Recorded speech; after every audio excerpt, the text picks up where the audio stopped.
Dear participants, we are starting the marathon Inclusive Recovery and Democracy. I'm a representative of National Democratic Institute. I will be moderating this session. I will be moderating this meeting and the breaks. And we have a simultaneous translation. You can find your headsets near the translation booth. The event will be streamed on Facebook and YouTube channel of our partners. The Women are 50% success in Ukraine, in English and Ukrainian. In order to ask a question online, please leave your comments in the comment section. In Facebook or in YouTube, our team will communicate the questions to our speakers, and if we have enough time, we will answer them. Media marathon, inclusivity in politics, and inclusive recovery. We will be discussing the role of women in defense and economy, in reforms and civil activity on the local and national level. Big thanks to our partners like IQ Conference in helping us organize Media Marathon. If you need help during the event, you can ask the team for help. If there is an air alert in Kiev, all participants should immediately proceed to the shelter. You need to leave the room and turn left and follow the arrows. Also, you can follow representatives of NDI and Q Conference. The media marathon will be restarted after we get back from the recovery. So now this concludes the announcement. Now we can start the marathon. Dear participants of the marathon, Equality in Politics and Inclusive Recovery, you're welcome at this event, and this is organized by the National Democratic Institute, sponsored by USAID, US government, through DREL, and as part of the recovery efforts, Swedish government, UKAID, Canadian government. We are thankful to them for long-term support. We're thankful to our defenders for their services, thanks to which we can have this event. And just to remind you that we have a streaming at Facebook page and on the YouTube channel. Women are 50% of success in Ukraine. I will invite Yana Balinsevich, a journalist and a host, to moderate the first session. Hello. Well, I would like to complain first. My lift is not working in my building. For quite a long time, I've been calling hotlines and trying to reach the help desk, and they can't repair it. But I'm looking forward into it. The problem is that it's not going to be a solution for women with kids and people with disabilities, because the left is too small.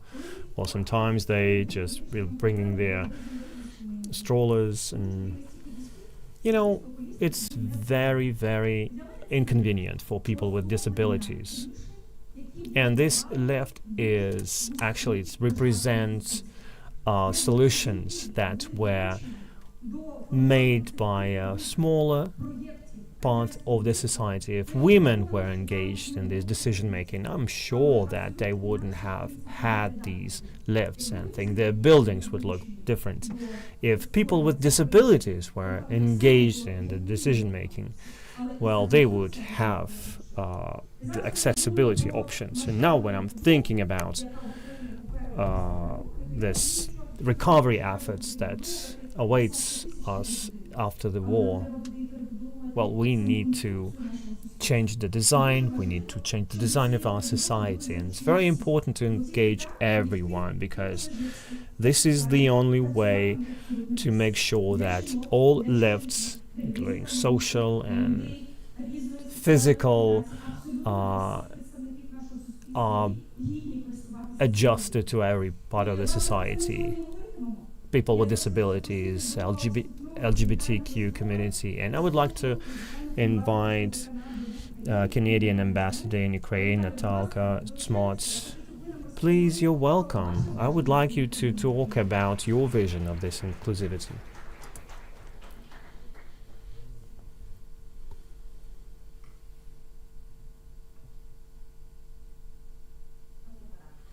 Good morning.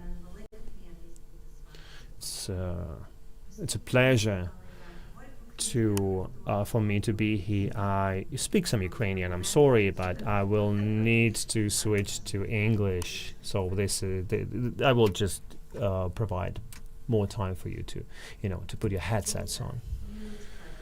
Today, and it's incredible to see all of the fantastic women leaders from across Ukraine here today to talk about, today and tomorrow actually, to talk about this very important topic, which is dear to my heart as well.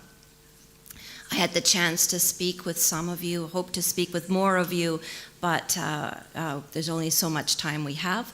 But of the women I did speak with this morning, truly impressive that it's clear that you are leaders. I'm looking at some of you there. You are leaders and you have the solutions. You have the ideas. So I am not standing here to provide you solutions.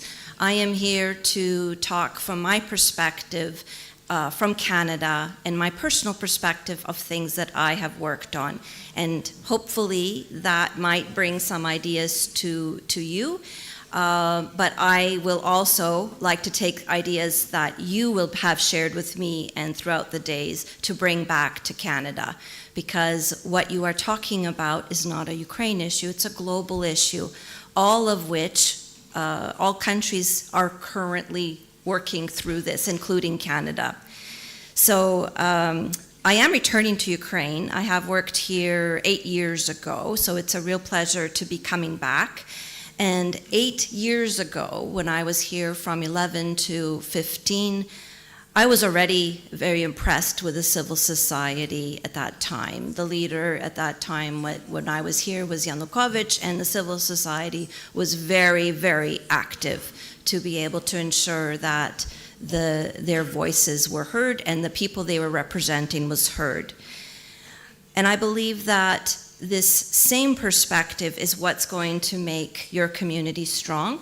And the very fact that you've had such a strong community in civil society till now is, I believe, the reason why you were not defeated and you were not divided, and you will defeat Russia, is what I'm saying.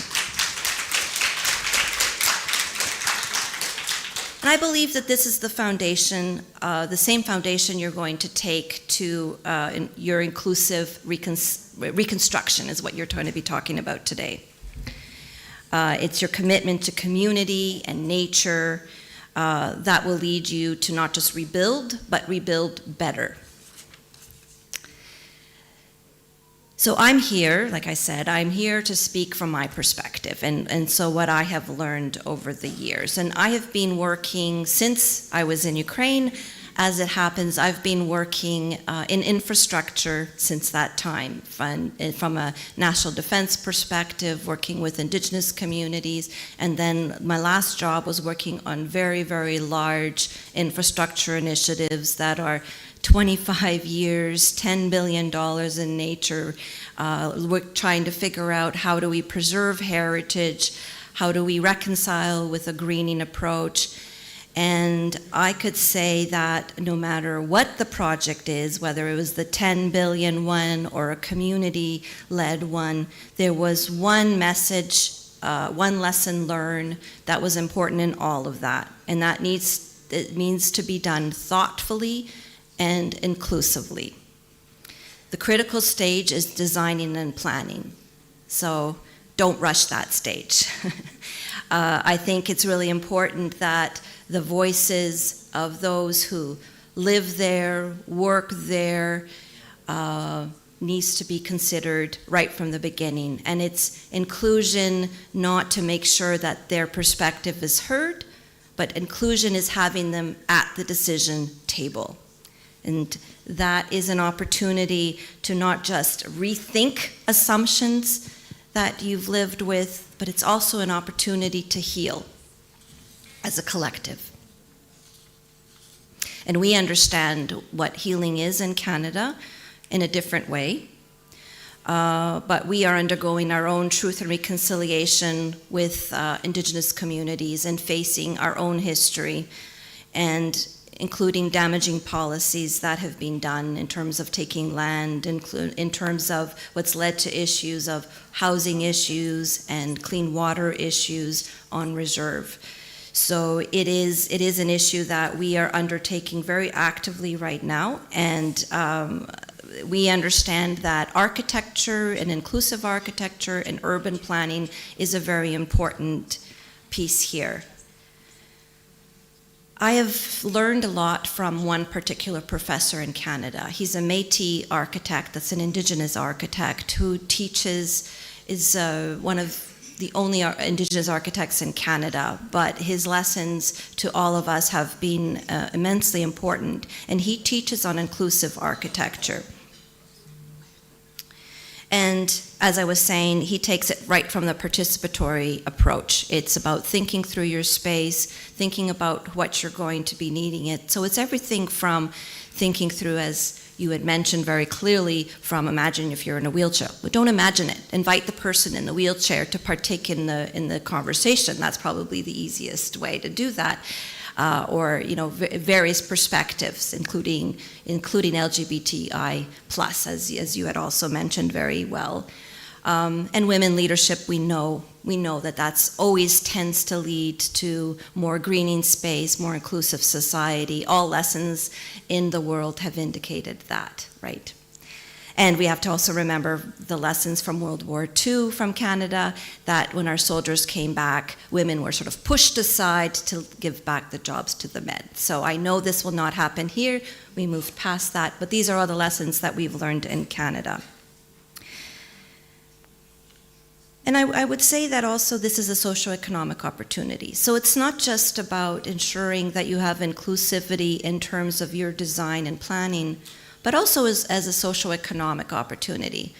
So even once you get to the projects, it might be quicker and faster just to go with larger companies that could come in and do it for you, but it's also an opportunity to make sure that your local businesses and workers are included and negotiated that into the contracts. So I encourage you to do that as well. That's a huge lesson learned, because to make this a sustainable model, you need your own communities to also benefit from the economic perspective. And as we said, nature. It's difficult to rebuild without thinking of a greening approach, making sure you have parks for your children and communities to heal. And that includes spaces for memorials, making sure that we honor those who have tragically passed and died and have served the country as heroes. So, I'm sure you'll be dedicating the spaces to make sure that they're honored as well.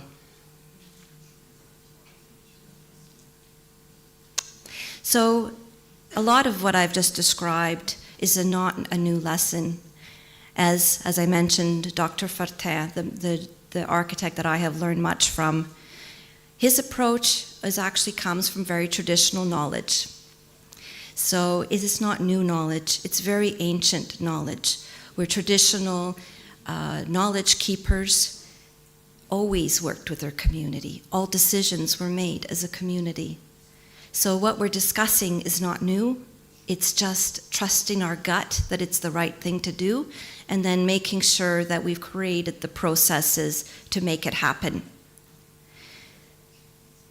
And so that's about all I was going to share today with you. I know you have a lot of good work and a lot of great ideas in this room, and I wish you all the best. Your perspectives are very important. I'm looking forward to hearing the discussions that you've had. And as Canada, we have been and we will continue to be with you. And we're also very careful that we're not stepping too far in advance of you, but we're here to support the ideas that you are going to bring forward, because I have, without a doubt, know that they will be good ideas. And I wish you all the best. Slava Україні! Героям слава! Дякую, пані Наталко. Thank you, Natalka. You were very right to say that the solutions are out there and they're very, very simple to engage communities for community-related problems. This is what we were taught from the ancient Greeks. But sometimes, practically, these solutions are very hard to implement because there are lots of details to realize, and there's bureaucracy, and what to do with that. How do we implement the simplest solutions? So my suggestions is to listen to Katerina Maternova, an ambassador of the European Union in Ukraine. Katerina, the floor is yours. But while she takes her place, please check your mobile phones, because I've heard lots of ringtones here. So please put it on vibrate. Hello?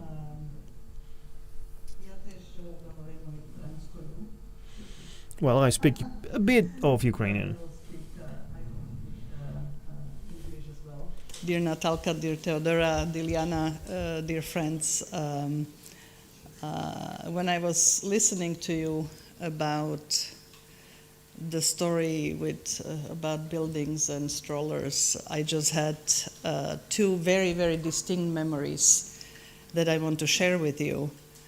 One was when my son was in a stroller, and I actually went to buy some vegetables at the market, and then I was in the metro and was on the brink of my tears because there was no escalator, there was no elevator, and I had the stroller and the bags, and what do I do? And I was standing there until somebody nice came and helped me get down the stairs. This was in Brussels, in the heart of the European Union, 17 years ago. If I had the son now, there actually are now mandated elevators at every metro stop. Then my second memory is I broke my knee a year and a half ago. Just as the invasion happened, 3 weeks into it, and I went to this fancy event in the National Theatre of Slovakia in Bratislava, and the event was taking place in minus whatever, and there were no escalators, there were no elevators, and I had to go on my crutches down fairly unpleasant stairs. And this was a year and a half ago, in 2022. This is to say, you're going through a process that has taken, as Natalka was saying, it's a process in every country. The awareness that there are standards in parks at the height, which is based on men's height, not women's height. There are things that one doesn't even think from a gender perspective or perspective of handicapped people, and they affect everyday's life. But it's fantastic that there is a discussion about this, because it's the awareness that allows to make a difference for the future. So I think I just want to congratulate all the agencies that have supported this event, because this is an important discussion to have, and it's the little things in life that affect all of us on a daily basis. And there are three things I just would like to say in my short remarks. The first one is Ukrainian women have nothing to prove to anybody. You are defending your country on battlefields. There are 60,000 women in the air forces, but there are countless more in the territorial defense units or doing all the necessary work to support the men on the battlefield. I mean, you are defending your country. At the same time, you are keeping the economy afloat. You're taking care of the future generations. So there is nothing that one needs to prove. And I'm very, very happy to say that it actually shows the respect. It actually shows even in something like the Global Gender Gap Index, where Ukraine jumped 15 places in 1 year. I mean, that's a remarkable remarkable feat in a wartime, and I'll get to that in a second. So there's nothing to prove, but it leads me to my second point. I think the one area, and again, this is traditionally so in many societies, including my own. I'm sure that Natalka could tell her stories, or Theodora her stories.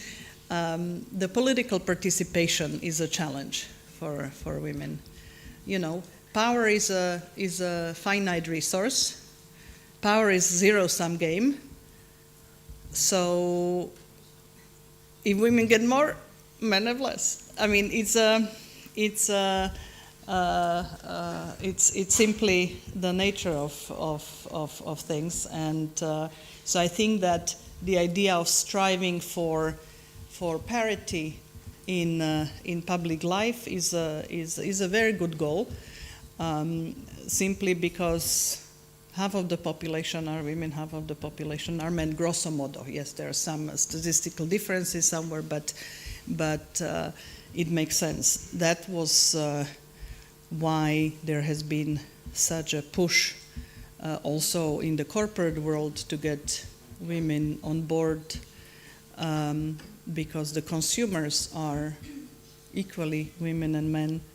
And so it makes sense, but it's not an easy proposition to many, and we have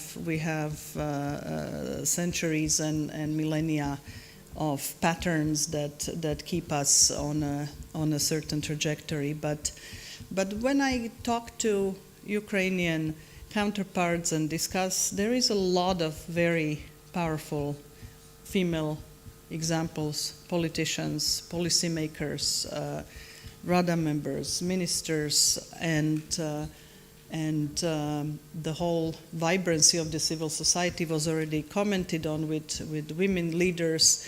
And so all I can say, let's keep up the good work on that, and the EU will continue supporting. We have a program for Eastern Partnership. We have a separate program for Ukraine on gender issues, and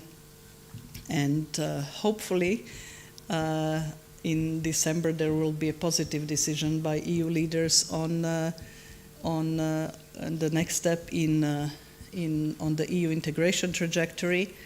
And if that happens, there is obviously going to be an entire slew of advice and conditions and everything else that will bring the gender and broader inclusivity dimension into the discussion. Which leads me to my third point, just to say how remarkable it is. And I know it's hard to maybe have that perspective when you are living here and living with the war reality on a daily basis. But when those of us who have the luxury to have been looking at Ukraine with the knowledge, but with a little bit of stepping back, it's actually amazing what has happened in the last year and a half. And I think NDI is the one that has been doing a lot of polls and research, and others as well. It's quite extraordinary that the war, as terrible as it is actually having a liberalizing impact on the society. and on the shifting attitudes in the society. This is really quite extraordinary. For example, the fact that corruption in public places has floated to the top of the interest. It wasn't there before the invasion. For example, the fact that when my big boss, High Representative, was here, we had interaction with civil society both in Odessa and in Kiev, and there were LGBTIQ in the military representatives in their military fatigues and talking about things that were not discussed really with us before the invasion. The fact that you jumped 15 places in the Global Gender Gap Index is showing that the righteous war and the defense of your homeland and of your national freedom and the unity that it brought actually brought other positive elements into the fore, and the meeting today is a testimony to that. So keep up the good fight. Have a great discussion today. It was an honor to be here, and Slava Ukraini. Дякую, пані Катерино. Thank you, Katerina. You rightly mentioned that it appears that it's a universal catastrophe, disaster for us, as war influenced some spheres of our life unexpectedly. And I just recalled the words of the doctor from Mariupol when the city was sieged, and we got his words because journalists recorded that. He said that the war is like X-ray. It shows the darkest and the lightest sides of people, and we've seen a lot of light, and we would like to go to that light, and the USAID is working with that. And I would like to invite Theodora Dell, Deputy Mission Director of USAID. Theodora, please tell us about your projects. How at the community level, at the small communities level, working with the inclusive recovery. You know, if you see good examples, you want to follow those examples. Thank you.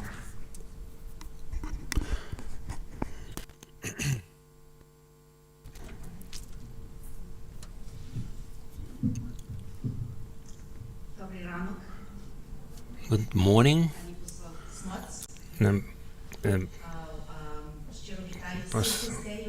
Dear Ambassador Smots, greet to all participants. I'm really happy to join you today. When I started working in Ukraine, I met with many Ukrainian women whose work is really inspiring. So for me, it's a great honor to participate in today's event, which is dedicated to how important equality and ensuring equality in the process of country's recovery. I'm grateful to our partners from the National Democratic Institute for organizing this event, and of course for their continuous support in the public and community life.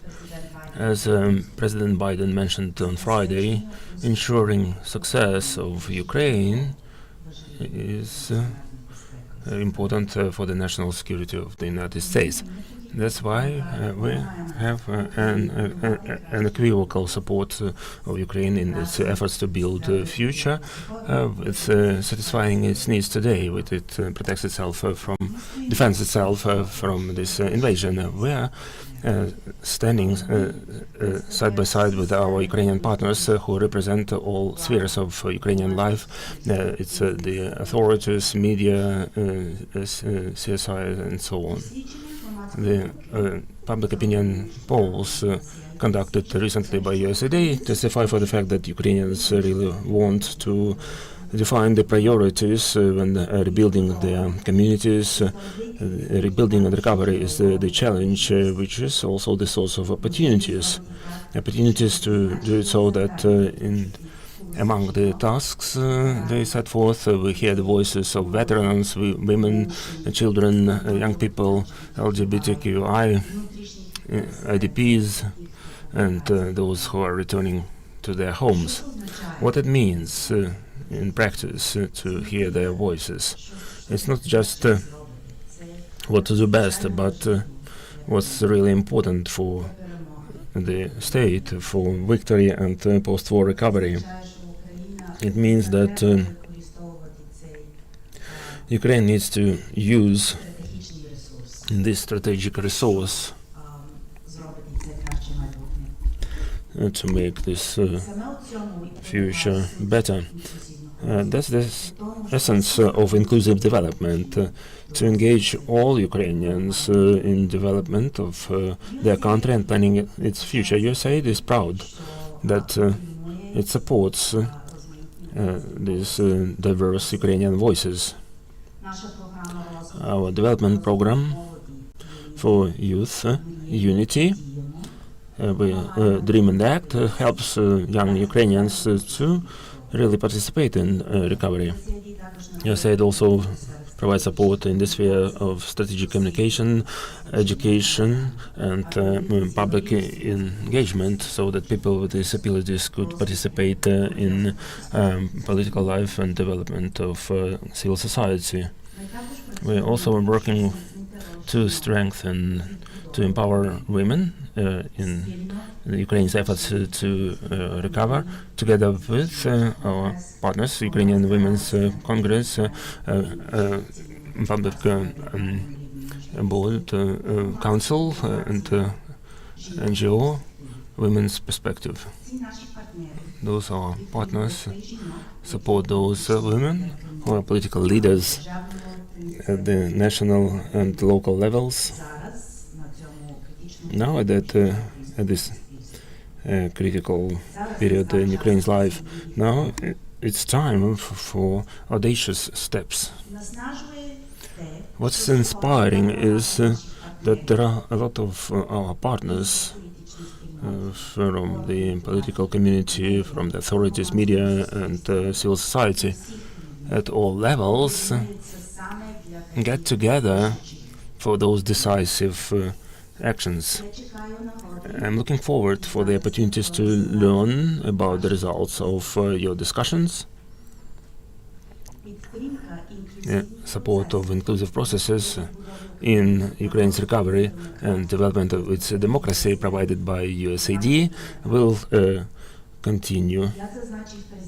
As President Biden said, this is the promise of American support for people who are fighting today for the same things for which we were fighting 250 years ago, for freedom, independence, and self-determination.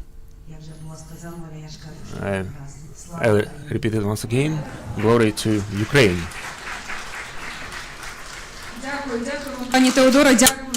Thank you, Theodora. I'm grateful to all our speakers who started this event. I'm also looking for results, Theodora, for results, and Julia will tell us what to do next. And thank you, Theodora.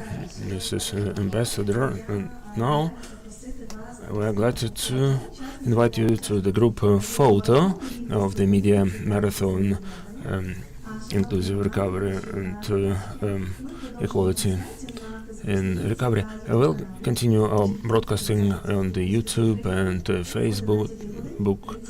So we'll get together again at 11:30.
Шановні пані та панове, розпочинаємо дискусійну частину. Dear ladies and gentlemen, we're starting the panel session, Quality in Politics and Inclusive Recovery. To moderate the discussion, we're inviting Hanna Hopko, who is the head of the board in ANTS NGO.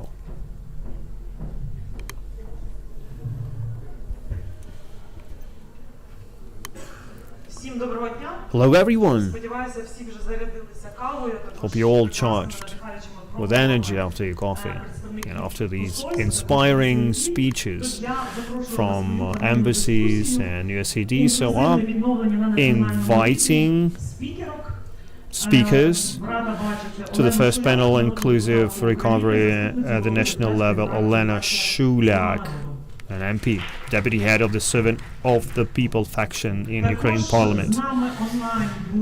Also online we have Maria Ionova, Ukrainian MP, EOC, Equal Opportunities co-chair. She's with us. Lydia Yusina, deputy director of the department, head of the Sustainable Development and Logistics Department of the Department of Strategic Planning and Regional Policy. Please welcome.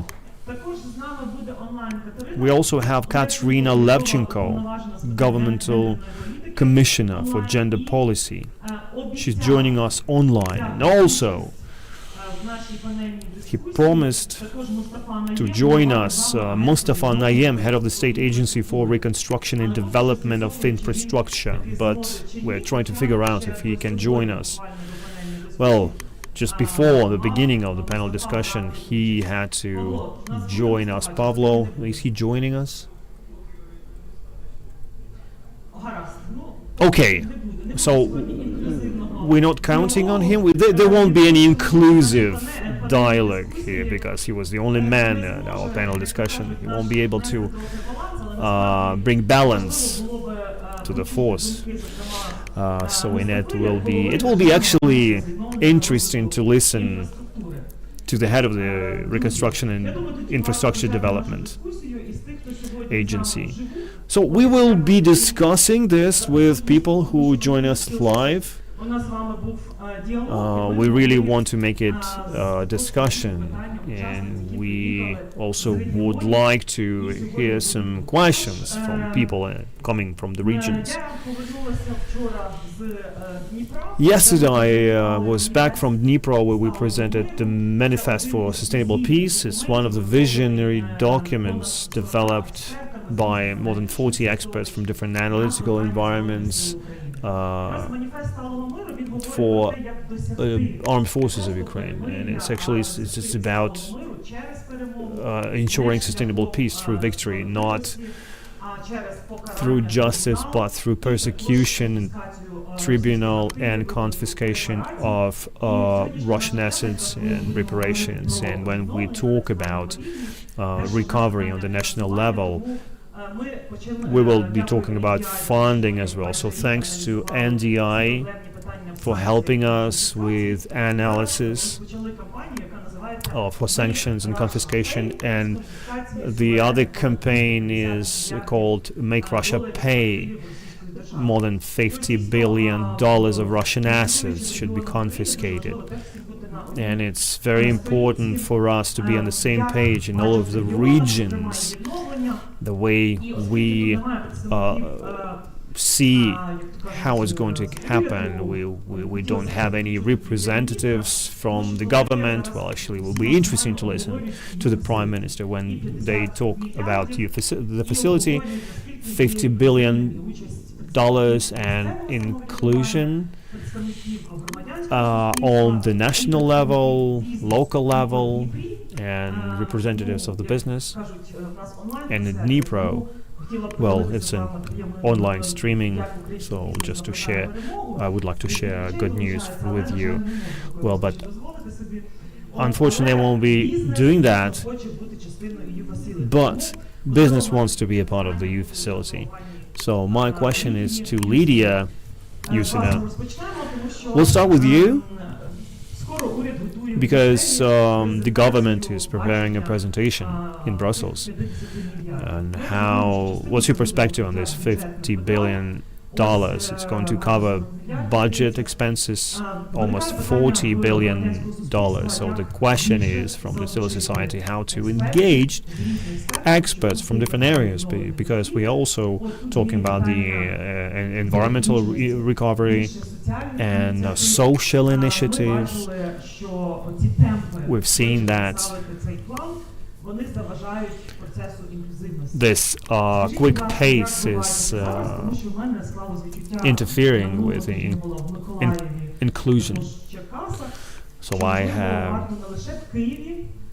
also, there were suggestions from different regions. Well, sometimes they say that Kiev is basically a bubble where everybody is comfortable, and we have air defense, better air defense, compared to Dnipro and other cities of Ukraine. So what's your perspective on your facility, but not just that, but also what do you think about engaging communities and hearing their voice, because they need to have an ownership of that. When we talk about inclusion, there are lots of women that we are proud of that lived through the occupation, especially chiefs of communities, and then they're looking for resources for recovery. So how can we hear their voices, because their ideas in the regions? And I'm not just talking about bigger cities. We need to make sure that we include them in the recovery plan. Well, it's a pity that we don't have Mustafa. We have lots of questions for him. We should hear more voices. And before this discussion, I talked to different people from different environments. And I guess you will be representing government here, and maybe Elena will share her perspective as a representative of one of the parties, of the ruling party. Hello. Good afternoon, dear colleagues. I'm happy to see you. I'm happy to see so many women that care about inclusive recovery. It should be Alexandra Azarkhina, Deputy Minister, but she's on a business trip in Germany, and you asked a question, how do we engage communities? So I can reassure you that both the government and I know for sure in the legislative branch of power are working 24/7 to engage as much international support as possible to help our country recover. We're working on a Ukraine plan with the Ministry of Economy, and we need to ensure inclusiveness and accessibility. That's what they talk about there.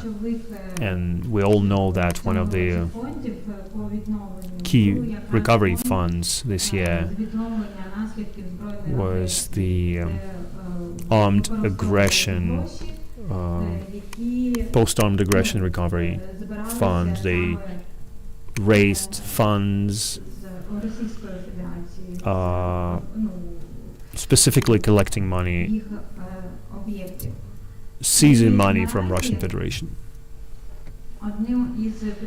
And one of the priorities of the fund was to design prioritization methodology for the projects. The Ministry of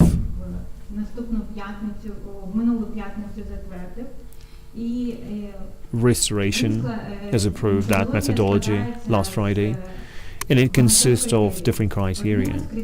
One of them, just wanted to read this out. Just give me a second.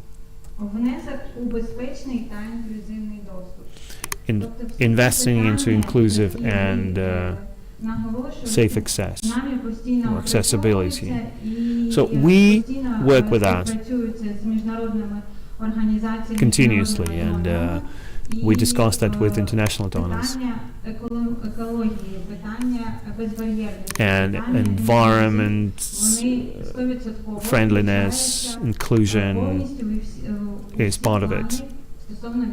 It's part of every recovery plan for Ukraine. Apart from Ukraine plan, the ministry, together with MPs, have created a work group where they specify different areas for recovery, including 620 communities. So they will be beneficiaries for these national and international funding efforts. Thank you very much. Is Katerina Levchenko online here? Okay, Katerina, I know that you need to leave for the next meeting soon. You don't have much time, so the question is for you. Well, I just wanted to hear something from the recovery agency. Different communities ask different questions. So, Katerina, tell me please what's your perspective on Ukrainian efforts for recovery. I will just share my experience on Saturday. They have this economy solidarity organization or agencies, is like an association for businesses. So, and they create different routes, like craft bakery in Itachevo, and we went there and we invited some embassy employees to show how businesses didn't leave communities, and they basically recreated their businesses, and they provided jobs. And well, if you've been there, you know what I'm talking about. So beautiful. And this network of women, they had a meeting on Saturday, and they talked about what businesses can do in this situation. What was that? Okay, so Yablunivka production facility. And the owner grows hazelnuts, and they had 3 businesses that were relocated. One of them was relocated from Kherson. They could grow watermelons this year, and this is a story about how Ukrainians support each other. But the problem they keep facing is a lack of employees. And when they showed me these hazelnut fields, so Levko Lukyanenko planted some of them, and they said, we don't have enough resources, financial resources, and access to loans and equipment, and they did it manually. Some people from the Western Ukraine did that last year, and then they went abroad, and now we don't have any people. We don't know how to engage different parts of society, like veterans, and there were some other representatives from different businesses. And it turned out that for Ukrainian businesses that stayed in Ukraine, trying to survive and upgrade their production, the key problem is people, labor. I'm not sure if this is a question for you, Katerina, but what's your perspective on this? How we can help women that want to develop, and we are absolutely sure that they support, these businesses support Ukrainian army, and I know they shared their products like mushrooms, and they did sandwiches for our soldiers, but they said we need to do something about that.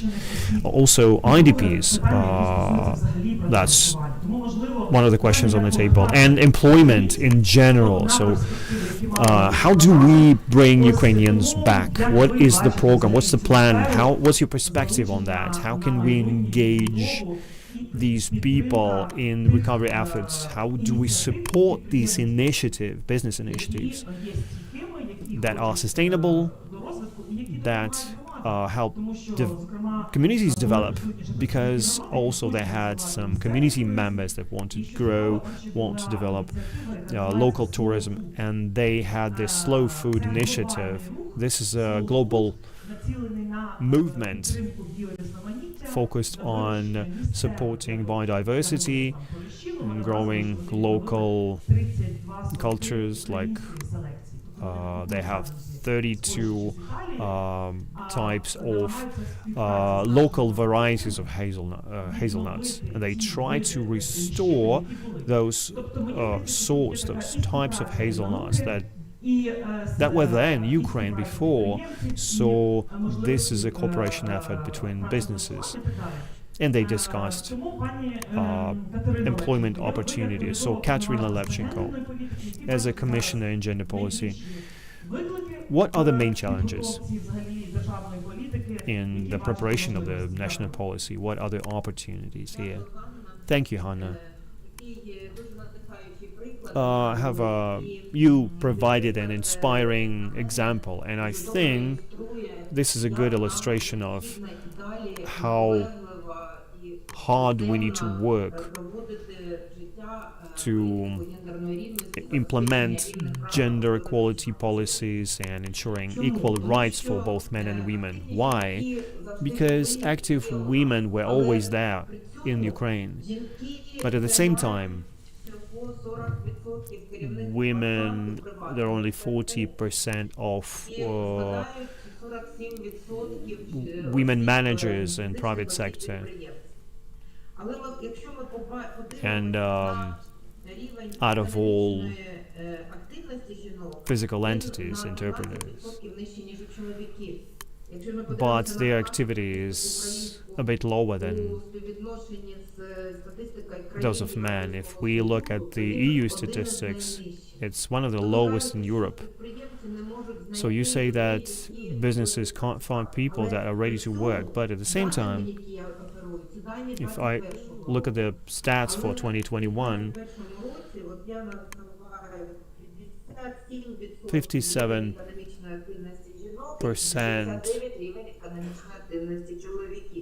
of women are active and 69% of men are active in business. If we look at the productive employment, 45% for women and 60% for men. That means basically that our labor resource, especially for women, is under-engaged in the economy. That means that women have lower income.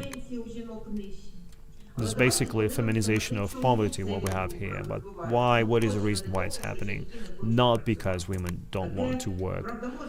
Definitely not. Some people say that women, they mostly stick with their families.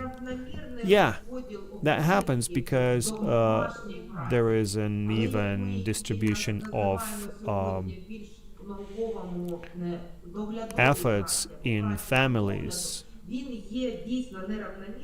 And it's uneven, and mostly 80% of that work is taken by women. It's not a paid work, and it's very time-consuming. We'll know how you can spend a whole day just by cooking food and cleaning your room, and you don't receive any salary for that. And we have lots of gender stereotypes. That's the second problem. When people say that's not a woman's job. That happened in the previous century, but it wasn't long ago when former Prime Minister of Ukraine, Mykola Azarov, said that women don't belong in the government management. And where he is now, Now we have more women in government, but the stereotypes are still there, and that means that the problem is not just the war, not just migration, but social norms that are outdated, but they're still in the society.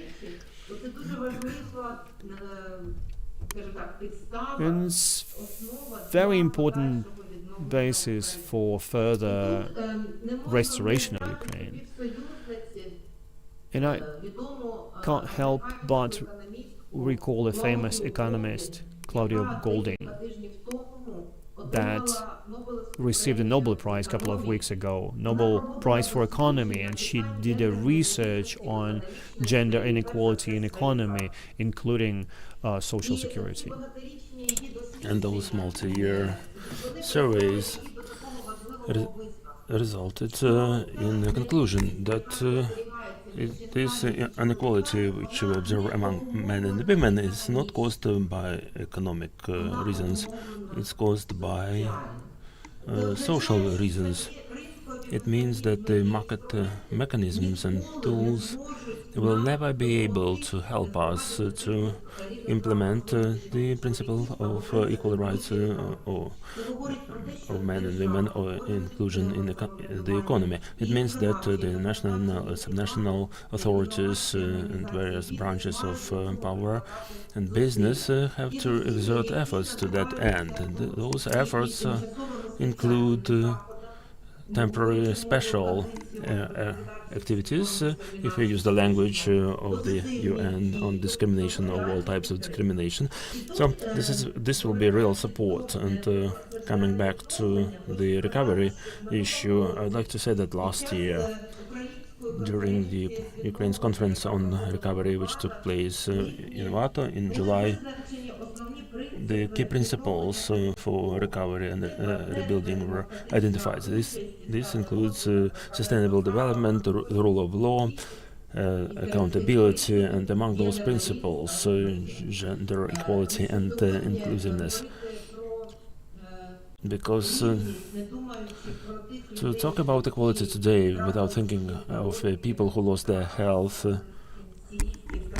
limbs, lost those capabilities they had before the full-scale invasion, it will be unfair. What has been done in order to observe the gender equality and inclusiveness, to uphold these principles and in the recovery programs? We are cooperating with the Ministry of Infrastructure, Ministry of Economy, Ministry of Social Policy, and recently, upon the initiative of the Vice Prime Minister on European and Euro-Atlantic integration, Olga Stefanishina, a platform was created for gender mainstreaming and inclusive recovery. That's the platform where we anticipate the sharing of experience, opinions, problems, and the ways to solve them on behalf of the authorities of executive, judicial, and legislative, and businesses, trade unions, civil society organizations. The platform is developing. I hope in a week or two it will be publicly announced how to join that platform. We are planning events early in November to inform the general public on what has been done in order to make those principles part of the recovery plan. So we are cooperating closely with the European Commission,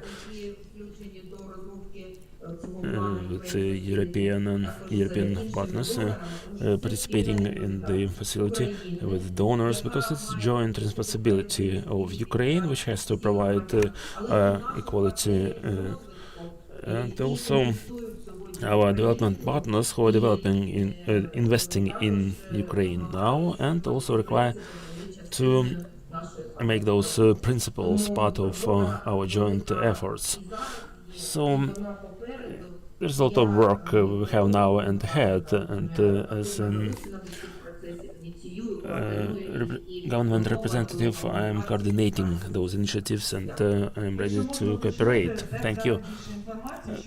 Where can we get more information if our participants would like to participate in the platform? Can you please tell us where we can get this information? On the Facebook page,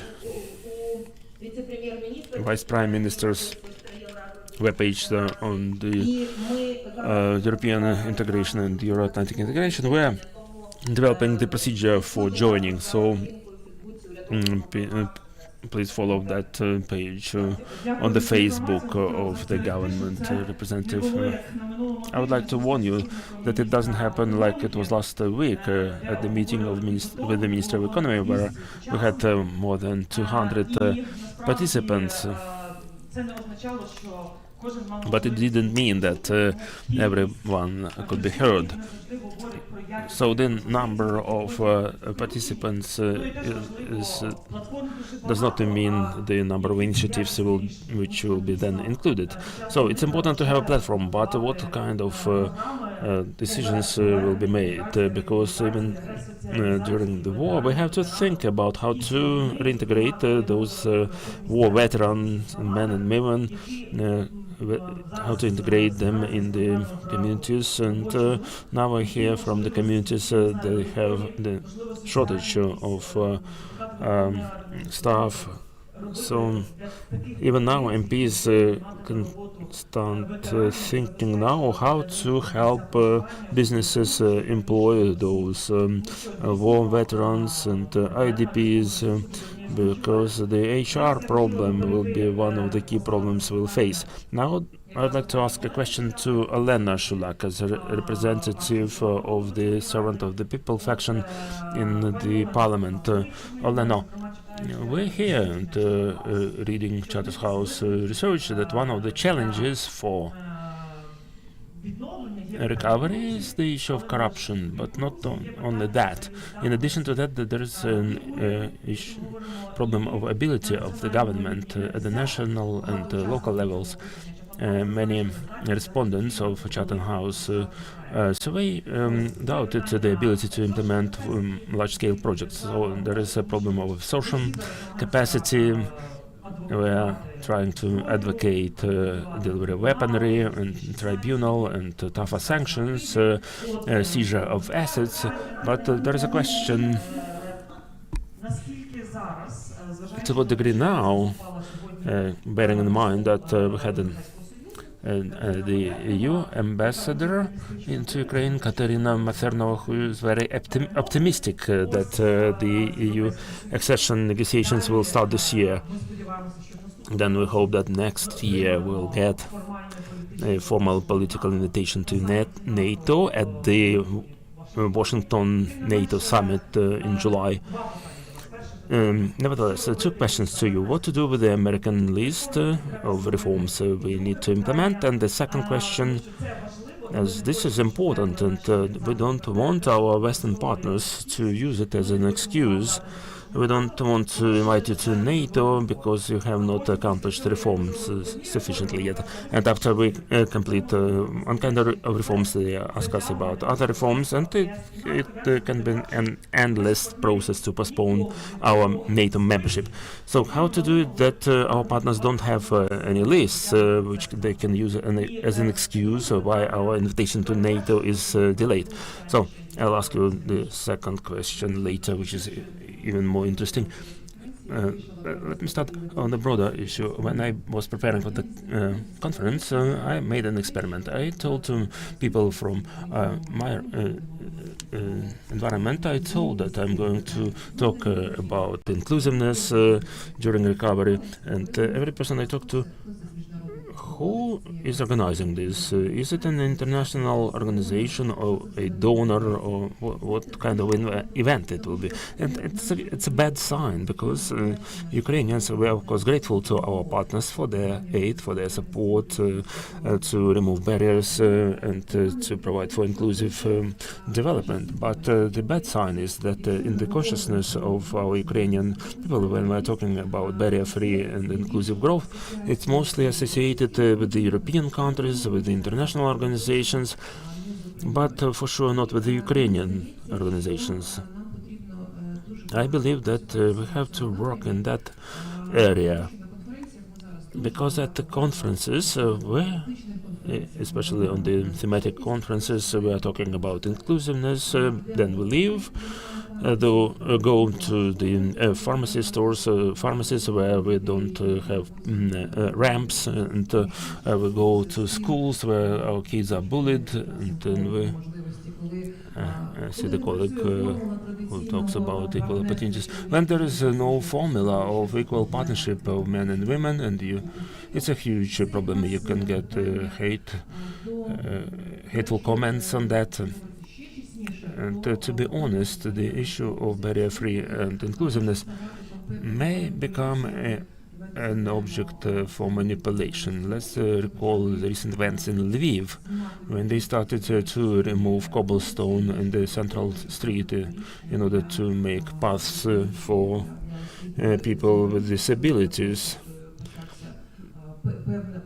And it caused some discord in society. I think we have two great missions today. We should talk about them. First of all, to remove barriers in our streets and remove barriers in Ukraine's infrastructure. And secondly, to remove barriers in our consciousness, that low evaluate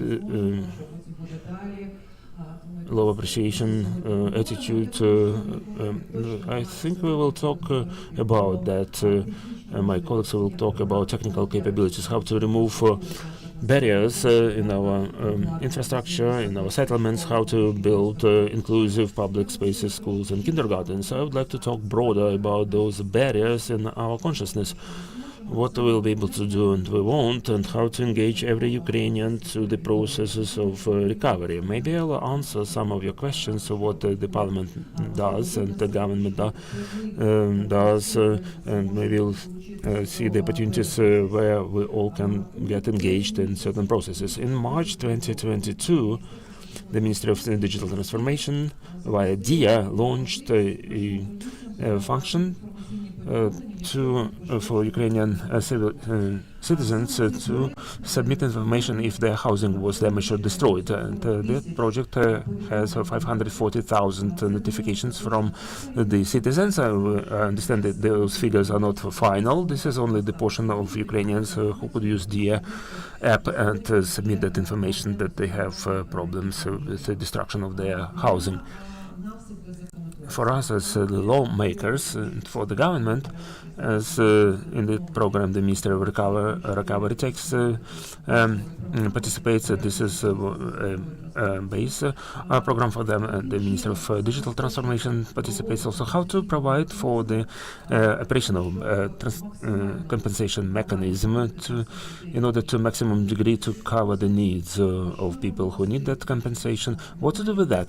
Because at the moment we don't have many people who can get engaged to this project as a labor resource, and the digitalization became the basis, and those digital solutions developed by the Ministry of Digital Transformation are unique. When we demonstrate them to our European partners, that how it works through the digital platform, the register of damaged and destroyed housing, how government provides tools and funds to respond. First 17 billion hryvnia in that fund were the money which were seized from the Russian banks operating in Ukraine's territory. This was savings banks, or the subsidiary of the Russian savings bank. That was the money used for payment of such compensations. In e-recovery program, the local governments created more than 540 local commissions. Now I look up the statistics, and I would like to see how many women are engaged in this process. I think that the level will be quite high. And by the way, when the government provided funds,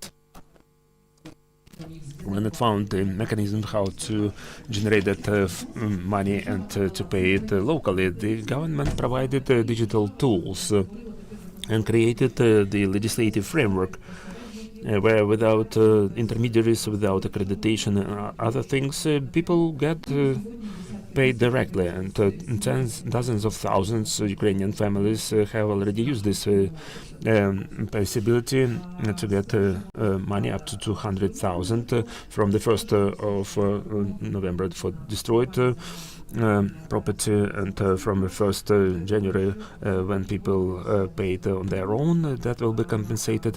And the local governments and the public sector and any citizen of Ukraine can help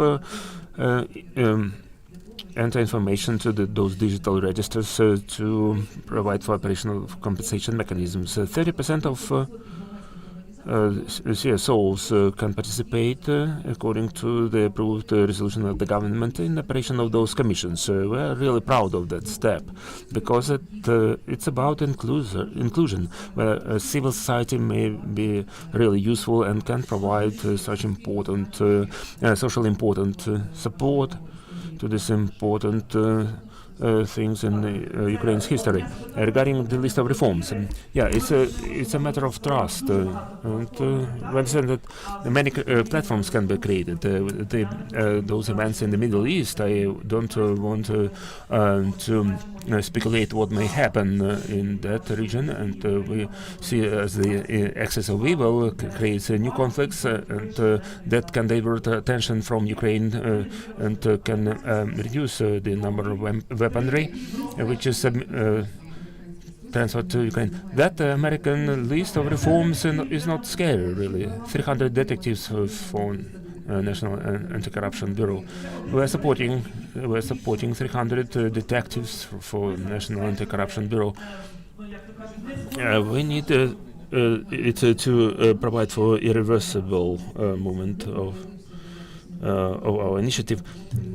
When we needed to take important decisions. On the 5th day of war, the President Zelensky and the Speaker of Parliament and the head of government signed the documents for our candidacy in the EU on the 5th day of war. And few people in the society believed that we can take those quick steps when the Parliament had to adopt sometimes not very popular in the Ukrainian community.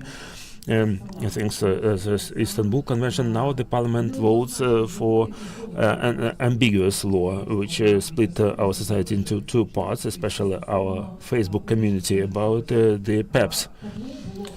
The screen was green because when you have at stake certain things, when you are comfortable or uncomfortable to talk to banks, or when you have to implement this last requirement to open membership, the Parliament will take that reform decision to remove the barrier on the path of our accession to the EU and NATO. I still have several questions, but I would like our audience to ask questions. So I'll sacrifice my questions for the benefit of those who are listening to us. We have Maria Ionova with us, co-founder of Equal Opportunities CSO.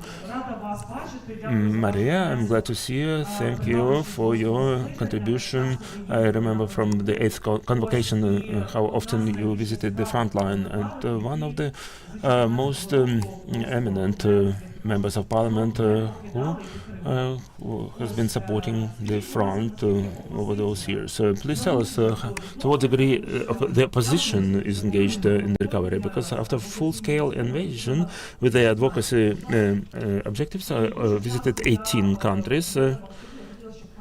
And I really wanted the parliamentary diplomacy to be more active, and I would like that the ban on the MPs traveling lifted, because when I see the list of events, a Black Sea Forum in Bucharest in November, then Macron, then Washington, then Halifax, but where are our MPs? And then I see a picture that 11 MPs are in Washington, and I don't know if you need 11 of them for that visit. So the question, Maria, to you, we mentioned the Lugano and London conferences. There were problems with certain city mayors who were not allowed to travel to Lugano. I remember the Mykolaiv mayor could not get to Lugano, and I articulated that problem before the government representatives. And this year, several people, including myself, couldn't get to London because somebody had to confirm those lists of participants. So we can talk at length about inclusiveness. Civil society activists is one thing, but MPs elected by people is another. So, to what degree the opposition can participate in the developing recovery, and to what degree you, as you are visiting the front line and those communities, to what degree those initiatives you see as this is the issue of trust, and internationally we as the national team we're asking to help our defense, but we're operating here locally towards our common goal, our victory. So how you see that as you represent not only the CSO equal opportunities but also opposition? Thanks a lot. I'm happy to see you. Sorry for joining you online. There's flu out there. My youngest child is sick. The question is political, but there's a good thing that we have a platform where we can speak about that openly, since we are in the circle of friends. What Helena talked about initially, like what organizations speak about inclusion, I think this can be a good result of this discussion. It's great if they discuss that on TV. There's enough funding, and I think ordinary people should be aware of that problem. As far as opposition is concerned, after the full-scale invasion, we ceased to be opposition in terms of defending our country. But if we see that there is a threat for democratic values, we can't help but talk about that when we talk about our parliamentary diplomacy. And thank you, Hanna, for making regular visits to the front line.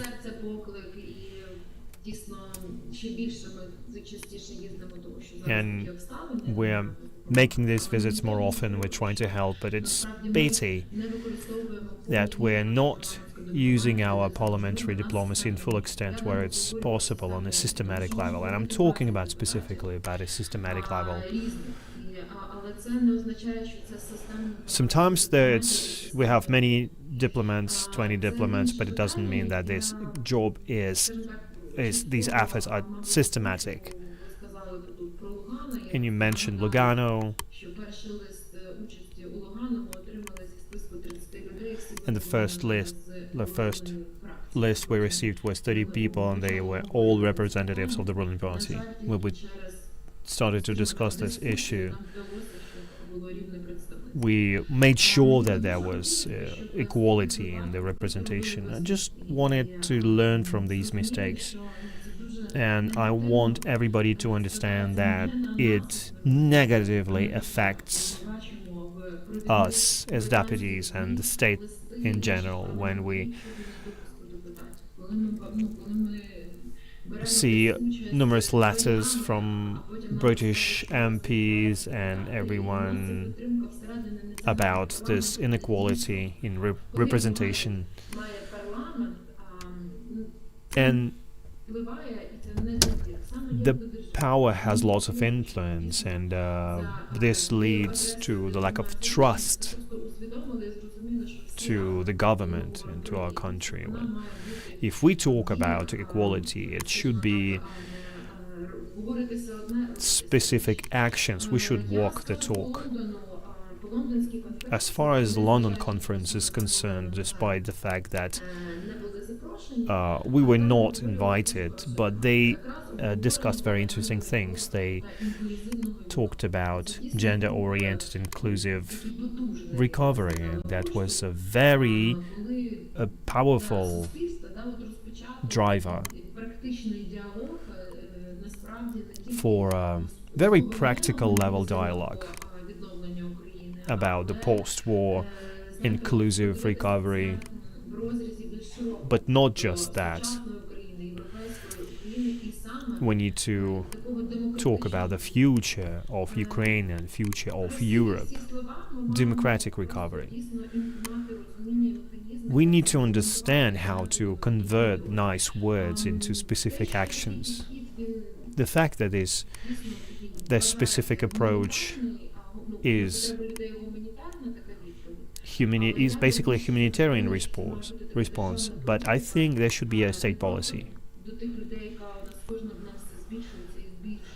for our people, this category of people that keeps increasing regardless of sexual orientation, gender and religion. We need to talk about human rights in general.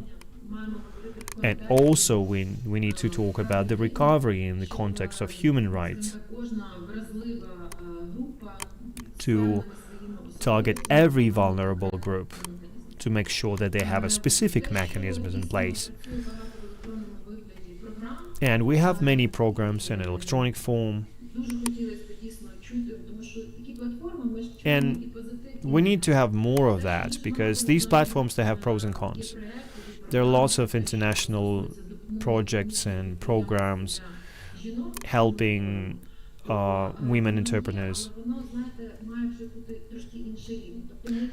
It's out there, but it should be a different level, not just providing loans for people. I mean, I'm talking about trainings, education, where people are told how to develop their business, how to expand their activities, not just how to survive, not just how to rebuild what they lost.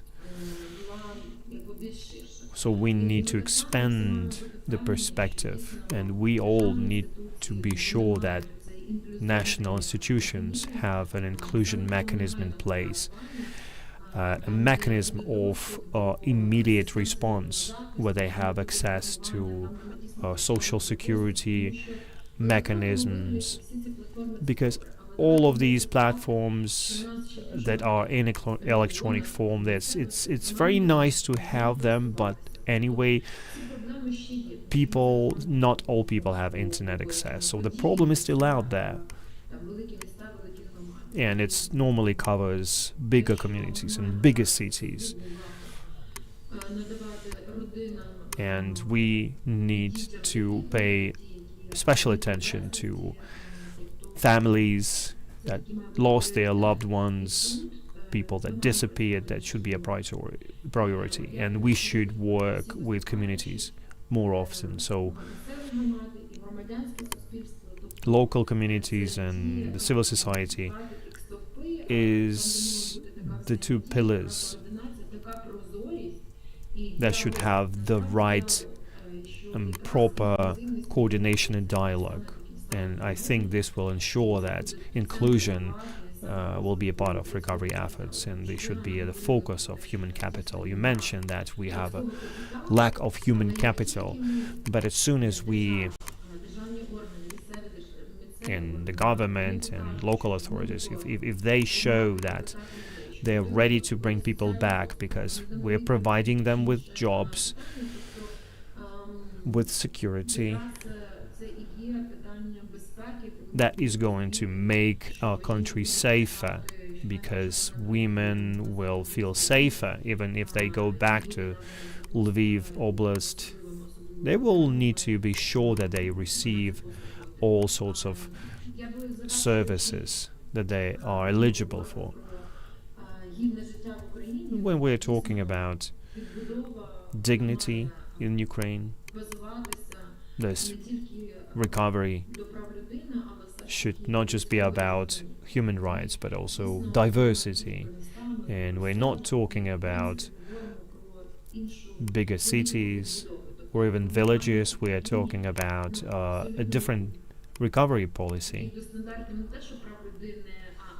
that lives up to human rights standards and zero tolerance for corruption and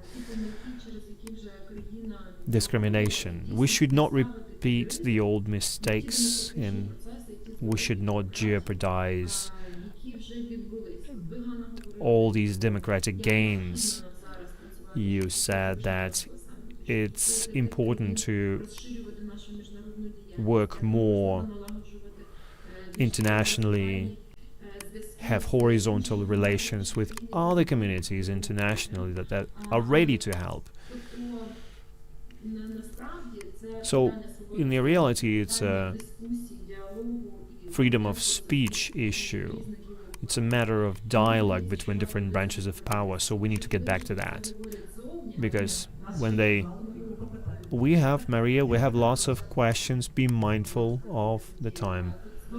Sorry for that. Just you can wrap up.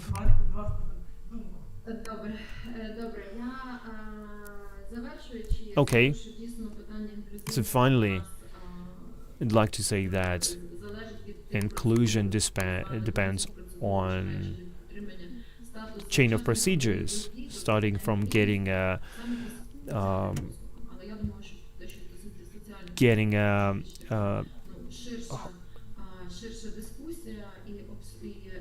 member of the participants of hostilities status, and I'm talking about the whole chain of different procedures in psychological recovery, education facilitation, and change of profession. We're talking about all sorts of social services for different categories of people. Thank you very much, Maria. So the question is open. I'm opening the floor. Please raise your hands. Maria has touched on a very important topic. Yesterday in our answer chat, there was a letter a woman sent about her husband. We need to enforce drafting process. I was at Dnipro when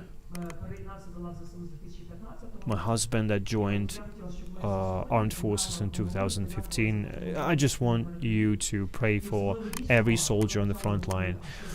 And when we started the discussion, because there are people that spent 2 years on the front line without getting back to their homes, and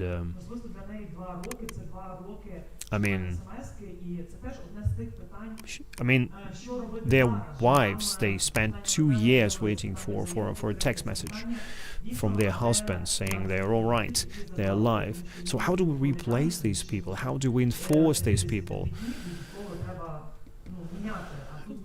According to the legislation, like after 55 days, these people need to get back and have a break.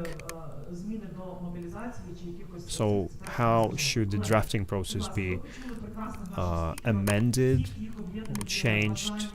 So you've listened to all these speakers, and they really want you to be engaged in the recovery efforts. And we do that while mobilizing our efforts on the international level. Okay, is that Kiev Oblast? Is that Kiev? That's Odessa. Okay. Okay, if you have questions, please use the mic.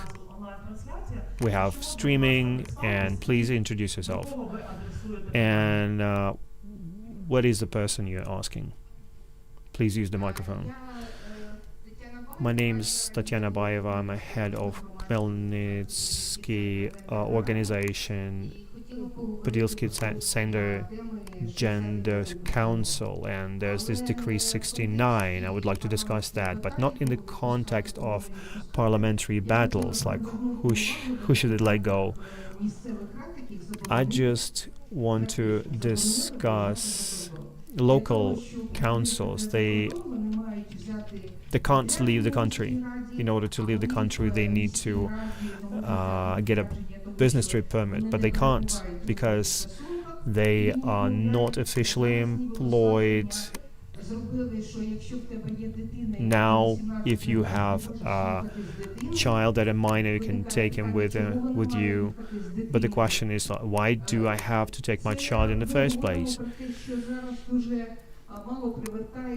Well, less attention is drawn to Ukraine, and I felt that. I've been to Hague, and I monitored different TV channels, and people in the Netherlands say that we have less news about Ukraine, and now you've restricted possibilities for deputies to get out and advocate that. So you need to stop discriminating people from the local councils, the local authorities.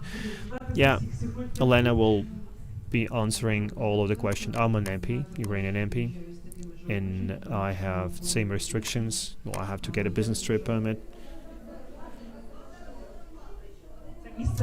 No, we're talking about local councils. I understand the problem is there because they ask questions, and there's SNBC decision, and I just need to follow the same procedure. I have certain restrictions, but there's a war in the country, and the government has made that decision. I understand that. It's not comfortable. I understand your pain here. You want to travel freely without any, extra paperwork. But this is what the legislation is about. I hear you, but on the level of the parliamentary committee, we can't do anything about that. Of course, we can discuss that. Thank you. Please use the mic.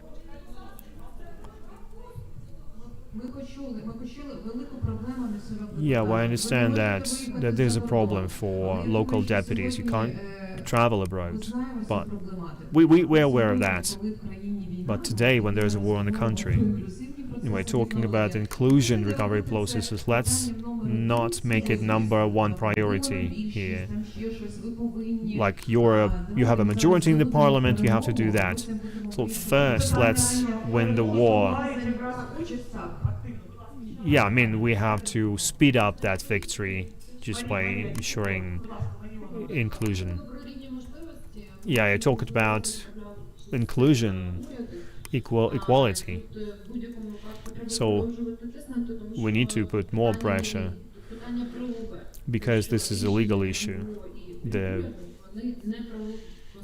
SNBC decision and the government decision is not compliant with the legislation.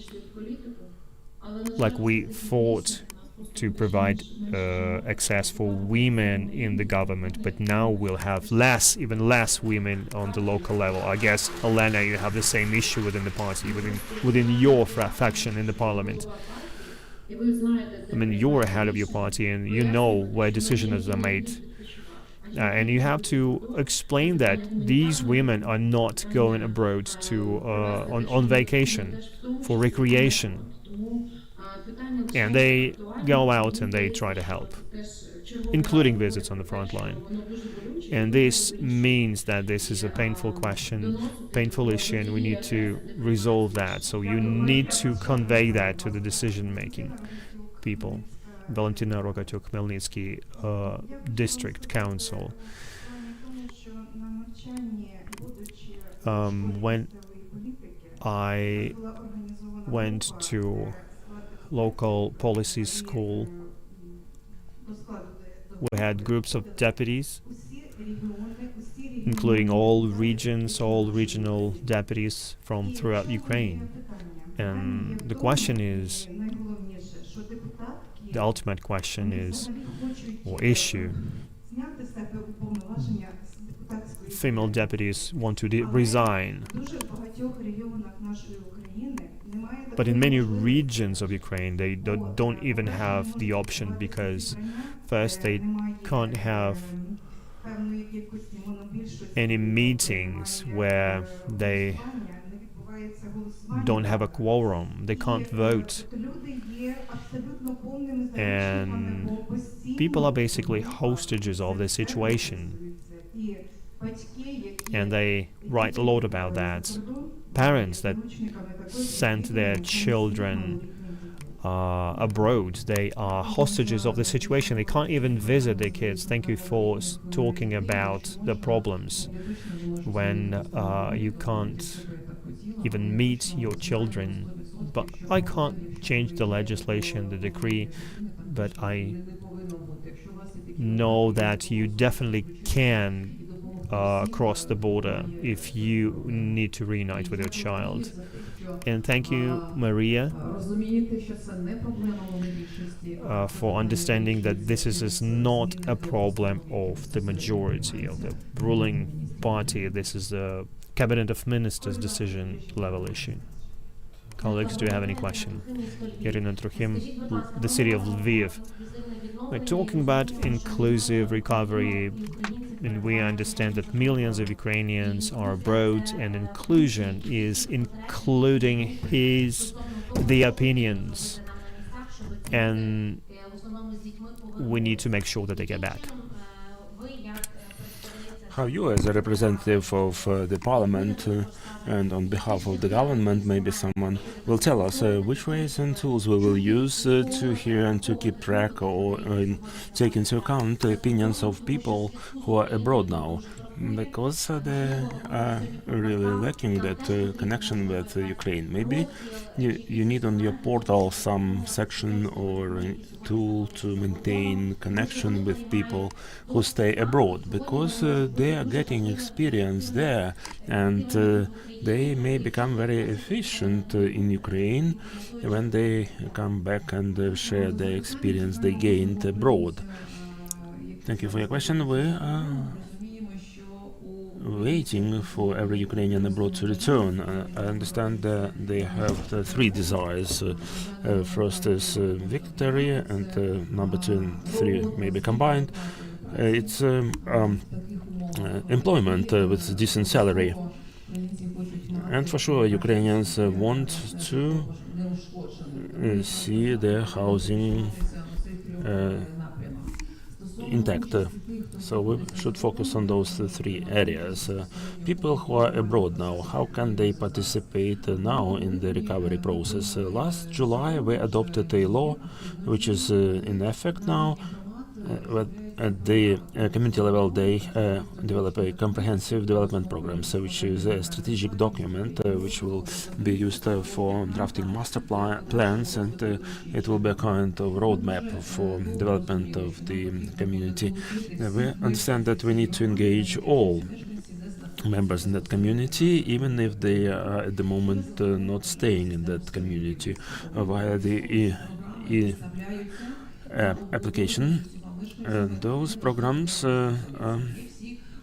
discussed by all community members. There are certain channels via digital tools, and I would like to kindly request all of you who have such a capability to provide your proposals. That's about businesses, about members of those communities, and on the environmental and economic development of your communities. Without engaging members of those communities, we won't be able to get that positive result. It's also relevant for IDPs, because we have 2.8 abroad and over 6 million those who are continuously moving within Ukraine. For them, it's also important to understand where they're going to stay, where they will get employment, and whether they return to their places. So their voice is really important, and for us it's really important to engage those people to our digital tools. Dream is a platform presented by Ukrainian government in London. The principle is transparency. Everybody sees everything, no corruption. It has a function of feedback for Ukrainian citizens. I promised one more person to ask a question. I will be brief. Kyiv region. We are talking about inclusiveness. Just recently, we dived into the issue of rehabilitation of our returning combatants and their families. Terrible things are happening there. I believe that inclusiveness and all our activities should start with returning our boys from the front line, and thanks to them, we're sitting here in comfort. So they return into the society, not only for them, but for their families as well. When you're talking to people who were wounded, these are terrible things, so we have to engage them, and we have to pay huge attention to rehabilitation, not only physical, but also psychological, for their families as well, because we want to achieve positive results. They are the first ones who have to be entitled to participate in the recovery of our country. And rehabilitation is really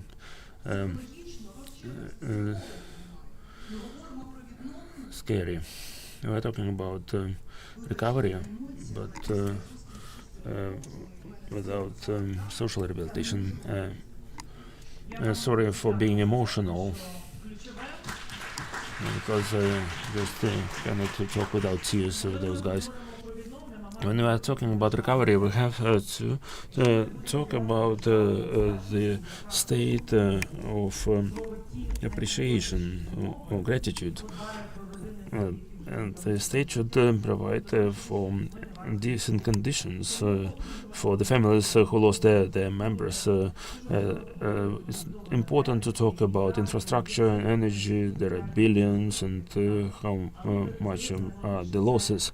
But the most important, in my opinion, is to treat people's souls. Yesterday, I talked to the family of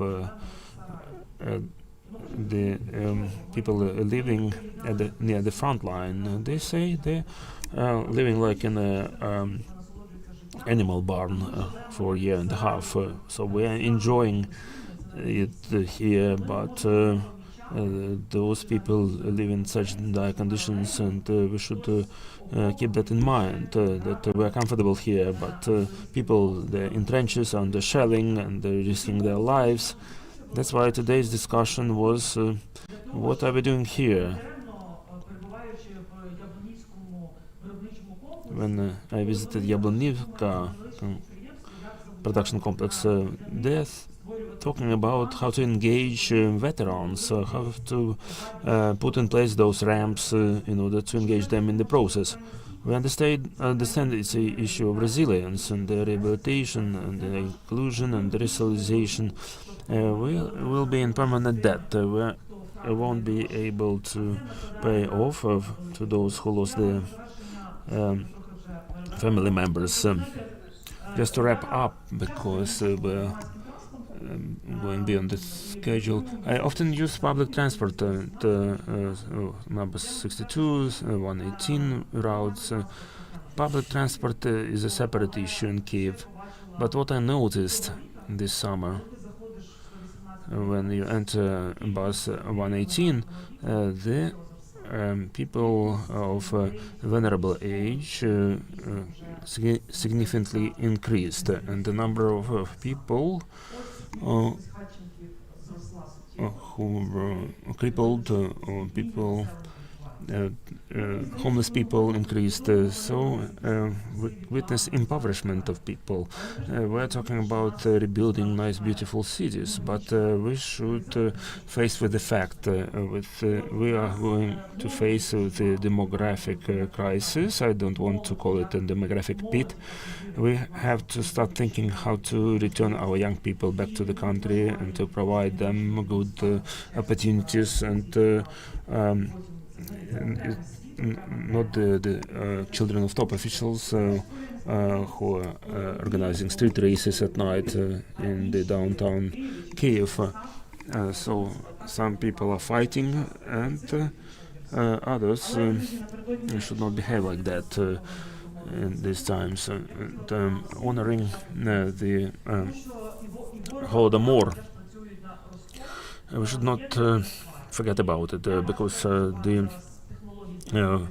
Russia's embarks on various programs to destabilize our society from inside. The longer the war lasts, the more our charge of optimism cannot be maintained at the same high level, and it undermines our abilities to win after our victory over our adversary.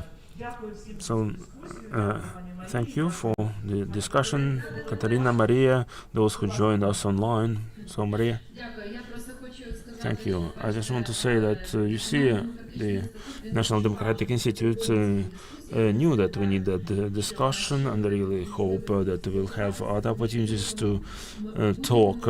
So in any case, the issue you raise problematic issues which need solutions. We heard a lot from Elena. Unfortunately, the solution is not on behalf of the government, but in the presidential office also. And it's important not just to make the cosmetic renovation so that we don't consider war veterans and their families as a burden, but on the contrary, to see it as an asset in our society, which is important for us. When we talked about democracy and families, on our side, we really appreciate the work of psychologists who help us as a political force in the war. Let me finish. Help us with psychological rehabilitation. So I wish all of us to teach our people online how to talk to families who lost their members or have members missing. I'm really grateful to partners who help us in that.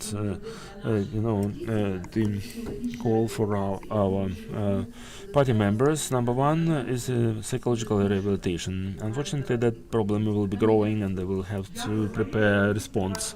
Thank you, Maria. I hope that during our next discussion, we'll need they will broadcast telephone. Otherwise, or we have to end the telephone. No, Irina, I have a question to Olena. It's a very important topic, inclusive recovery at the national level. We're confident that everyone should get engaged, from the political parties, from civil societies, and so on. I believe that the unity we have in the country saved our country.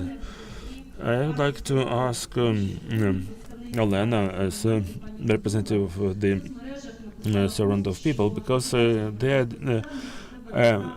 party member mentioned that their party should be sent as a battalion to some hotspot at the front. I read that post at the moment when we are mourning our party members. Today we got news that our party member, 25 years of age, from Shostka, lost his life. Our friend, a young guy, last week when we voted for the anti-Russian church law, we were at funeral of our visited the funeral of our compatriot who lost his life in Volgodar.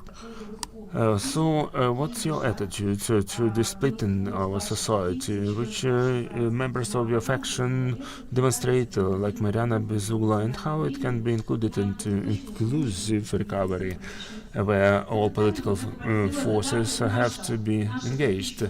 Our political faction have asked me to address this question to you because we have over 80 people who died and more than 2,000 fighting. We should not allow to desecrate the memories of our fighters, and we require apologies. So, Alena, the floor is yours. І на завершення також. Відключили мікрофони, дали тільки включені мікрофони опозиції. Пані Ірино, я знаходжусь тут. Irina, I'm here at the conference. I didn't read the social media what has written what they write there, and those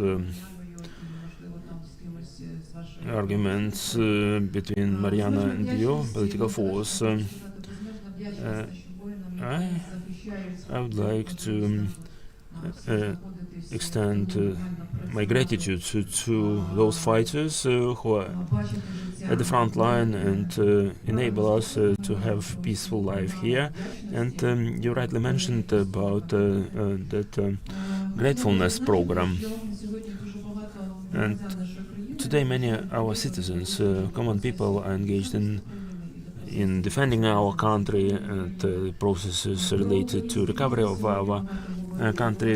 We talked a lot about Ukraine's business, talked a lot to them, and you also talking to business, you know that they do a lot and are thinking how to engage veterans after they return to peaceful life.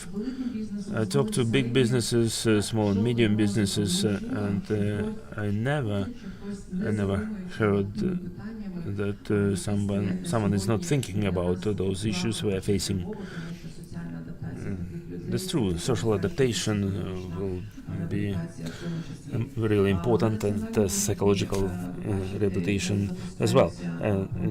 You see, at the national level, they are launching programs on mental health.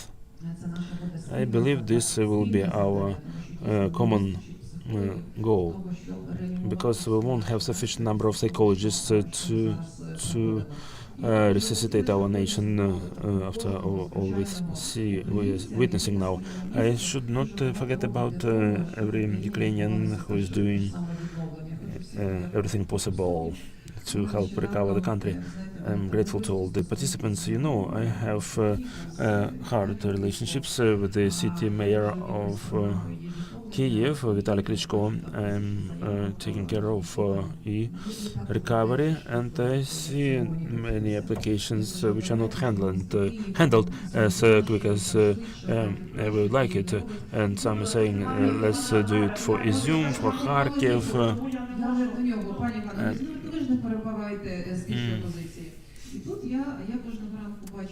So every morning I see the dashboard and I see the dynamics on e-recovery. I see that something happened in Kyiv because they handle all those applications very quickly. And our colleague from the Kyiv City Council, Larisa Zhilik, she's doing 24/7 to handle as many applications as possible and to pay those funds to our citizens. And we should be grateful to everyone who is doing maximum what they can to achieve our victory, to provide quality services to our citizens. And I would like to keep those arguments between our political parties outside. I remember we had it in March, in April, when all political forces got together in order to bring closer our victory and to improve defense capabilities of our country. Only together we can win our internal and external enemies. Thank you for your questions. It's important to be able to talk openly, fairly, and answer inconvenient questions. I'd like to thank NDI for this discussion. I think our daily work is the only way, and our continuous interaction towards inclusive recovery. I have a question still about that American list of reforms. I think we should add to that list the list of those who should implement that. So I invite all of you to have a coffee break. It was an honest and open discussion, and I think everyone can make conclusions.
panel is called The Approach of Political Parties to Inclusive Recovery, and we are inviting Jana Brenzel, journalist and news presenter.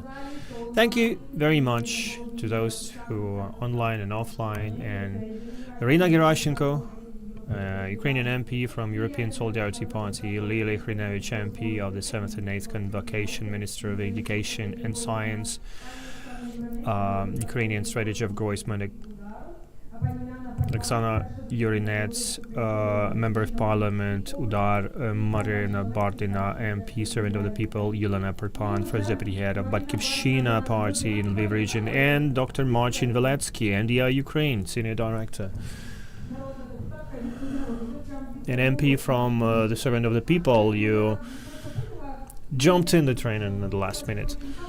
And we've noticed that they opened the door for women, except for the parliament. But now the women are more active doing that for themselves without waiting somebody to do that. So,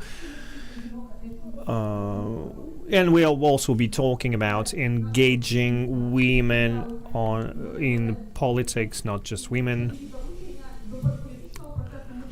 And we will be discussing that. But I would like to change the format a bit. We shouldn't have just presentations where people are, debating, interrupting each other. So I'm a TV person, so let's make it in the form of a talk show. There's going to be a question to all of you, and you will just have 2 minutes, not more. And I will be very strict about it. So please, let's do that. And my first question is, let's work the terminology. So what does inclusive recovery mean for you personally? What do you mean by that? And I think let's start with Lilia. And I will just pick a person randomly. You can start, and I will make sure that you don't exceed your time. Inclusive recovery, it should engage everyone, and the resources should be made available for those who need them, who need these funds. And I think there are lots of problems related to that. We need to be aware that we need to ensure the more people from the vulnerable groups are engaged during the war.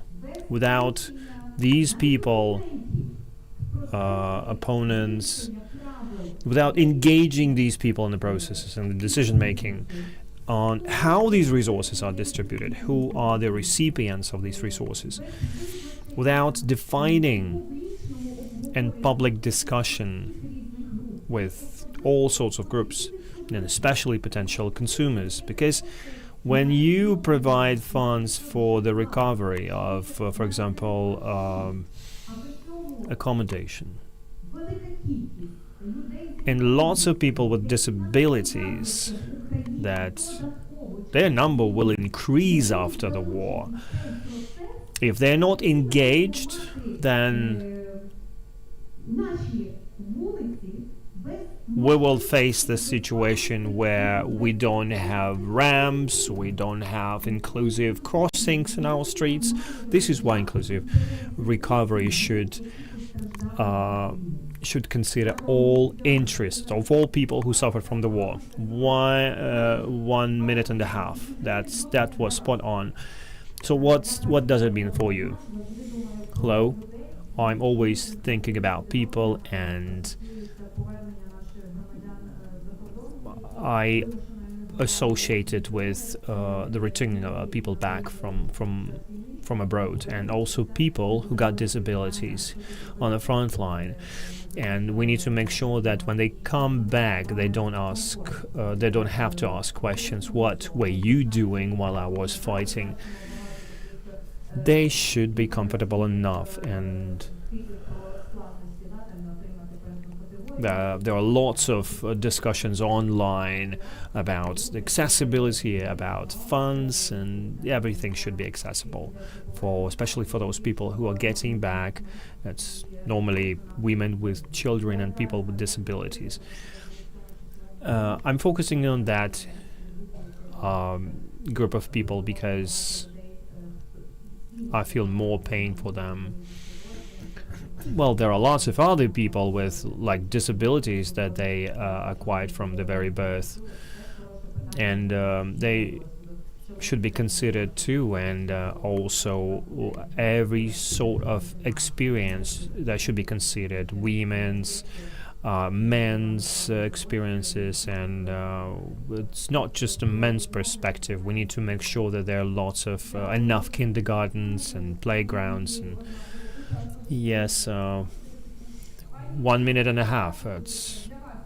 We're on time. So inclusive recovery, what does it mean for you? Thank you very much. Before telling you about my perspective, I would like to express my gratitude to the armed forces of Ukraine for giving us the possibility to talk about these things without problems. And there are people traveling from all parts of Ukraine, and we get together in Kiev, and thanks a lot to our moderator. Well, I'm a representative from Batkivshina party, but also I'm a scholar, and the discussion is the environment where we can come up with different ideas. So inclusion is what society is, whether society is more accepting, and it also includes different national programs that we talked about during the previous panel.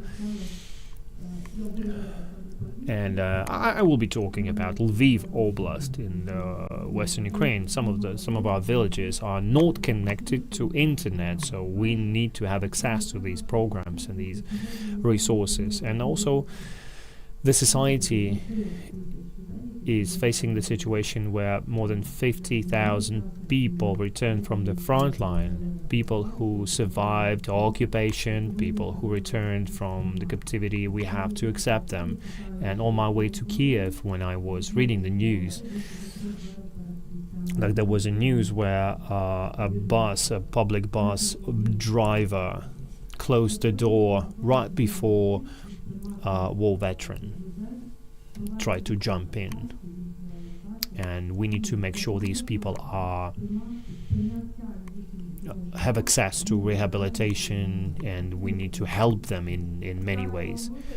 Thank you very much. And Irina, can you do some follow-up? What's your vision on that? Inclusive recovery starts with a strategy. And first I would like to see what the strategy is about, and all participants of the social and political process should be engaged, and we have problems with that, actually. I would like to have Mrs. Bardina comment on that. And there was a conference on recovery. One was in Switzerland and UK, now it's Berlin. And in the president's office, they make lists of people invited, and they are eliminating people on the local level. These are people that are participants of very important processes. Without local authorities, many regions wouldn't survive, and they are excluded from their development process. We need to get our pluralism back. We need to get civil institutes back. Without institute, there is no inclusion. And one political structure can't replace parliament. They can't be shadow government. We need to do something with that, because without that we'll have totalitarianism. Inclusion is democracy. These are almost synonyms. So we need to include everyone, not just traditional participants. Public sector. There should be a change of the demographic map of Ukraine. everyone should be included, including veterans. We have lots of people with disabilities, and we have to consider that as well during the recovery process. And if we want to get our fellow citizens back, we need to lay the foundation right now. Marina, you have 30 seconds to reply to that. Yeah, I'll pick that one. I support the opinion that everyone should be engaged in the recovery process, and we need to talk less and act more, implement lots of things, and these are specific things that should replace political populism. Martin, I'm sorry, I will be speaking English. Many thanks to our donors for making this discussion possible. For me, inclusive recovery means three things, and I would just echo what some of the colleagues mentioned. Inclusive recovery, it's also democratic recovery. So we are definitely thinking about democratic institutions which are protecting pluralism and allowing everyone to have a voice, to have a say in how the process of recovery would look like. Second, we are not looking at vulnerable groups as victims, but we are looking at them as leaders.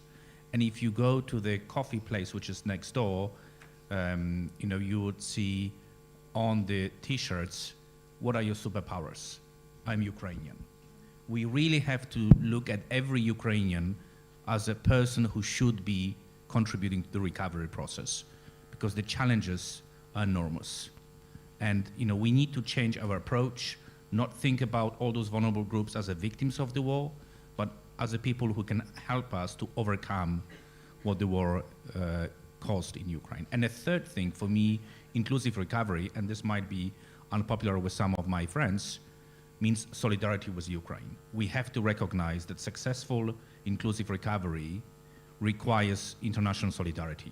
So support which we as an international community owe to Ukraine for all the sacrificing Ukraine is going through.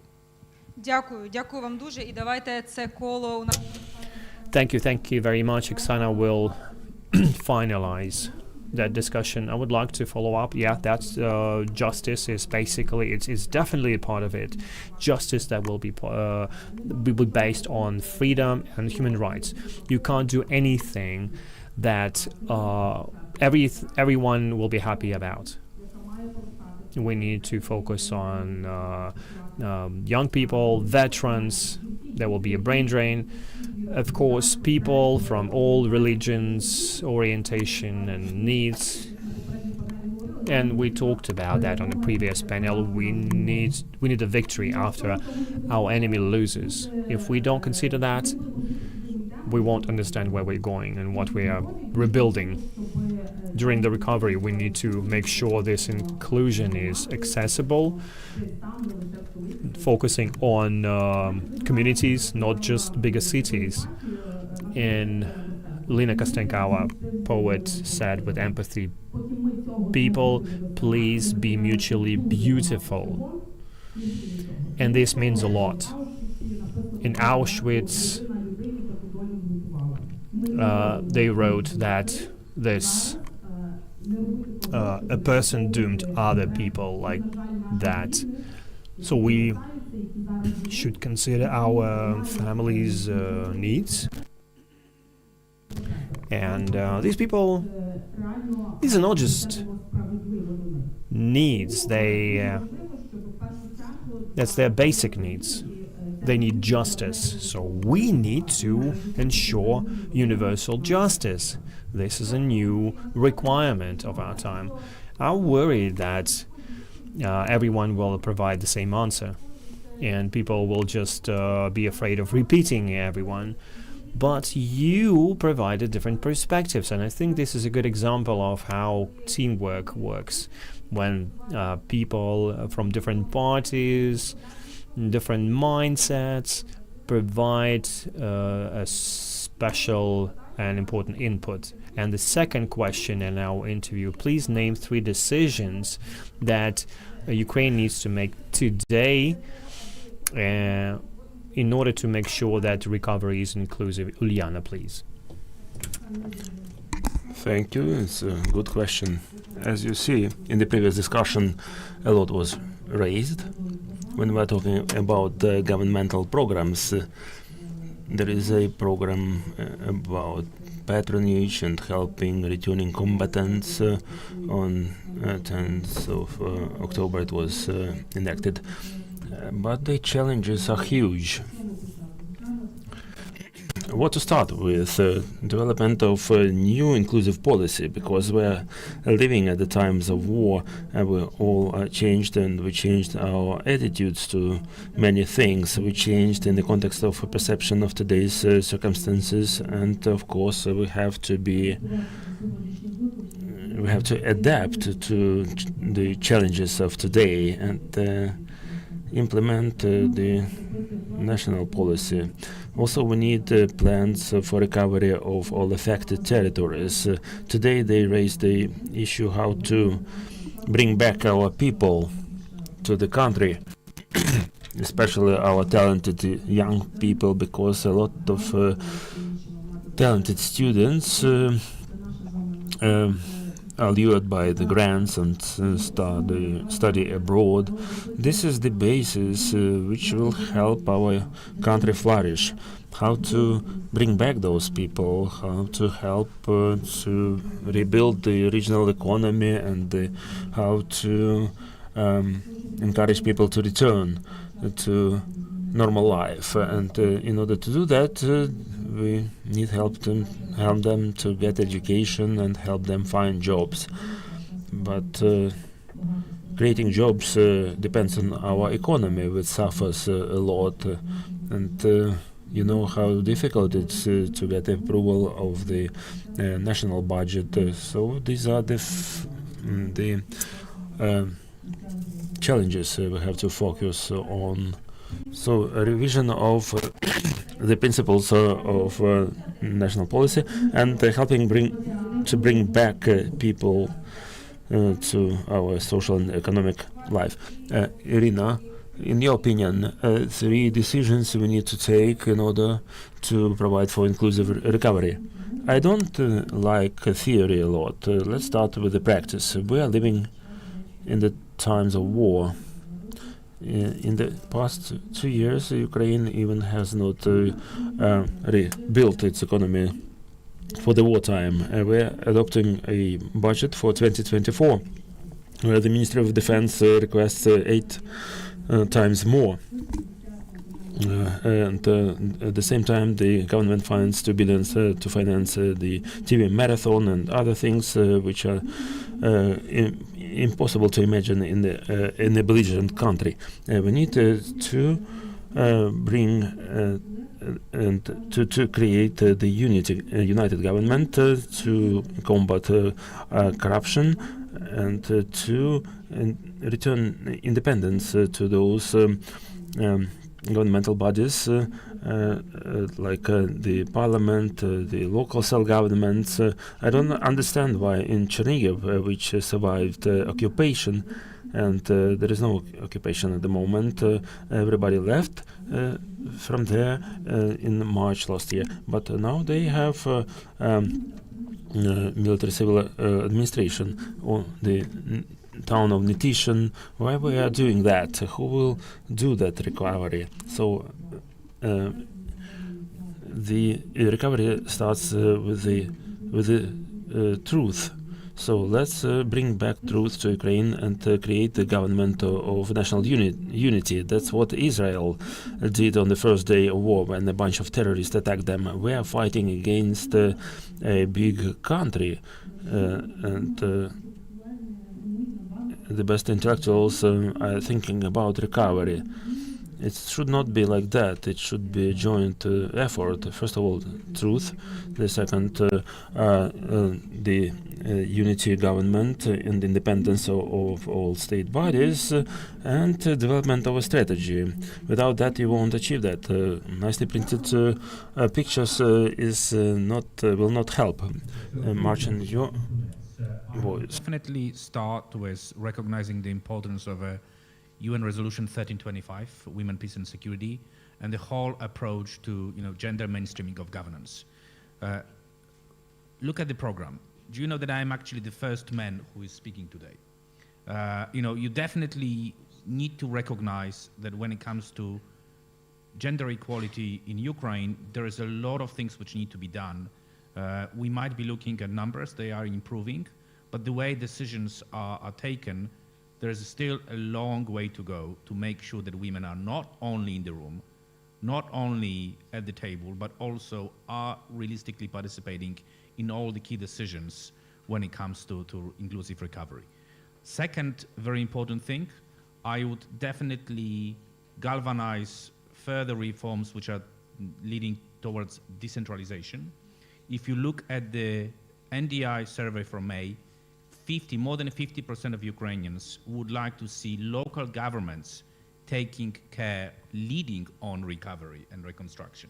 So definitely all the reforms which are enhancing decentralization. And the third thing is connecting the whole inclusive recovery to the process of EU accession, EU membership. And again, I will go back, focusing on human dimension of recovery, working with partners to explain enormous needs which Ukraine will need in terms of inclusive recovery. And I might say something which, some of my colleagues in European capitals do not always understand. Enormous price which Ukraine is paying. Persons with disabilities. We're talking about more than 25% of the society with mental and physical disabilities. We're talking about creating leadership programs for hundreds of thousands of veterans, including 70,000 women who have a huge leadership potential. This is a challenge not just for Ukraine.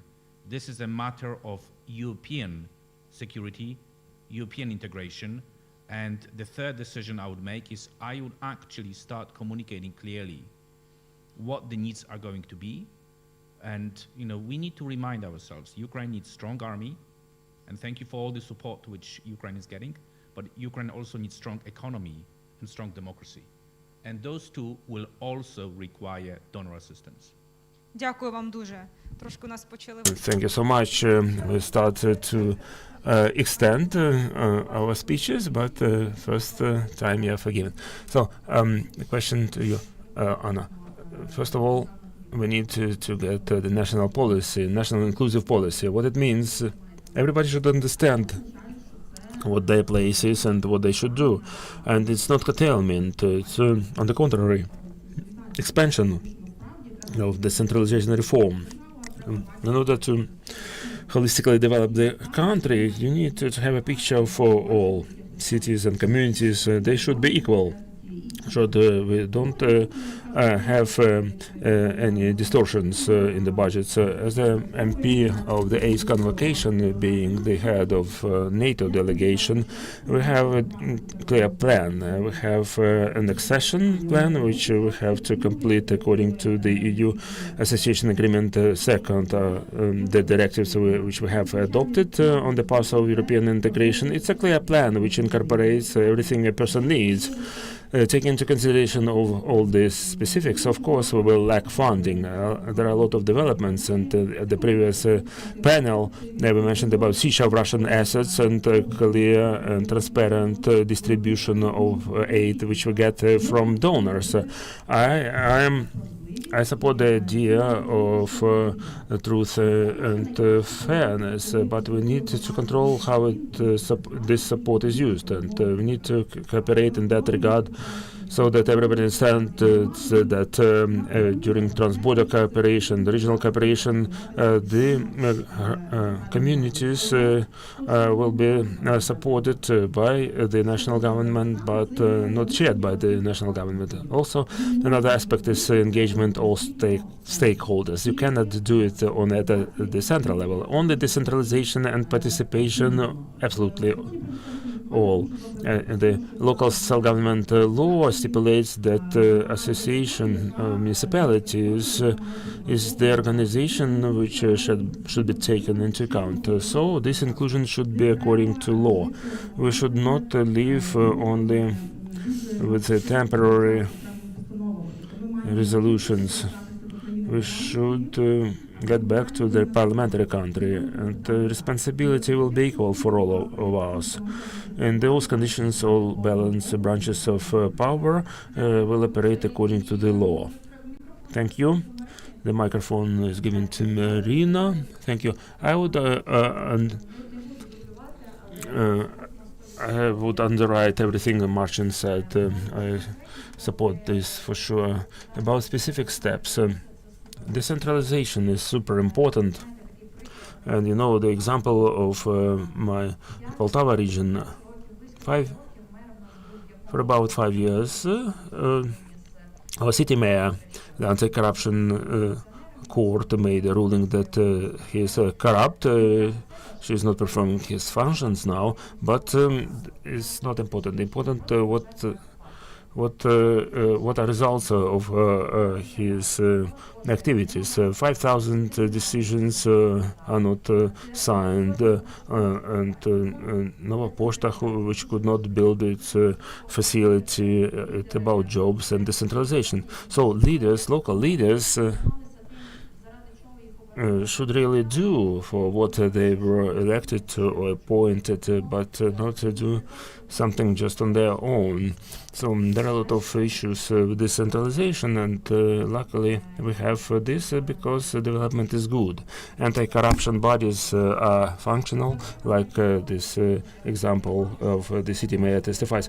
The steps, first of all, implementation of the economic equality strategy, clear 10 steps described by the government, and I believe when we implement them, those women returning with children will have jobs and will have opportunity to combine upbringing of children and work. Understand that many families, because of the war, are ruled by women now, and because of hostilities and barrages. So the women should have an opportunity to get employed and to organize child care. Then second, recovery should be 100% inclusive, and the Ministry of Recovery should. And now we have Alexandra Zarkina, Deputy Minister, who also supports this idea of gender mainstreaming in recovery. Because as we have such an opportunity to rebuild because of the war destruction, it should be inclusive. And inclusion is related a lot with education for me. You know, the wonderful deputy minister now, who was a professor at Kiev-Mohyla Academy, he said that he lived in Canada, but you know, if you want to get good education, you don't need to seek it abroad. You can do it in Ukraine. I absolutely agree that we should exert a lot of efforts because we are facing with the European future and the Euro-Atlantic, North Atlantic membership, and we need high quality experts who will be able to implement that. So please, the question about those three. Thank you for this honor to start and to end. Of course, everybody is interested in transparent rules, how to apply them at the expense of a recovery budget, and how these funds will be used. Now we should focus on the transparent rules, so that everybody starting from communities, ending with the families who suffered from war, should understand that those rules are really transparent, that can be achieved with the help of e-tools and our platforms which are being implemented. But later, that access after registration of all needs should be fair. And so far, we have people have a lot of doubts. So the initial rules, first of all, rules which will be really operational, and the second, with those huge losses, how to quickly rebuild the country, will need huge resources. And I think we should be more serious about that list promulgated by our American partners, because we have to ensure that such phenomena as corruption and abuses in using the funds of our international partners will not take place. And we have to institutionalize that. So that should be a step of our country, because we have to count also on the partners' funds. And the third obligatory principle is the role of local communities. I try to emphasize that in the beginning, to include those for whose sake you are doing that. Let me continue this point about education. Today in Ukraine, every 10th school was damaged, and we should understand that the education is not just a university.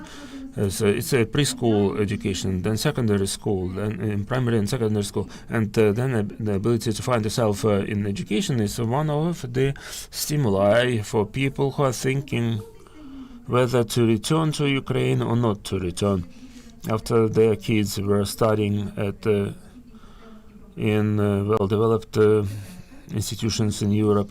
And secondly, there are areas in Ukraine where children live. These are deoccupied territories, but they don't have a place to study. So practically with the help of NGOs and funds, the digital education platforms have been created where kids log on in the internet and get access to education. So those steps should be expedited, and we should invest in education. I really hope that we're going to will get a new momentum to reform new Ukrainian school and to recover the infrastructure for education. Thank you so much. In the first round, we talked about what is inclusion, and in the second, what we need to do to that end. And the third, let's discuss what at the level of your organizations and parties you have done or are planning to do in the nearest future to ensure inclusive recovery. So let's start with Irina. 2,500 of our party members are fighting. 70 our party members, including leaders of our youth, died. And I cannot mention that without tears, because our office has portraits of our friends in black frames, and our world is ruins. And those nice young people had to develop Ukraine and bring up their children. So when we're talking about future recovery and inclusiveness, I bear in mind that something will be lacking there. Many people will not be able to engage in that. So we should keep that in mind when we're talking about the country of veterans and the country which really suffers of PTSD, which probably is relevant for all people in our country. So we have to start with mutual respect. And as a co-leader of European Solidarity Faction, see my work in order to prevent desecration of our memory. When Barna, our MP, won the court case against the peoples of servants of the people, MPs. I'm not talking as a politician now, because in the trenches, at the front line, they're fighting for Ukraine, not for political parties. This is really important for us to be mindful, and I would like everybody present here to share that. And it's important to honor and commemorate those people. In our party, a lot of attention is paid to our young members. These are young people who will who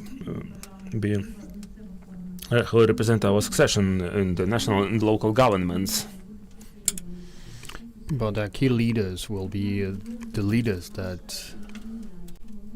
on the front line, and we need to make specific decisions and draft specific laws to improve our defense and help armed forces, simplify processes for them, and to do enforcement.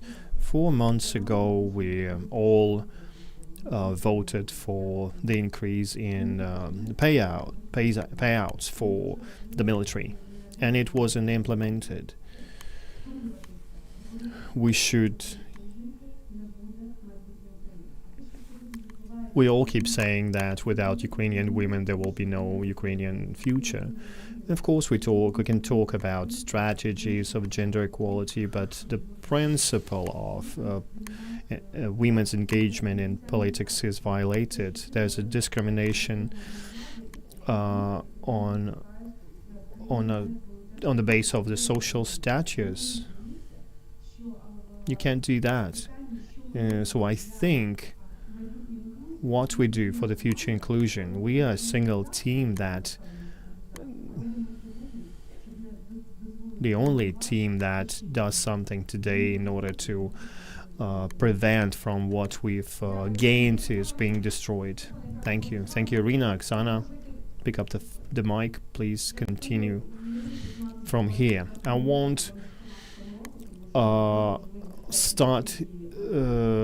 started from the 24th of February. I will probably start with 2014. Unfortunately, there's a need to talk about what we started with, and that means women's health, using public organizations, different associations. Parties don't work here. I have a parliamentary party, but we can't really affect a lot. Clocks for deaf people. I think this is an initiative that should be expanded all over Ukraine. If we're talking about psychological assistance, I absolutely agree with questions on the previous panel. I know what it's like when a person returns from the front line without limbs and they need special help. And when they get back, they look different. His convulsions, asthma convulsions, and what about kids that stay with their mother, that stays at home and they're waiting for their loved ones, their family members. So we should be united. Well, now a single political party can't make decisions. Well, actually, now they can, but that shouldn't be the case. And everything we did before 2014, art therapy, including people. When you ask people what helped you walk when you have no legs, they say, my wife, my professional environment. And when I read Galina Tereshchuk's article, and Tanya Pritula, who wrote about her husband, he said, my prosthetics is my awards, they're my military medals, and it should be included in every program. And what we do in our political party, it should be part of every program. My grandfather had no left hand, but he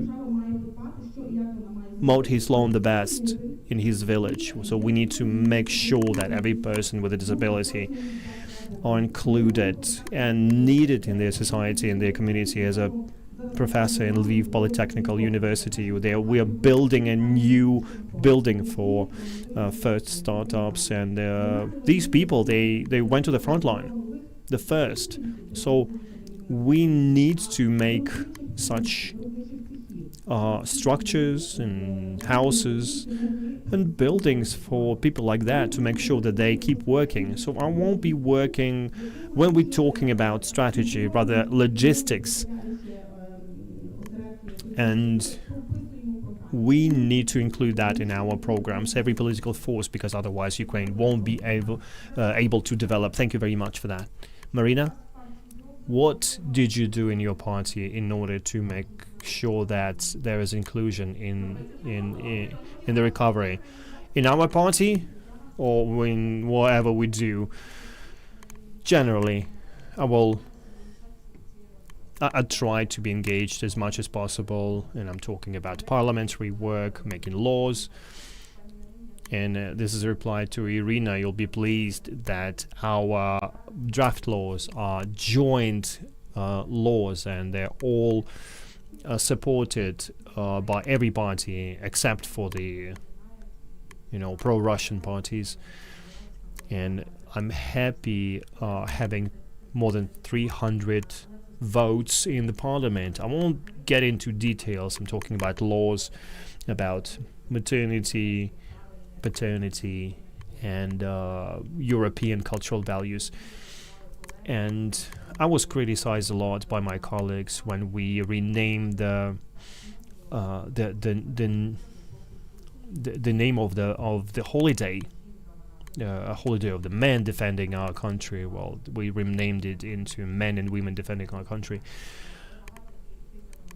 And there are lots of draft laws that benefit. Well, recently we gave a possibility for women to make decisions when they want to go on a holiday, pregnant women.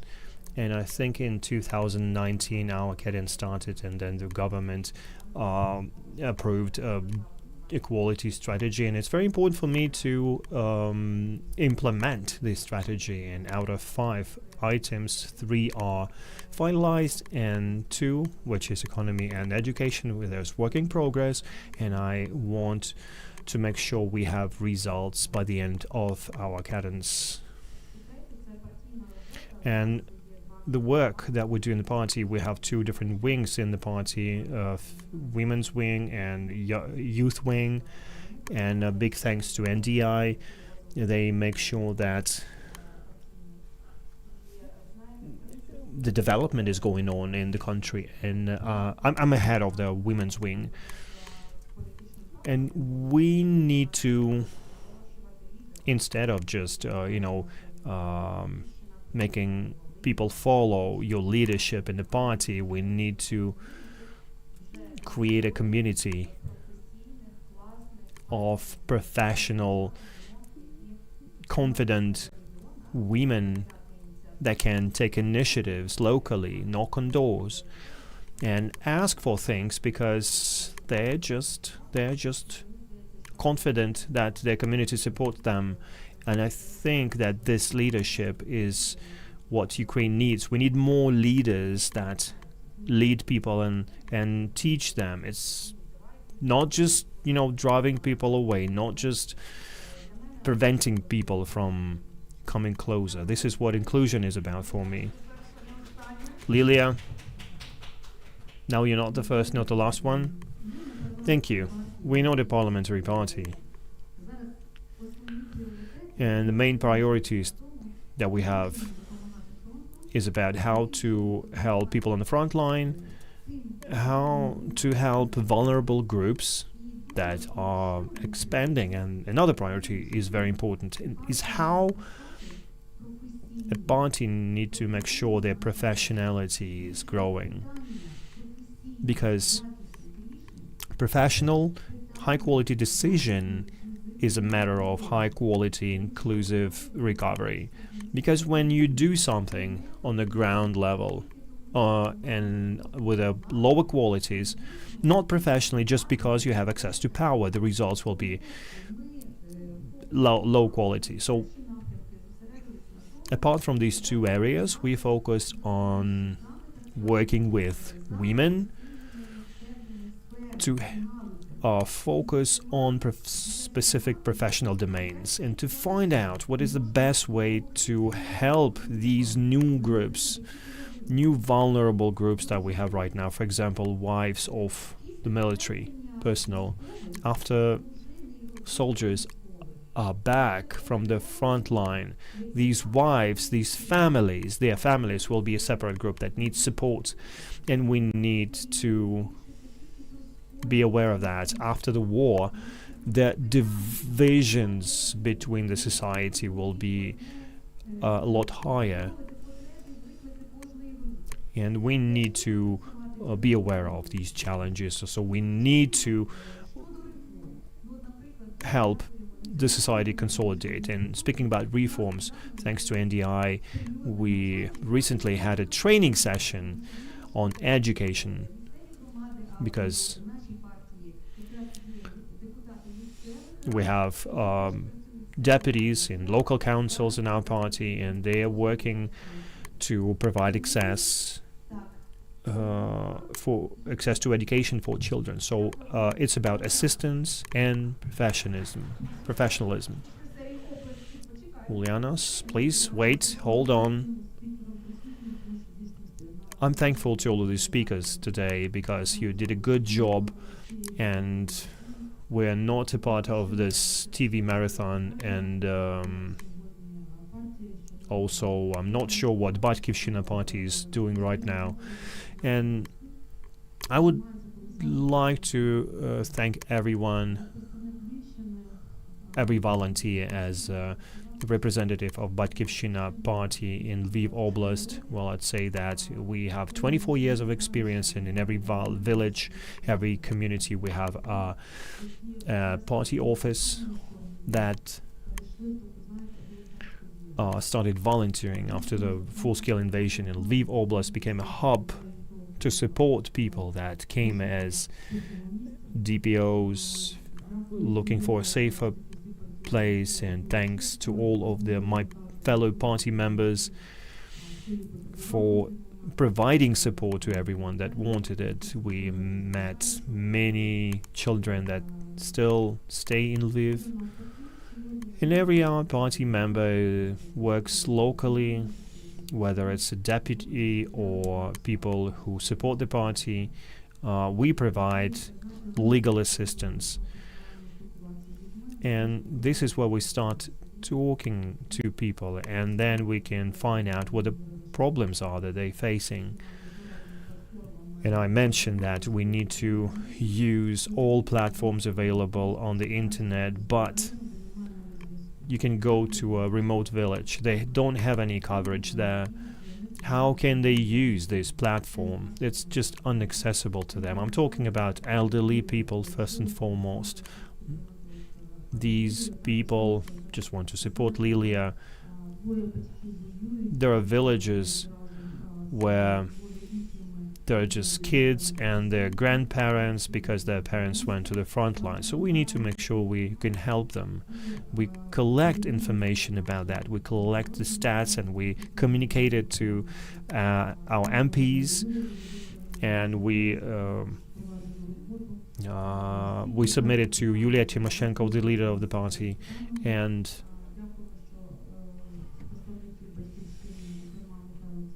I'm thankful to Mikhailo Tsimbalyuk and the committee, the parliamentary committee on protecting veterans' rights, where we can discuss these issues, and then we can come up with draft laws. But there are lots of problems, and if we discuss education, I would like to subscribe to what Oksana and Lilia said. When there's airlift, our shelters are not very inclusive, and sometimes they have hard time going down the stairs or up the stairs. And we have wonderful universities, we have wonderful staff, and we can compete with other international institutions, but we're not adapted. We do not comply with the new standards. Students struggle, some students struggle with going upstairs to the 5th floor, where my office is. Public restrooms.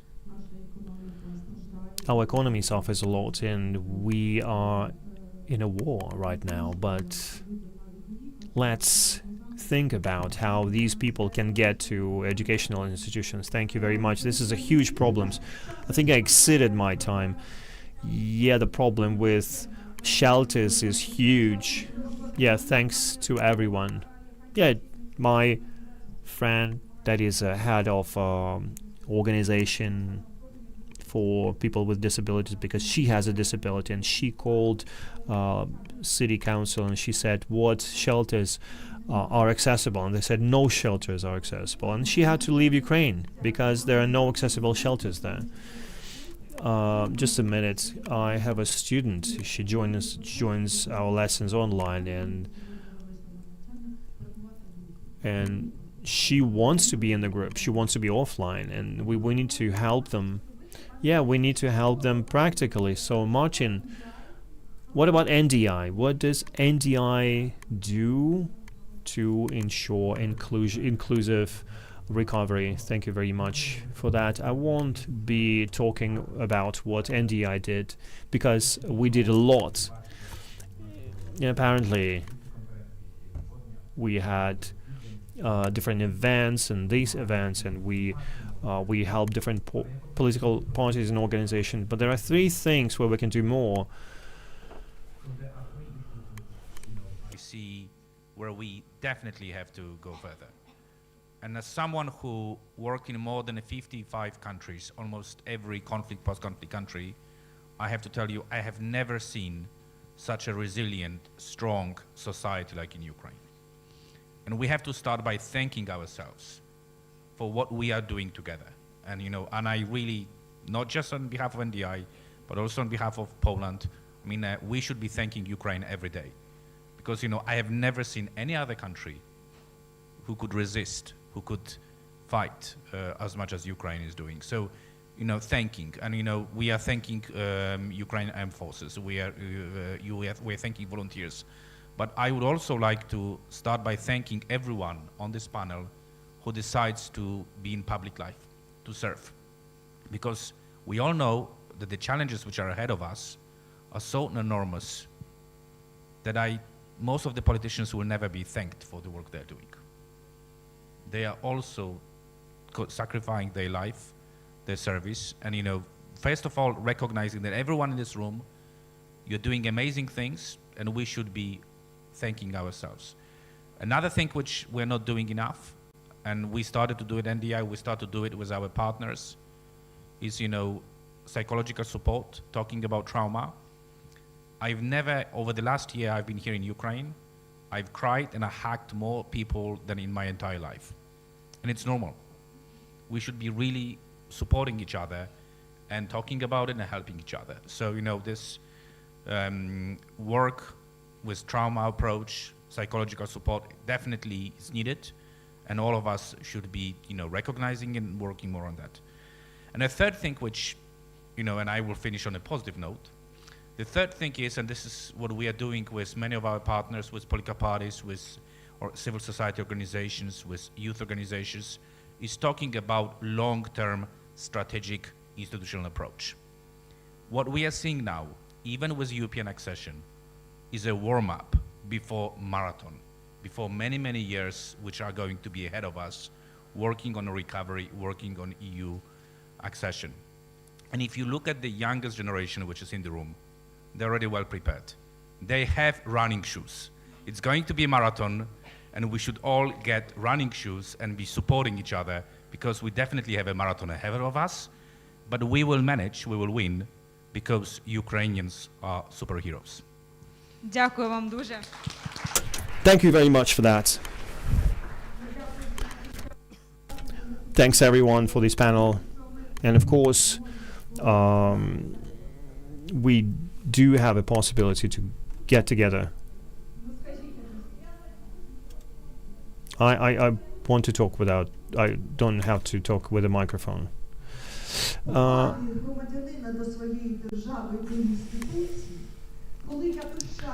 And without being proud of what's happening today, nothing will help. What about the Minister of Justice? And then he's making videos that I feel shame for. I have this cringy feeling when I look at that, when there's corruption, stealing, and so on and so forth. Until we as civil society, normal people, don't think I'm like a normal average person, until we are proud of our country, of our institutions, there won't be any recovery. Unity. I agree with Irina, who said that nothing will happen without unity, and there is no unity when professionals, only because they belong to other political party, they can't access decision-making processes. Yeah, well, unity, national unity government, okay, I agree with that. Why don't we create an advisory agency where all prime ministers that did a lot, well, did many mistakes, but nevertheless, they have good experience and professionalism. They lived through crisis and other things and turbulences, and they have thoughts, they have ideas. They have ideas, but nobody listens to them. So we should be proud, and we are proud of our Zaluzhny and our military and our volunteers. And then that proudness starts to disappear, and empathy in the society, and this requires education. Our kids are jumping off tall buildings and commit suicides. I apologize. Thank you for your remark. I don't think anyone in this audience or in the country to be proud of our country. The different stories for institutions and persons, but we should not love every person in politics, but the key is ability of exchanging opinions and leading a dialogue. Sorry, I don't remember your name, but you had a very good message on empathy, but you started with a remark that you don't like the minister.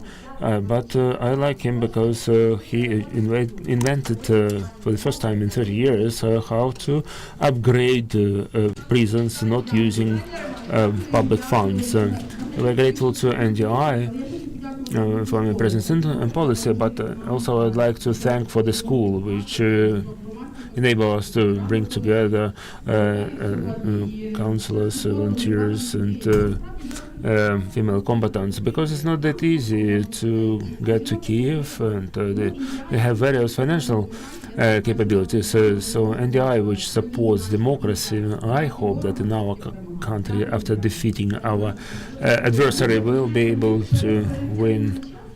We delayed a bit our discussion, but we still have two questions on our panel. What can be threatening for women's leadership? I think it's a really important topic. Many things can threaten women's leadership, including if we stop having those platforms where we can listen to each other. My experience in politics tells me that this is a complicated story. When you're in power, you get a lot of criticism and a lot of questions, but you have to be able to listen to them. And if they're talking something like that about the government, sometimes we do not need just to protect it. We should explain things. And regarding the women's leadership, we had a really good panel discussion. I came here from the really important round table where we discussed post-war elections, which sooner or later we are going to have in Ukraine. So we should understand what will be the conditions, and the technical aspects were discussed, what could be the risks associated with the election process. So we should ensure trust, and they have to be recognized as legitimate. And if we don't have equal participation and inclusiveness, and the whole political spectrum will not be presented, they won't be recognized as legitimate. And in that case, we will lose peace. And there are a lot of women who are choosing between the being leaders in politics and safety of their children. They opted for safety of children, and they went abroad.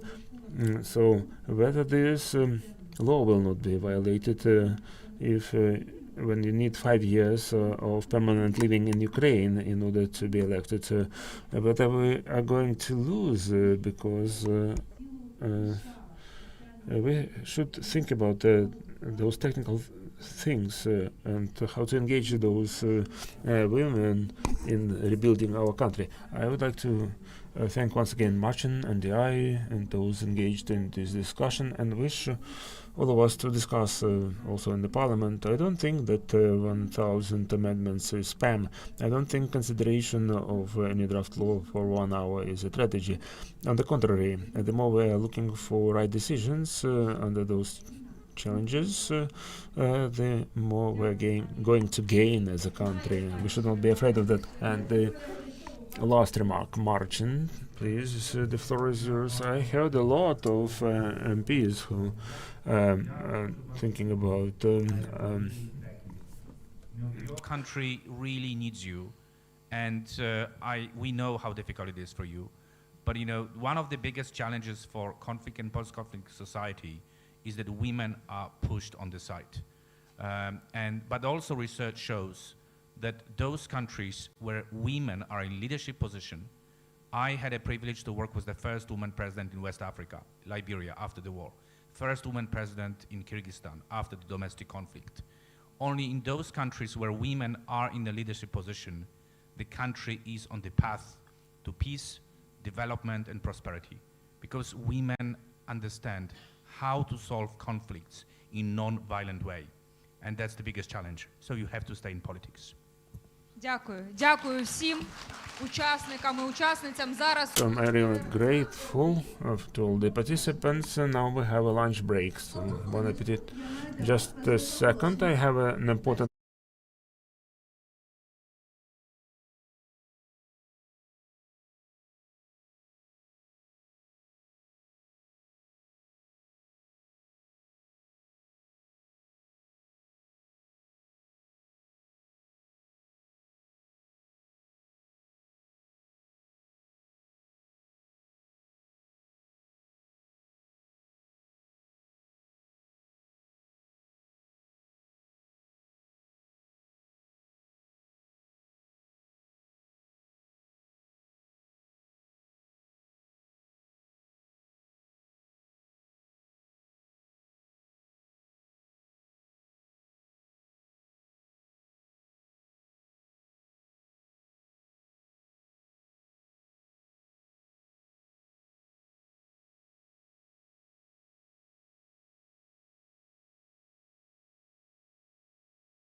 women are 50% of success of Ukraine, and on our Facebook page.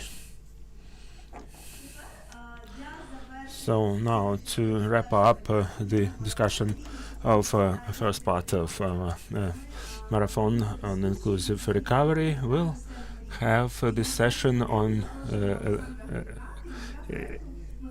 Alexander Gnatyuk is invited.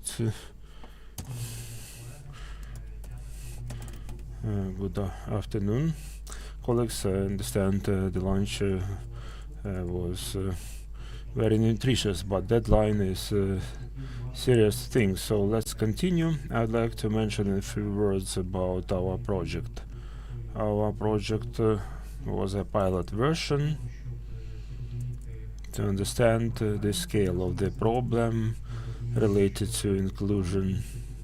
We know that there is war, and our other challenges create difficulties for all communities without inclusion, which directly suffered from hostilities, and those communities which suffered in other ways. In the first place, from the standpoint of economic losses.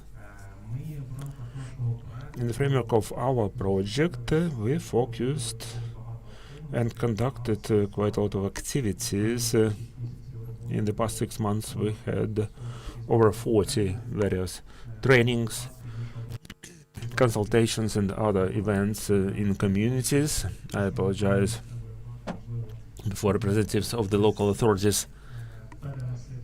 Maybe we overburdened them with this work. But a pleasure for me to acknowledge that all our partners, we had 6 participating communities, and their leadership was really responsible regarding those challenges they face and they're going to face in the nearest future. That's why now I would like to turn the floor to our participants. The format of our discussion will be quite lively, short questions and answers, not more than 3 minutes from every participant. First of all, I would like to give floor to Nina Kharchenko, Deputy Mayor of Pervomaisk. Pervomaisk Gramada of Kharkiv region sustained the biggest damages. So please tell us what kind of damages you suffered. Good afternoon. I represent Pervomaisk Gramada of Mykolaiv region, which was established in 2020 by merging of 2 rural councils, which included 8 villages. In 2020, the population was up to 30,000 people. At present, it reduced.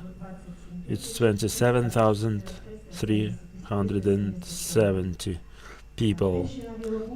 First, air bombs and rockets were launched at Kharkiv at 5 a.m. on 24th of February 2022, and on 25th of February, our Gramada got the first buses with IDPs from Kharkiv city and neighboring districts. You know that we had to act quickly. That's why our Gramada we quickly responded and organized 5 places for compact accommodation of IDPs, and up until now we have 370 IDPs living there. At present, our Gramada accommodated about 11,000 IDPs, and 9,700 are registered with us. So our Gramada grew at 35% because of IDPs. People residing with us now.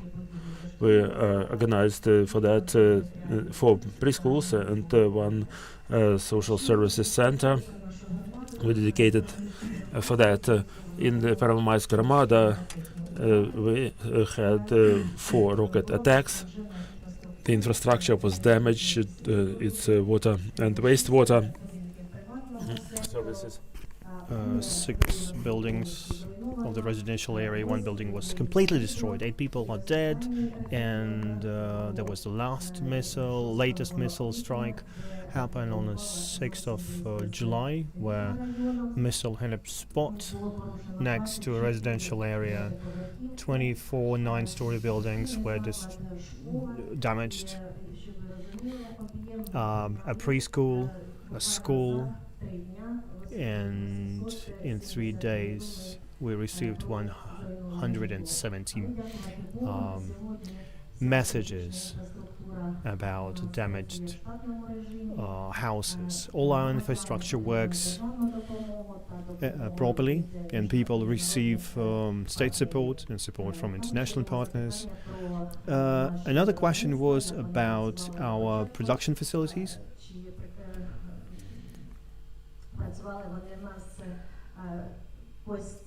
Whether they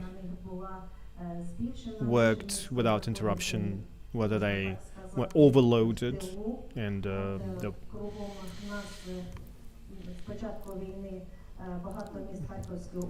community is located on Ukrainian territory, further from the front line, and Kharkiv was under shelling. We have some enterprises of food industry, and people worked in 2 shifts, and they produce spaghetti and cereals, and so we worked and we supplied food to all Kharkiv Oblast. Nina, I think we will give the floor to Elena Tupchak. She represents Dunaletska community in Khmelnytsky region, Oblast, and this particular community, since the beginning of the full-scale invasion, for the first couple of months became a transit point for many IDPs. Significant part of these people still live in the community, and I want you to share your experience with us. How did you provide support to these people? And I want you to tell how you work with them on the ground level for the second year, because it's been almost 2 years. Hello everyone. Yes, our territorial community, since the war started, gained another status.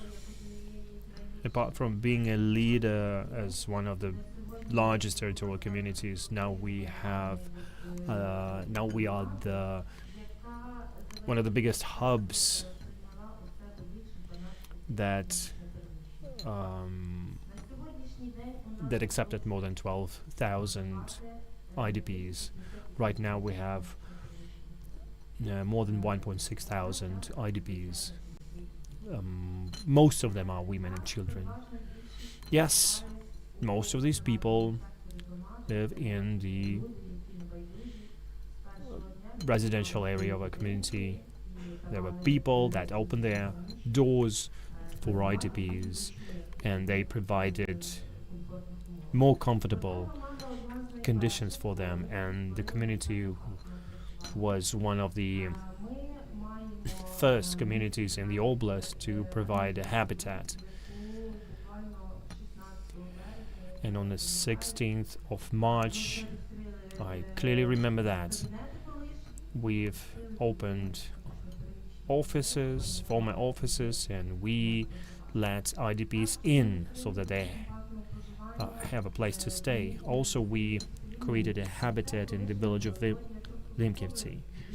It's a former outpatient clinic, and there are 47 IDPs there. Most of them were evacuated from Kherson Oblast. We realized that covering basic needs, working with charity funds, organizations, volunteers, NGOs that brought us food, hygienic products, supplies, and also we supplied equipment, but the priority for the community is integration.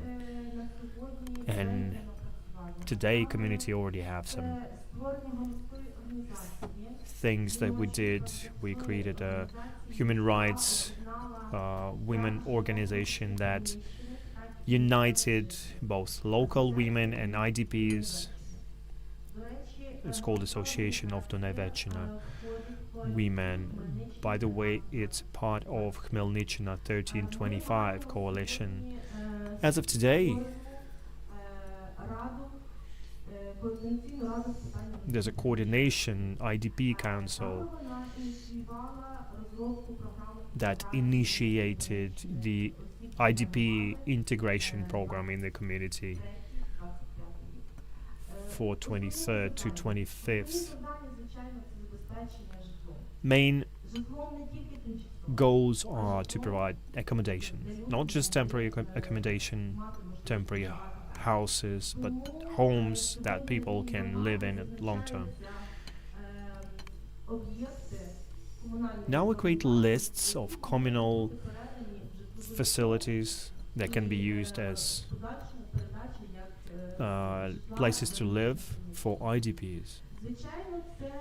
Of course, we need to provide all services for IDPs, both educational, social, and healthcare services. Of course, I'm talking about employment. These are basic things that will retain people in the community. We have, by the way, 4 relocated enterprises in our area. And of course, we integrate them culturally. We teach traditions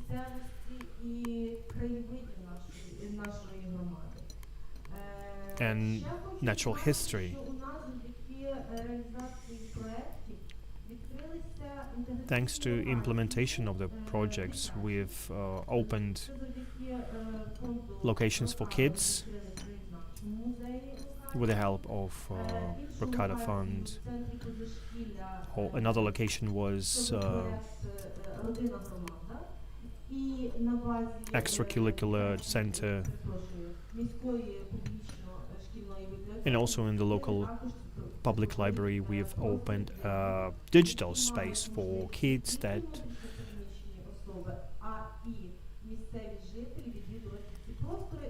open its doors for both for IDPs and local kids, and they have a possibility to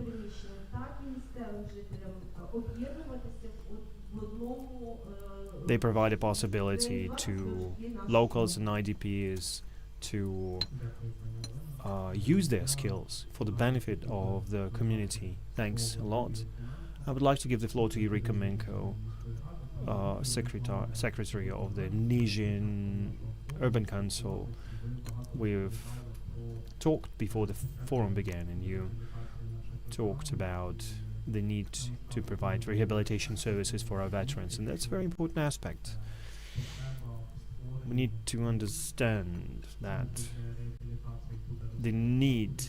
this need for rehabilitation centers will grow, but also will need to manage their work. And I know that it's a work in progress for you.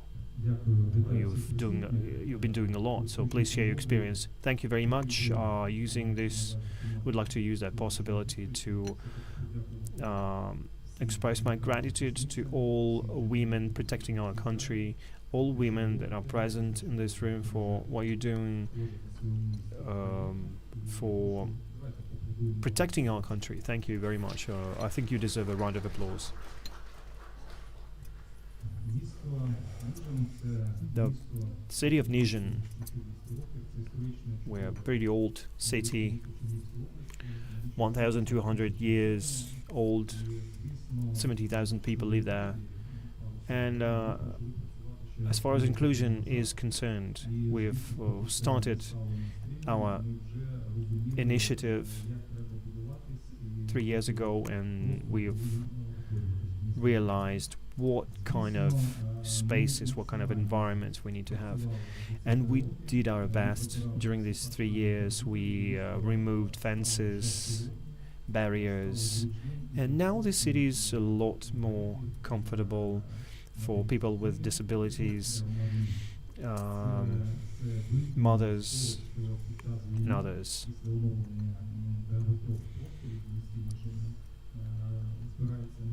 And now, after these renovations, these changes, we have lots more young people gathering there.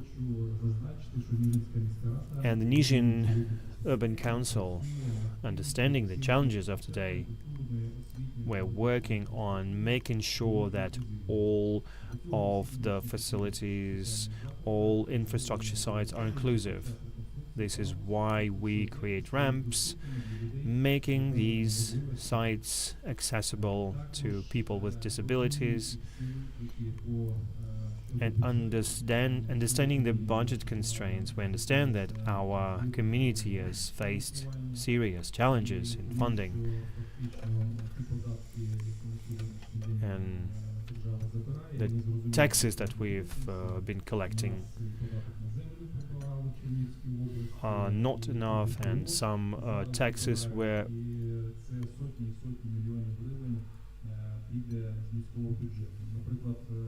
different taxes were collected. For example, 95 million hryvnias is a development budget, and the total budget is 650 million. So the community has taken it seriously. We are cooperating with different donors, organizations, and partners. For the last year and a half, since the beginning of the full-scale invasion, we became brotherly cities with different countries, with different cities in different countries, states, and Finland, and Netherlands. And we started receiving letters from Polish cities who expressed their wish to become brotherly cities, and it provides us good contacts and provides us with good possibilities to develop this, raise money, attract investors, and we have dozens of projects for IDPs and inclusion projects as well.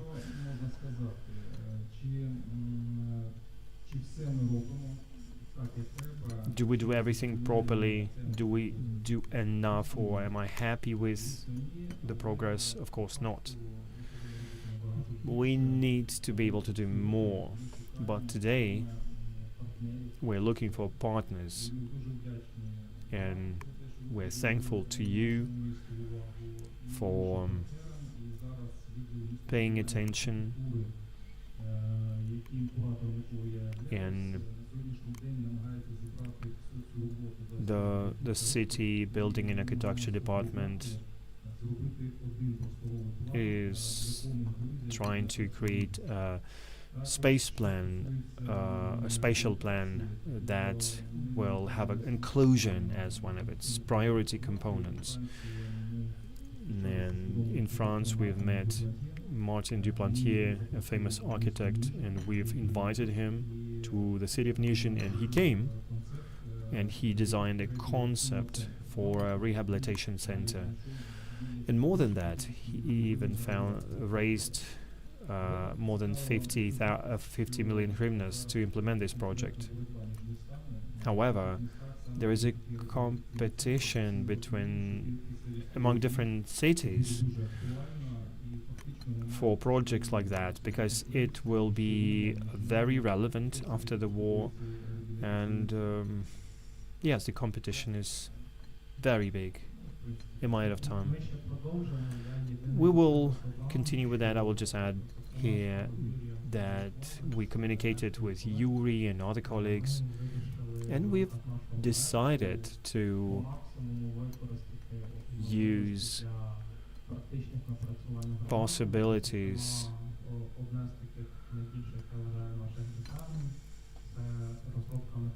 And I think one of our biggest gain is a set of recommendations for every community.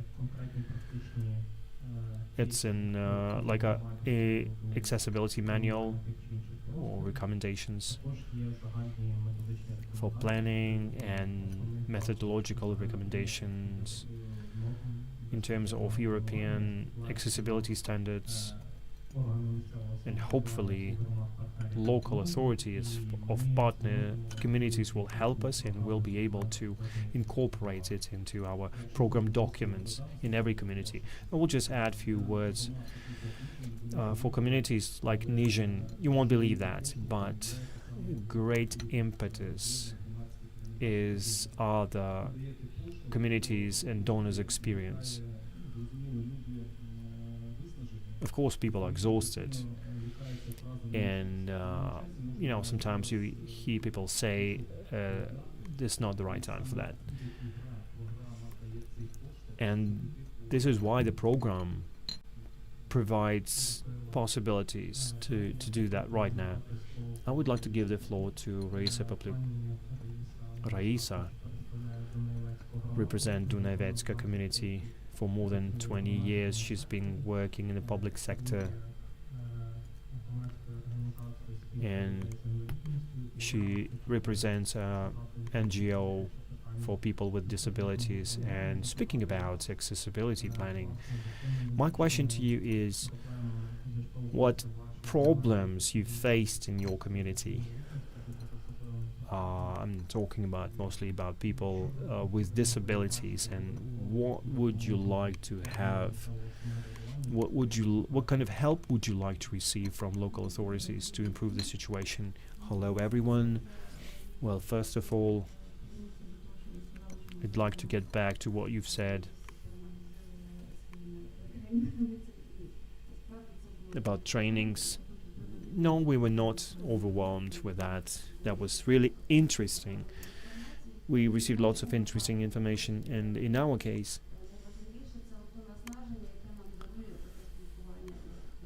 it's really inspiring. Events like that.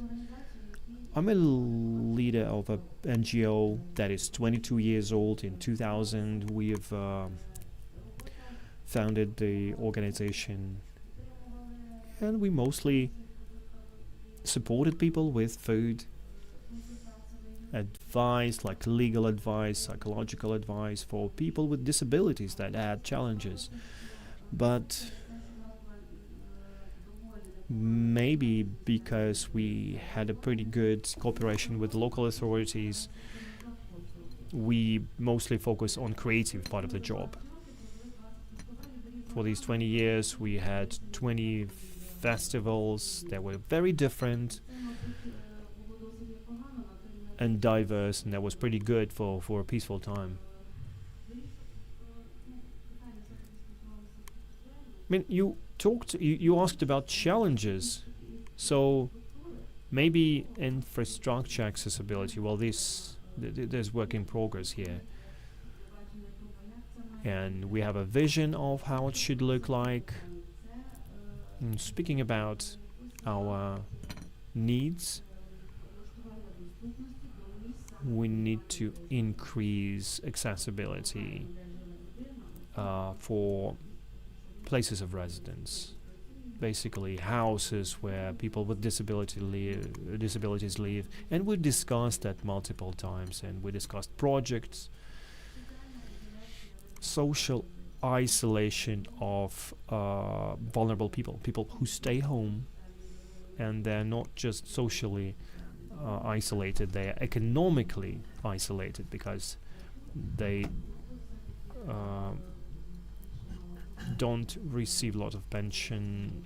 And I think the city council and the alderman precinct administrations should work on that. Well, that's a national problem.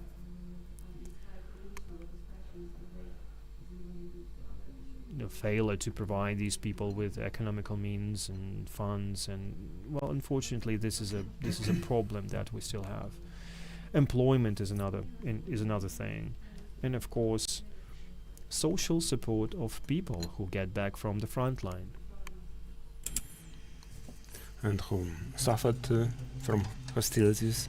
Thank you. I think we will continue supporting people who suffered from war and returning combatants. I know that your organization is involved in that. I would like to give floor to Oksana Kornieva. She is a representative of IDPs. She now lives in Nizhyn Hromada and has an active position in the community. I would like us to distance from formalistic approach, and I would like you to share your experience and tell us about the biggest challenges you faced. And secondly, are you considering for yourself, for you personally, for your family, the possibility to remain for permanent living in Nizhyn Hromada, and what could be the factor which will stimulate this or that decision? Thank you. I'm Kornieva Oksana. I'm a resident in a wonderful city, wonderful historic city of Nizhyn. I couldn't learn about it so much without living there for more than a year, if it were not for the war. Before 6th of May, outside my daughter, who won the prize in writing essays in KUM Institute for Study of Holocaust. What can I say? Happy family makes a happy life. All that we had before 2014. And it deteriorated even more after a full-scale invasion in 2022. I yesterday was a nurse in the ambulance, and today I'm a student of social pedagogics in Hohol University. On 6th of May 2022, Verkhny-Kamensky, in the house which my father built, cluster munition exploded. I got wounded. 2 millimeters, if you look at a ruler, 2 millimeters is a small piece. It's practically nothing. But everything is learned from comparison. 11/7 debris got into my neck. So my house was destroyed. I lost my work, income, and health. I'm telling you about those material things, about losses. When I was sitting in Meshnikov clinic in Dnipro, I understood that I'm alive. I'm sitting here alive, and God gave me this opportunity to live on. I had to find a resource to continue living and to become useful for the society, to help my country win this war. I believed in my strengths, and I understood that my pain and my weaknesses can be transformed into my strengths and my weaponry. So we found accommodation. My husband is working for critical infrastructure. It's a national railways company. He has no one day without work. I'll tell you that healthy and efficient communication really solves the situation. You just go there and talk about it, and you win. And on my first I was called a Sirka on the first year of my studies at Medical Institute, because in order to solve the task on chemistry, we had, I told it's the element of sulfur. That's why I was nicknamed Sulfur. And I know it won't happen like it was 1951 in cargo. train. They deported my parents on both mothers and fathers lines. They were exiled from Drogobych Oblast together with cattle. They were transported to the north of Donetsk region. A person has a right to choose. Someone will say, just give me accommodation and I'll stay with you. It's okay. For us, it's not okay. We want to come back. I understand that I'll tell you some things which cannot happen if the rivers of Bakhmutka and Siversky Donetsk regain their channels, and if the sun gets back to the place it usually gets up in our area. But I know we cannot do that, and I have a question to people living there. Are swans coming to our pond who raised their babies there and went south in the fall? I was told, yeah, that pair returned. Every year in autumn we walked there and looked how wonderful it was. That wonderful white pair came back, and those ducklings were swimming there, and our kids watched that. Now, how my two daughters can tell them that we are not going to return? Of course, we will achieve victory because it's our land. We are going to return, and Putin's regime will not be able to do what Stalin's regime did in the past.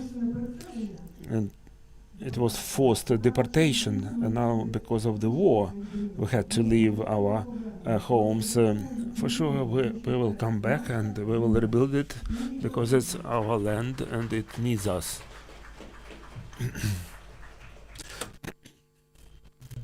Thank you so much, Oksana, for this emotional contribution. I'm confident that we'll be able to return because this is our land. And dear colleagues, I would like to turn the floor to Natalia Tarasenko. The land is really important, but it's even more important what kind of managers will be on that land. Natalia was engaged in our project as the expert on gender budgeting. She conducted a lot of public events and online consultations for local self-governments. I would like you to briefly share with us your experience and tell us about, and to our colleagues about the most acute problems in the self-governments. Thank you. Good afternoon, dear colleagues. First of all, I would like to thank to all Hramadas participating in the project for resilience of every person who from February 2022 assumed this responsibility to help people and to cope with security challenges and humanitarian challenges. This experience of cooperation with Hramadas under this project is on one hand about the understanding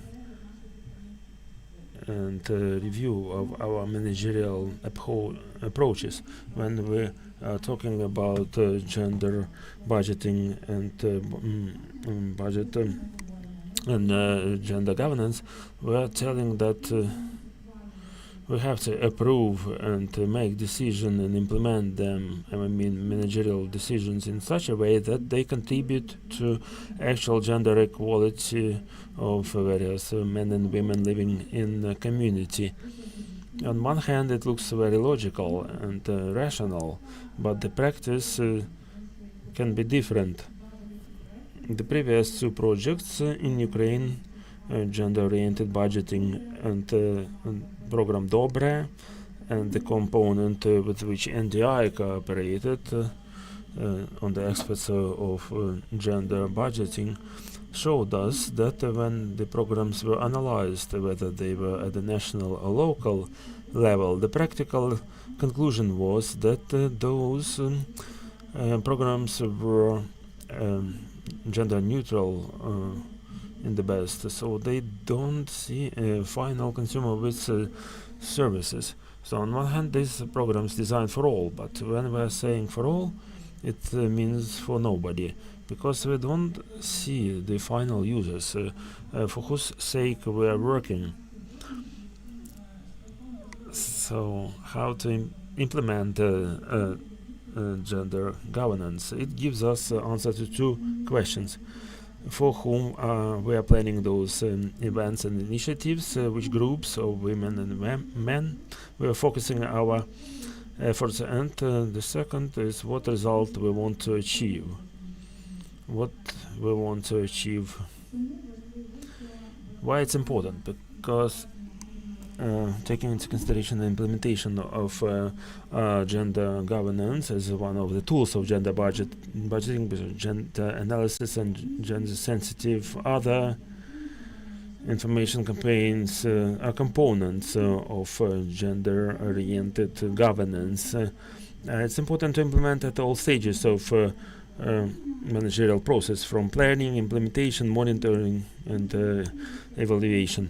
Because I think each of you once in life saw a situation, even when local authorities are really open and ready to implement some program on inclusion, very often between those who implement it on the political level, it's supported, but those who implement it in practice and signs the commissioning documents for certain buildings and so on, there is quite a big difference sometimes.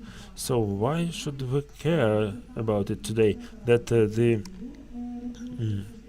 MPs and people and councillors and implementing agencies should do their job, but people and women using those services should really have a possibility to use those services. So those services are based on their needs and not on the capabilities of those institutions, because in reality there may be differences between the two. So sometimes if we implement gender-based governance, we were talking a lot about strong institutions today, but those strong institutions require people with proper gender sensitivity. It means, on one hand, to discern the situations, the challenges with which various groups of men and women can encounter, and to take action in order to eliminate those inequalities. And as we are talking today, that we are singling out, and we understand that there are people with disabilities, I would propose to think wider in terms of gender sensitivity, because if it's restricted to physical access, we should measure it with by the categories of low mobility populations. But if you if you see what kind of people are there, it means that you either were or you are or may be in that category. So any of our activities in our day-to-day life, irrespective of what we're rebuilding, I would like you to pay attention to the fact that rebuilding infrastructure is important, but investment into the human capital development should be priority number one. Without reiterating those target groups which were mentioned today, those who are outside various programs and initiatives, it's really important that in practice the gender-related governance should encompass everyone. It should engage everyone. In order to facilitate that process, we should think about what we know and what we don't know about people living in Gramada. If we don't know, we should find tools how to find out about their needs, and based on studying their needs, how to identify priorities, because whatever kind of budget we're talking about, we will always have restricted resources, and how on the basis of priorities identified provide quality services, so that the measurement of our managerial approach is would not be just the number of purchased codes, but the number of dressed people. These are different measurements. So if we critically think about reality and look at the managerial processes and answer the question, maybe we should try something else. I am for human-centric approaches in governance. That's about how to implement gender-oriented governance and how to use various tools for that. Thank you so much, Natalia. Dear colleagues, and we understand what kind of problems the Gramadas face, and the community sector and vulnerable groups.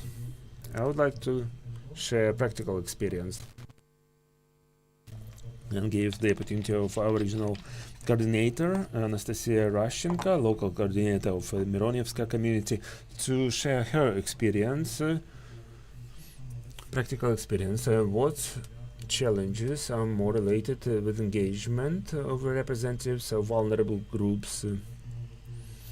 Because Raisa mentioned about social exclusion issue. So I would like Nastya to share her experience. In what way she, together with the colleagues, found the key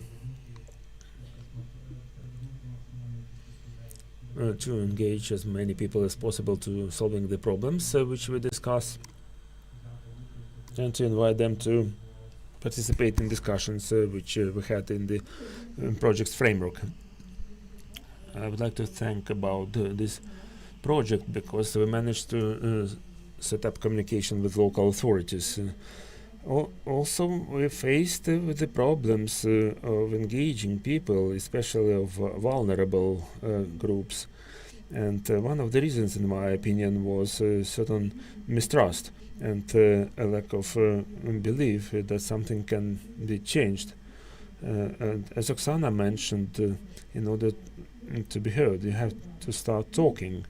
And here is the same. You have problems, and we have local authorities which are ready to change something and support you. But vulnerable populations are mostly silent about their needs and problems. There are some widely known problems of which everyone knows, and about the others they keep silent.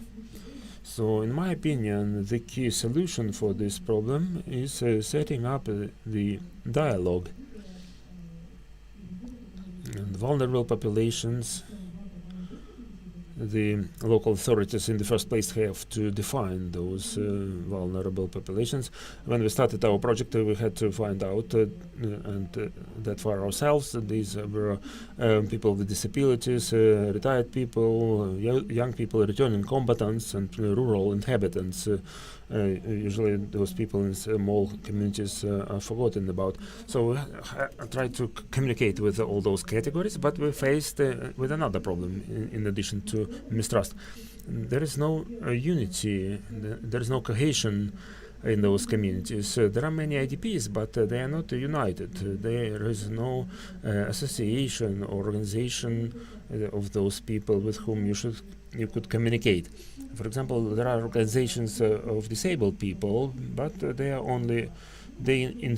exist only on paper, and you cannot communicate with them. So we had to engage people on individual basis. We had representatives of all those categories mentioned above, but there was no centralization in this process. So I assume that not only local authorities, but the civil society should play an important role. Despite the full-scale war, our civil society became more reactive, and civil society activists with experience should help bring those people together and advocate their problems and needs. Also, the public sector or local authorities should explain to those vulnerable population and people in general in Gramadas that they can talk about their problems and promote tools of local democracy. It may be public consultations, electronic petitions, visiting of sessions, so any opportunity where people can share their opinions.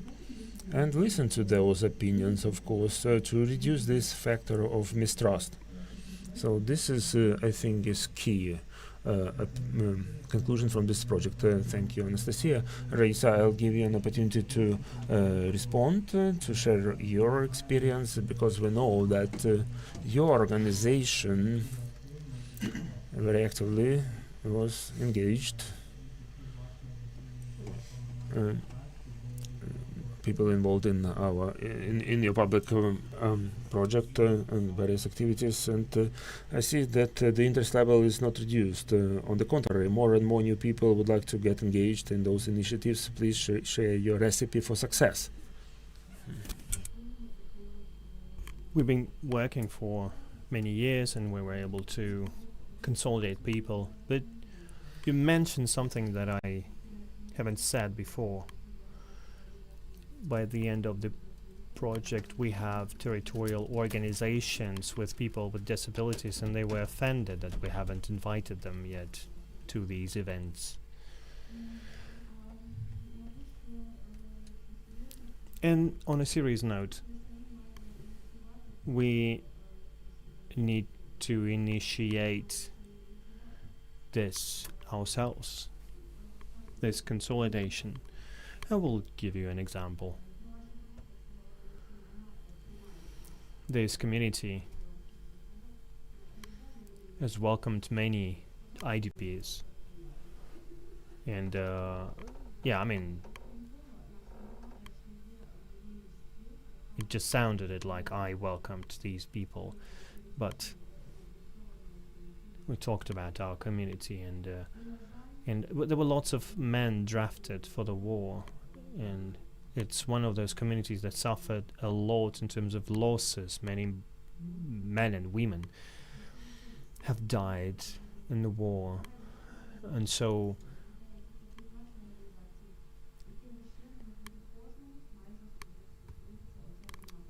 this war has affected many people working in our organization. For example, a son-in-law died, a son-in-law of one of my colleagues died, and another colleague has lost a nephew. And there is a huge problem. The people that were most traumatized, they lack consolidation. And we've observed what they did in Ternopil, and we've consolidated people whose relatives died in the war. It's mostly men. There's only one woman that died in the war.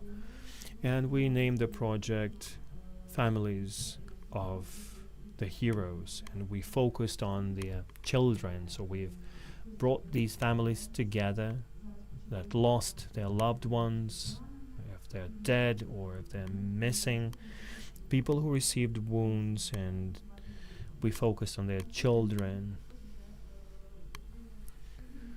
And then through the children, adults are healed. Another example, we've gathered parents with children we traveled to a very beautiful place in Dunajevci. And we just communicated with the nature, with the waterfalls, the river. We just had a barbecue in the nature. A valley where you could just scream everything out. And there was a girl that didn't want to talk. Their father is missing in action for more than half a year. And by the end of this retreat, she She was playing at a rock, and she acted like a monkey, and we thought there was something wrong with her. And by the end of the day, we have a tradition. We stand in a circle and we talked about how we spent the day. And she said, well, for the first time in a couple of months, I could make my mother smile. Thank you very much. I think it's going to be a very important experience for many people in this room, because we do understand that these people, these families, will have a raising need for support. This is what we have right now, and after the active phase of the war is over, it will multiply. And I would like to ask a question to Oksana about engagement. We know that after the full-scale invasion, you moved to Nizhyn, and you faced a couple of serious problems, like wounded people. But how often do you join different initiatives? You became a hero of one of our videos that we've shot as part of the project. You can watch it on the ANTS website. I just wanted to ask you, where do you take the energy enough to be engaged so much? And do you have any sort of internal communication with IDPs that relocated to your community in 2022? Actually, things that I use as batteries, as power banks, are my daughters. They basically saved me together with my husband. They gave me this sort of medical assistance when I lost conscious, when I had wounds, because I put some pressure on the wounds and I lost consciousness, and then the rest of the job they did it. Of course, I can't tell a lot of what I do to children, but they remembered some things, some techniques, and I kept telling them, you don't just apply a bandage, you have to do it turn by turn, and you need to make sure that it isn't soaked up with blood. If you don't apply it the right way, it's not going to be efficient. And they know the golden rule of the first hour. And together with the husband, who did a good job and having an opportunity, I would like to say, whatever you face, never panic. And the most horrifying thing is providing a medical assistance to your family. But just let it go and don't panic and just do your job. Do whatever, even if you fail, do your job. And they inspire me. My family inspires me. And this is in my blood. I was always active since the preschool. And it just came to be. I understand that I have the resource. And the first meeting in the Nizhyn community, in the executive committee, I just gathered people and I said, let's do something and let's consolidate our efforts. Don't just sit in your houses on your own. We have common interests, we have common challenges. Let's contact, let's talk about that, let's communicate. And people responded to that. They liked it, and now we have contacts. And I like when civil activists and the community members invite me to any sort of event where I can be useful, where I can volunteer. Because I feel that I have enough resources to share. I can share my energy and enthusiasm. And the other way around, somebody will share his energy or her energy, and we will help each other to just be able to live on. That's the way, just hand in hand. That's the way it should be. Thanks. I would like to give the floor to Nina. Today we had a conversation and we talked about the development strategy for Pervomaiska community and getting back to the fact that Pervomaiska community was engaged in the project. It suffered the most from the war, right? And I wanted to ask you, what are the priorities for you for the future recovery? Yeah, this infrastructure network in our community is worn out because it was built in Soviet times, and there is more load on that. I'm talking about transport infrastructure and public infrastructure.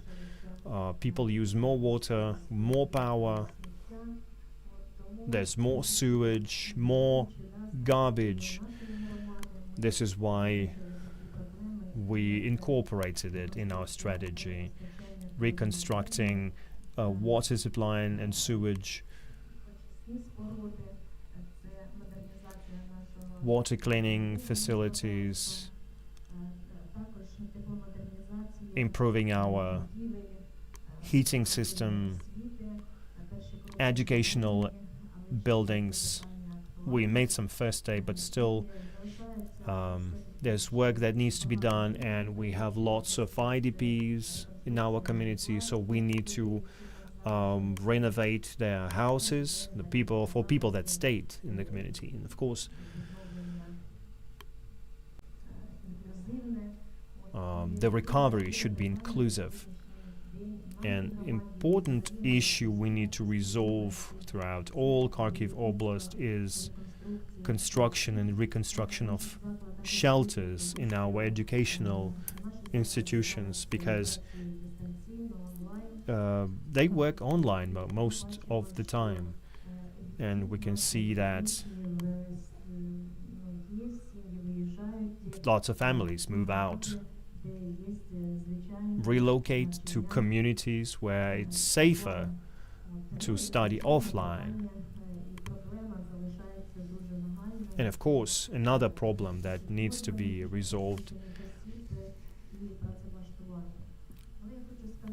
homes for IDPs and jobs for IDPs. And our community participates in many projects, and we're working a lot on that.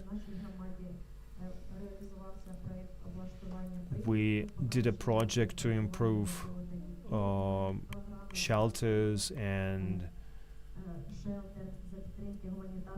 buildings for IDPs supported by the UN Humanitarian Fund. We did an overhaul of a local canteen. We bought some equipment using HASP system.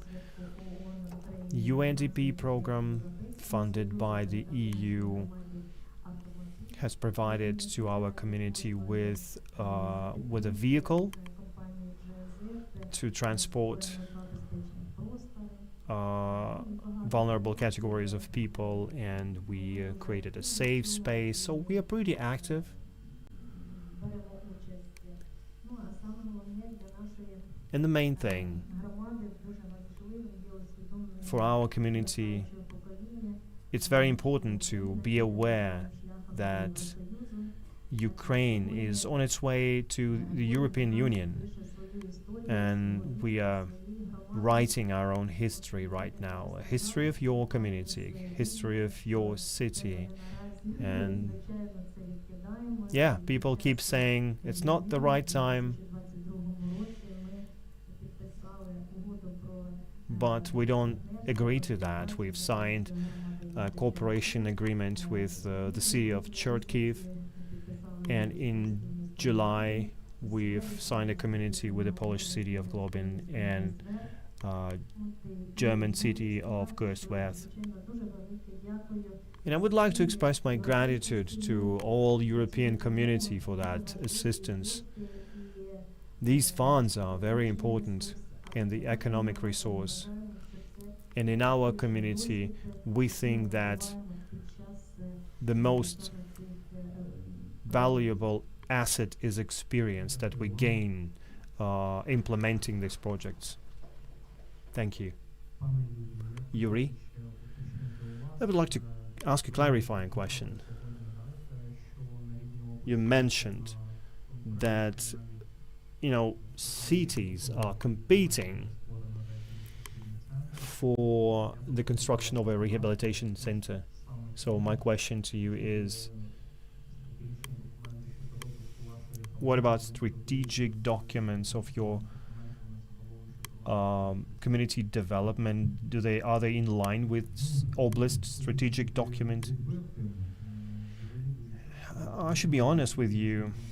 Often, strategic development programs are written as part of grant programs, and we had many debates about that with the Ministry of Economy. I can't see that these criteria are very well developed in these programs. We always lack state regulation. I'm speaking about informatization and digitalization, and but the problem is that we don't have electronic document turnover system in place in many communities. And we are present at different meetings where they talk about future development of Oblast in Chernihiv region, and we compete a lot, and it's not the right way. We do a lot of work, but this work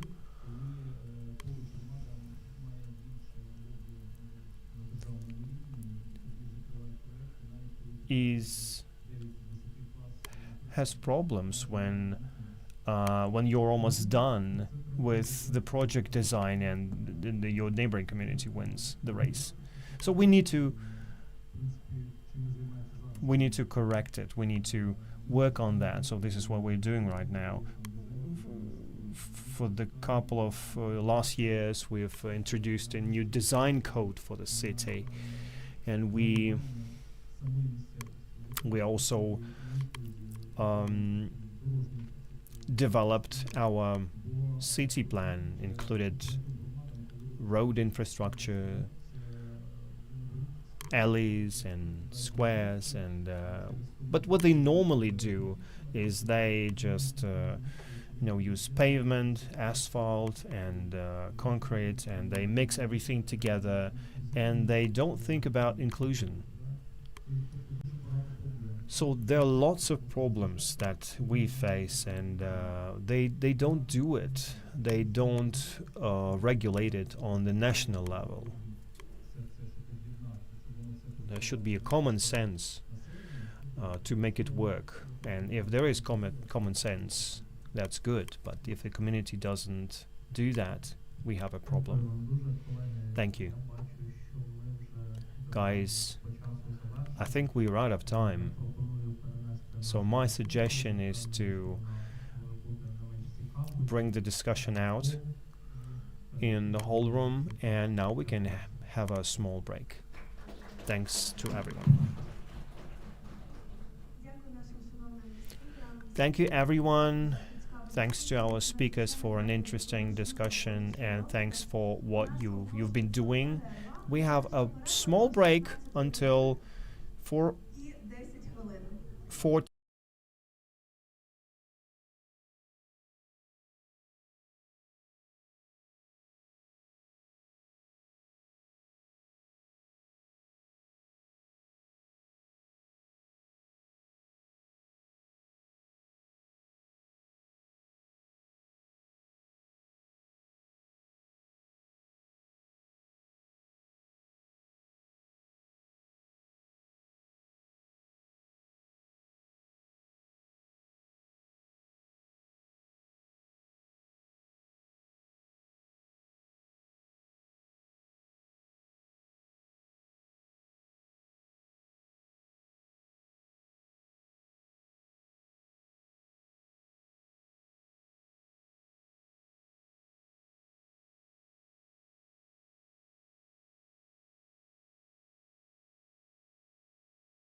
because we are ready to start our next session of our marathon. We call it in politics inclusive recovery. We invite you to watch films of public broadcasting. Yes, I am a woman and visible, which is created in cooperation with BBC Media and support of international relevant corporations of Canada and Sweden, and support of NDI and Heart of Women's Association of Sphere. And after watching the movie, we will have a discussion with protagonists of this video, working with personal orientation, my arm. It's cohesion, it's strength, it's a team spirit. We need to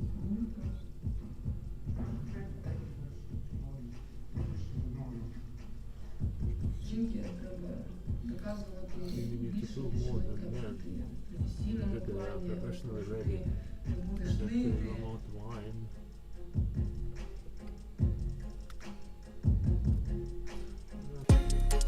Я полковник Корнієнко Катерина, начальник служби цивільно-військового співробітництва штабу командування сил логістики Збройних сил України. Я є мостиком між цивільними і військовими. Моя задача – це налагодити взаємодію. Все по-серйозному.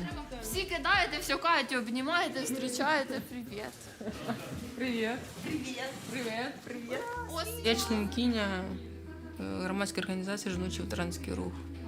В мої функціональні обов'язки входить співпраця, координація саме таких волонтерських організацій. Тут у нас пошивочний цех. Розкажіть, чим ви тут займаєтеся? Ми волонтеримо потрошку. Ми приїжджаємо і допомагаємо шити на жінок військову форму. Вся форма, яка є, вона виготовлена за чоловічими вимірами. Взагалі не думала про військову кар'єру, військову службу. Я працювала на фірмі, жіночка там теж працювала і сказала, що у мене дочка в армії. Мені стало цікаво. Мені просто такий спортивний, мабуть, пішов інтерес, да. А до чого ж дійду. Взяла відношення, пройшла всі комісії і стала в стрій. Мені дуже сподобалась форма, це все моє. До речі, це теж посестри подогнали термушечку. Я родом з Донецької області, міста Димитрова. На сьогодні це Мирноград. Батьки у мене шахтарі. До 16 років я прожила місто Покровськ. Дозвольте. Заколядувати? От це у нас медичне майно.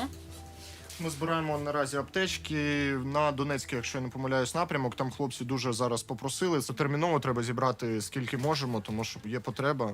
Дякую вам, хлопці. Вам дякую. Ви респект і уважуха.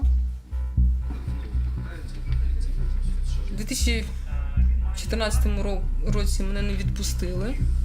Я навіть не можу пригадати, що зі мною тоді було. Чесно. Тому що тут якось воно і Крим, да, зразу відшкрябали. І одразу Донбас почали бомбити, окуповувати. А в травні 2015-го мені вже начальник сказав, та їдь же. От, бо я дуже просилася, я казала, що це моя родина, яка мене виховала, присягу ж складала. Це наші законні землі. Чому ми повинні комусь віддавати її? Зустрічайте героїв! Герої! Я була в військовій комендатурі міста Волноваха. Були виїзди, були патрулювання. І ти розумієш, що все, ігри закінчилися, зараз все по-серйозному. Тут всі герої. Касірша, яка під обстрілами продає, да, вибиває товар, медик, який також приймає людей. Ми всі герої, по суті. У кожного свій напрямок роботи. От дівчата роблять такі от чудо москітні сітки. Такий варіант не такий густючий. Ми хотіли подивитися, як вона на формі, чи буде видно колір форми. Нам рукава потрібні були. Так. Наташа, глянь. Ну, як по мені, так хорошо. Ми зараз їдемо в госпіталь передавати від благодійного фонду громадяни медичне обладнання. Так, заходьте. Так, це, мабуть... Ну, тут, мабуть. Зараз я така, може, не ту посилку з нової пошти забрала. Сьогодні фактично 90%, мабуть, і більше хлопців, які повертаються зі Сходу, вони всі мають, як правило, вибухову травму. Це є ураження органа зору. Він нам вкрай необхідний, ми дуже довго чекали і дуже вдячні вам за допомогу. Так, будь ласка, ми вдячні вам, що ви підтримуєте і надаєте допомогу тим, хто цього потребує. Мені не хочеться в штабі сидіти, хочеться бути корисною, щось робити. У нас попереду, повірте, дуже багато роботи, і щоб йти в майбутнє, треба от зараз вже починати. Я вибрала цей шлях, і треба йти, не зупинятися. Наша громадська організація, да, от команда, кожен каже, що він може. Не кожен на себе тягне рубашку. От і в спорті, так. Це відчуття перемоги, коли ти собі ланку якусь, да, запрограмував, ти її досяг.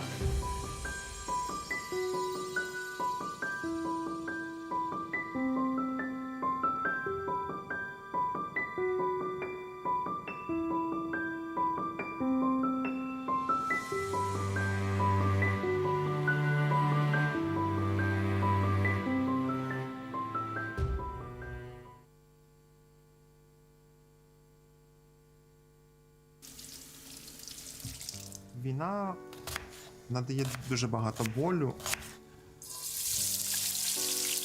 Це дуже погано. І також є трішки інколи світлі моменти.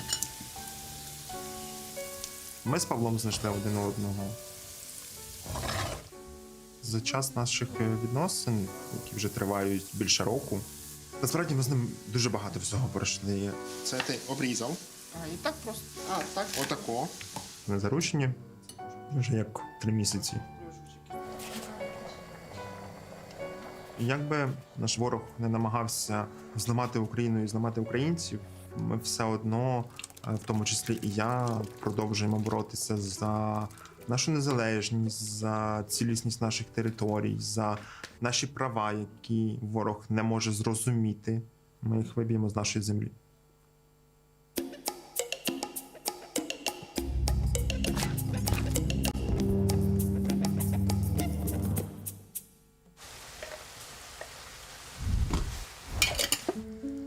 Нам з бригади присилають меню, але ми його нашим начальником продовольчої служби ми його переробили повністю, тому що воно було таке собі. Типу каші і все. Відходимо трішки від цього меню, те, що нам присилають, і так вигадуємо хлопцям, щоб щось там смачне приготувати, чи навіть якісь там пиріжків зробити їм, чи якогось там тортика, чи млинців пожарити.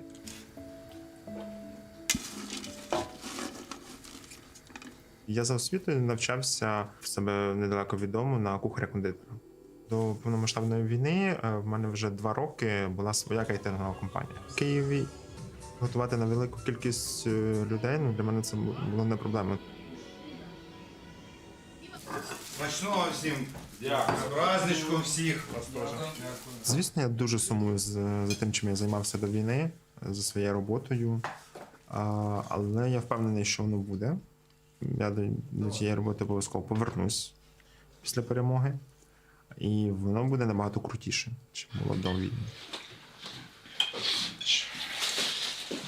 По многочисленним просьбам зробили ще раз. Де я його сюди поставлю? Нічого собі. У нас повар, морпех, Влад. Во. Просто супер. Він у нас лучший, можна сказати. Кращий. Тортики, бачите, там тортики, а більше ще шикарні робить.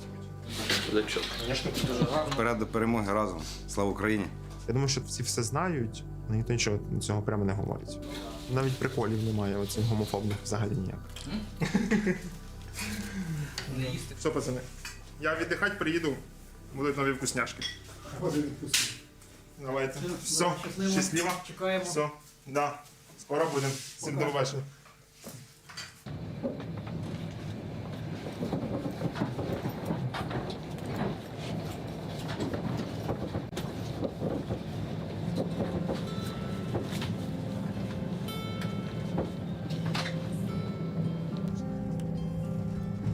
Так, все добре, ми вже це. Сів в потяг, їду. Окей. Приїжджаю завтра в 10 ранку, і потім десь аж після обіду буду в тебе. Ми з Павлом познайомились в соцмережі. Один з вечорів говоримо з ним по зв'язку. Каже, приїжджай до мене завтра. Кажу, хорошо, окей. Нічого. На наступний день, в 7 ранку, я вже поїхав до нього в Миколаїв з Києва. До завтра, до зустрічі. Завтра вже зустрінемось. Кохаю цьомою. Давай. Пока-пока. Ми провели разом 3 дні. І от з цієї зустрічі вирішили будувати наші відносини. З Павлом ми разом рік і 1,5 місяці вже. Чудо, йде Юдо. Що ти? Привіт. Ми разом порадились і вирішили, що я піду служити і що я піду на війну. Щоб Павло зміг до мене перевестися. Щоб служити разом, щоб бути поряд завжди. Протягом 5 місяців ми стараємося, щоб він перевівся, але через нашу бюрократію це дуже важко зробити. Не дивлячись на ті труднощі, які в нас виникають, ми все одно шукаємо якісь виходи, щоб бути разом. Join this join. Нажми на старт відео. Бачу. Да. Привіт. Привіт, Марій. Привіт. Радий з вами Рада познайомитись. вас нарешті бачити офіційно, а то ми так контактуємо, десь тегаємося, Десь там. починаємося. Оскільки ми насправді взяли цей законопроект зараз саме тому, що він насамперед потрібен в першу чергу зараз військовим. Для нас дуже важливо говорити про ваші історії, розказувати про вас на весь світ. Може, є у вас якісь історії, які могли би розказати про реакцію ваших побратимів, посестер? Як вони взагалі реагують насправді на вашу відкритість? Мене в цьому плані не то, щоб сильно підтримують, але вони і не сильно засуджують. Був навіть випадок, приїжджав один військовий, який постійно казав, як ви можете з ним спілкуватися, та він ж пі***ас, та як так можна, ви серйозно? Пацани встали, кажуть, а що він тобі мішає? Він каже, та ти з ним зараз поруч сидиш, ти що, та вони як не знаю, якісь там, як він тоді сказав, як радіаційні і так далі, типа, та ти заразишся, від нього станеш таким, як він, типа. Мій товариш так дивиться, ну як не ідіот, я кажу, ти серйозно щось, ну, ти взагалі думаєш, що ти говориш, типу? Чому для вас важливий законопроект? Яку саме роль він грає в вашому житті? Ми готові прикладати максимум зусиль. Ми будемо все робити для того, щоб цей законопроект про цивільні партнерства прийняли. Щоб в нас була повноцінна сім'я, так само як у гетеро пар, так само хочемо, щоб і в ЛГБТ пар також були нормальні сім'ї, були ті самі права. Я особисто хотів би, щоб, не дай Боже, якщо мене поранять, або я буду в реанімації, або я загину, щоб моїм тілом розпоряджався саме Влад. Ніхто інший, поки що тільки Влад. Якщо Влад захоче це зробити, йому скажуть, а ти йому хто такий? А докази де? Які докази, що ти йому хтось? От і все. У нас дуже багато планів, мрій на наше спільне життя після війни. Я хотів би в Україні жити, де я зможу просто взяти там свого хлопця, ми зможемо просто вдвох пройтися за руки, і ми будемо розуміти, що нам за це нічого не буде. Я хочу сім'ю щасливу. Дітей хочу. Влад хоче 3 дитини. Я насправді чому б і ні. Дасть Бог просто, якщо ми встанемо твердо на ноги з ним після війни.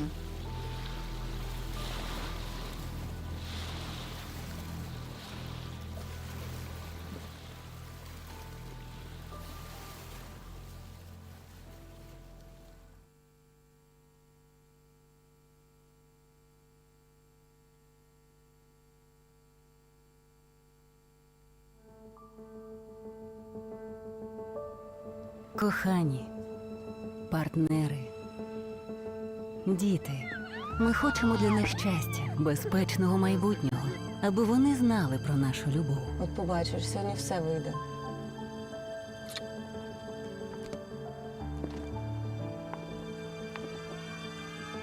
Слухай, повітряна тривога. У найскладніші часи ми прагнемо захистити своїх коханих понад усе, адже статись може що завгодно. Які ви раді, привітаємо. Ти впевнена?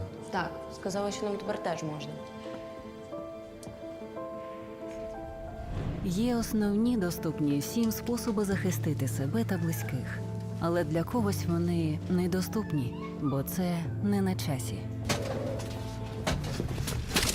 Уламкове, терміново в операційну! Вітаю!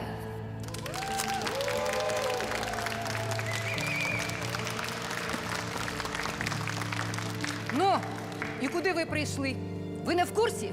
Таким, як ви, укладати шлюб за законом заборонено.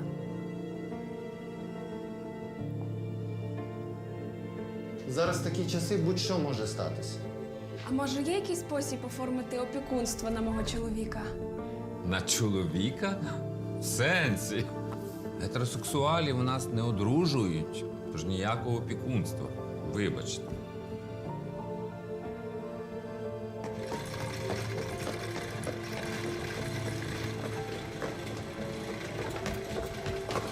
Ви хто йому? Мати, сестра? Ні, ми просто разом. Реанімацію можна тільки рідним. Цивільні партнерства – лише перший крок. Україні потрібна шлюбна рівність. А тепер можемо обняти всі. Всі молодці. Все, всім дякую. Цілуватися буде? Буде. Так, подожди, в мене гриб. Давай отак. Серйозно? Я там просто спортивном такой.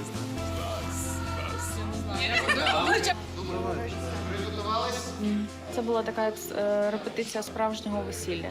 Те, що ми тут сьогодні у цій ролі, це ж не випадковість, це не везіння, це 6,5 років нашої з тобою роботи. Ми були однією з 19 пар, які офіційно подали в дію заяву на шлюб. Заплатили 1100. 1117. Це мали побратися, теоретично, в Дніпровському ЗАГСі міста Києва в квітні місяці, але нам навіть відповідь не прийшла. Гроші то пусте, а... Просто навіть не відповіли, типу, ми хто? Може, Якісь дивні люди. Сьогодні Фейсбук нагадує, що? Скрін зробила, так? Кристине о том, что у нас в 17-м году в этот день была помолвка. Була вона в Одесі, і була вона така зворушлива і смішна. Да. Бо ми сиділи на вокзалі, на автовокзалі. Під дождем, під промокши. дощем. Взагалі була не та атмосфера. Я достаю цю коробочку. Я достаю свою, но я не успеваю. И да, класно було. Ми мали побратися минулого року. Ми знайшли людей в Португалії, хто міг організувати. Але що б це було, от скажи? Чи поїхали б твої рідні, мої рідні, кудись в Португалію, щось десь? Нет. Поэтому мы очень ждем. Хочемо саме в Україні. Да, потому что это, у нас паспорта украинские, у нас герб. Мы гордимся, что мы украинцы, и мы очень сильно хотим здесь расписаться, в нашей стране. Ми дуже дякуємо за можливість взяти участь. Да, мы благодарны за то, что мы можем показать людям, что Это... Що це за стосунки? Да, и что они настоящие, такие же, как и у других людей, у гетеропар. И каждый человек имеет право на любовь. Это самое главное, потому что без любви ты не можешь ничего. Спасибо. Yes. Це буде добре. Ми, звісно, не могли відмовитись зніматися, тому що тема дуже важлива. Це наша позиція. Ми вважаємо, що кожна людина заслуговує на щастя, на любов. Кожна дитина має зростати в родині. Важливо, щоб вона зростала в любові з самого дитинства. Тиша, будь ласка. Такі часи будь-що може статися. А може є якийсь спосіб оформити? Скотина.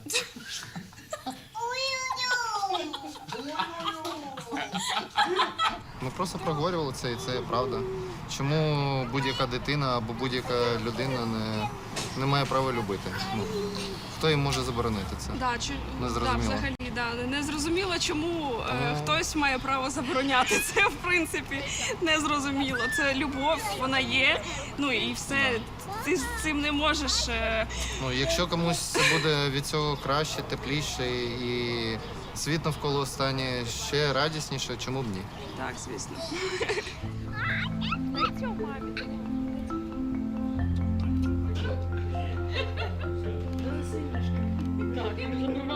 Зйомки – це моя щоденна робота, але от сьогодні вони якісь незвичні. Це не про те, що я роблю кожен день, і якось навіть втомився. В сенсі. Гетеросексуалів у нас не одружують, тож ніякого опікунства. Ми зараз тут знаходимося для того, щоб підтримати шлюбну рівність, бо саме опіка над дітьми, це, я вважаю, дуже важливо. Ми вагалися, і для нас це було таке рішення, на 100 мільйонів. Це наша можливість наразі сказати те, чому це для нас важливо. Тому що мені хочеться одружитися зі своєю партнеркою саме тут, в своїй країні, в своїй державі. Це дуже прикольно, і я знаю, що ми заслуговуємо, це наші права. Час, заждіть. Наша історія ось у нього на футболці написано. Love has no limits.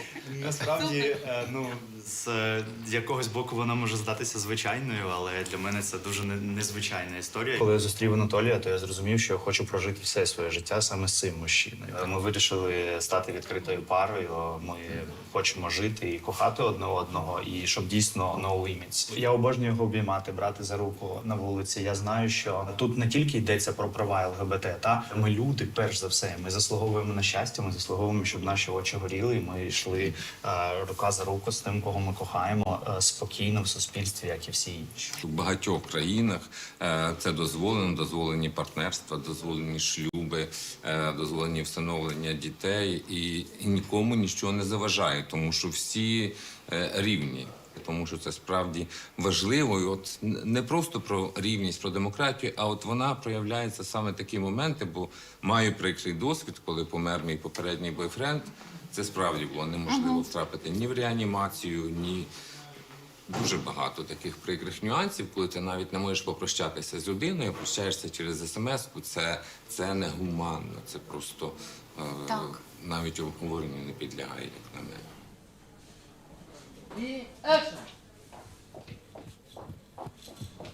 Я працюю при військовій адміністрації. Я весь час знаходився в Києві, допомагав Збройним силам України, які в Києві захищали цей страшний період, починаючи з 24 лютого і дотепер. Мої друзі, які знаходилися в Харкові, один із них зараз воює, інший цивільний, і коли він був поранений, інший товариш не міг до нього навіть прийти в лікарню, його відвідати, тому що він, як вони кажуть, ви документально йому ніхто. Що це значить документально ніхто? Хто вам дав такі права називати ту людину ніким? Ви ж не знаєте ту історію, скільки вони років живуть, що їх поєднує, що в них є спільного і так далі. Дивлячись, яка стадія у нього втрати кровотечі. Або він може повністю бути кипішним, або він може вже бути таким спокійним, просто підмукувати. Я був бойовим медиком на передовій. Коли ми доставляли різних поранених, то пускали лише мене, там є інших побратимів чи когось іншого не випускали. Тобто це навіть за стандартами, за протоколом медицини, стороння людина не має права. Але, знову ж таки, це стороння людина на законному рівні, але в партнерстві вони вже прожили, можуть навіть там 15-20 років, і вони все одно не мають прав навіть відвідати людину хворою чи навіть, не дай Бог, при смерті. Я трансгендерна дівчинка, у мене коханий військовий. Ми можемо одружитися, але я дуже хочу, щоб всі люди, які одне одного кохають, в незалежності від їхньої статі чи гендеру, мали таку саму можливість. Бо це про права людини.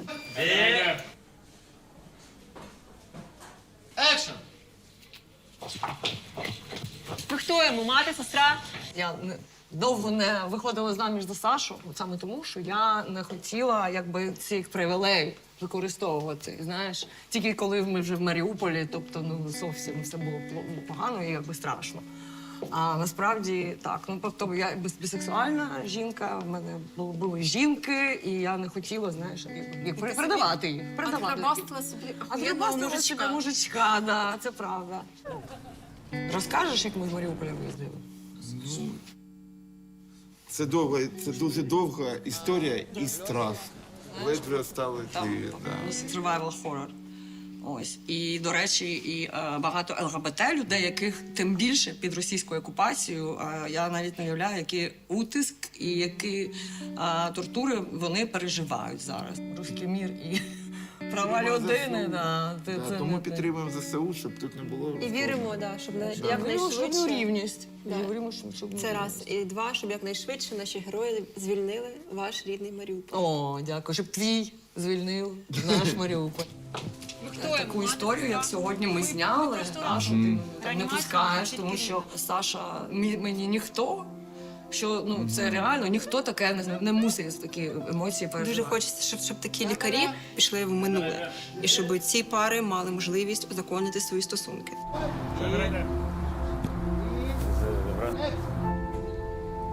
Я вважаю, що це надважлива зйомка зараз. Чому? Тому що я не розумію, як стать може впливати на рішення людини оформити свої відносини офіційно, так? Чому ми можемо з тобою, а наші друзі не можуть? Якщо ти чоловік з чоловіком, так? Чи жінка з жінкою. Чому? Коли я виростав і в Харкові, я ходив в єврейський молодіжний клуб Гілель, і там була купа моїх друзів, вони були всі, ну не всі, а багато з них були геї, лесбійки. Я тоді вперше познайомився, мені було 16 років, я такий, ну круто. І я взагалі не ставив собі питання з приводу того, що ну, у них немає дозволу на те, щоб стати чоловіком та дружиною, чоловіком та чоловіком. І зараз, у 2023 році, коли одна країна може нападати на іншу, ну вона так собі вирішила, представники ЛГБТ+ можуть захищати країну, можуть працювати на будь-яких посадах і все робити для цієї країни. Офіційно бути чоловіком та дружиною бути не можуть. І це реально дуже дивно для мене. Тому я вважаю, це надважливо, щоб усі люди в цій країні, вони всі цінні, всі важливі, і вони можуть мати такі самі права, як і ми. For example, if there is like someone living abroad and is dating someone in Ukraine and they want to be married, they can't. But if the gay marriage is legalized in Ukraine, they could like create a family, live together. So for me, it's very important to make everyone happy and make the world a better place. Цивільного партнерства недостатньо для пар. Важливо мати саме шлюбну рівність, тому що саме в шлюбній рівності є більше юридичного захисту для обох партнерів. Будемо за це боротись. Будемо. На всіх фронтах. На всіх. Гомофобам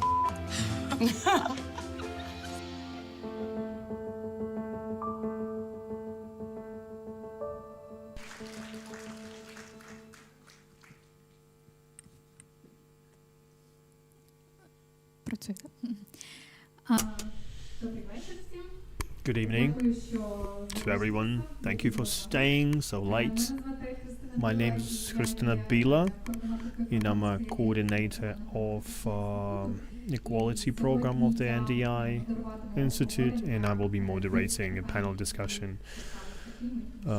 of issues that were reflected in these videos.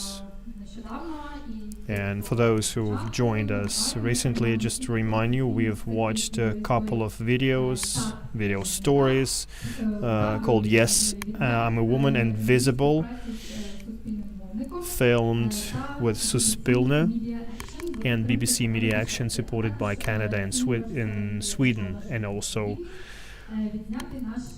Marriage and Equality movie, supported by Kharkiv Women Association Sfera. We can reflect on that during our panel discussion and meet the protagonists of the videos. So I'm inviting our participants, people who will help us reflect on that. But also everyone is invited to reflect on that. I will have a couple of questions, but hopefully we will be able to answer the questions from the room, and maybe some questions from our online viewers. So, I would like to introduce to you Vladislav Polishchuk, military serviceman of the Armed Forces of Ukraine.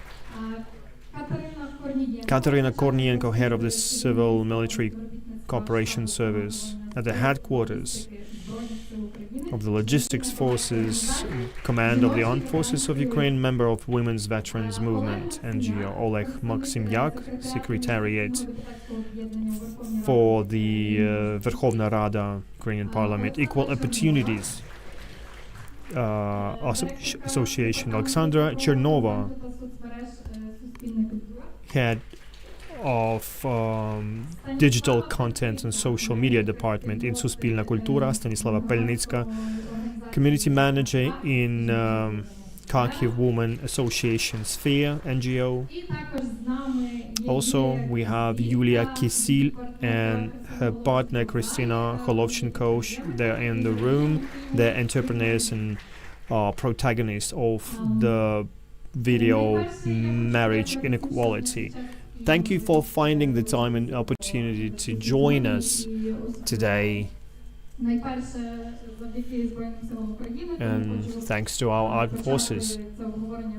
So I would like to start this with the word of gratitude to all people who defend our country, especially you, Katrina and Vlad. Thank you for being here, because this conversation about inequality, about inclusion, should include you.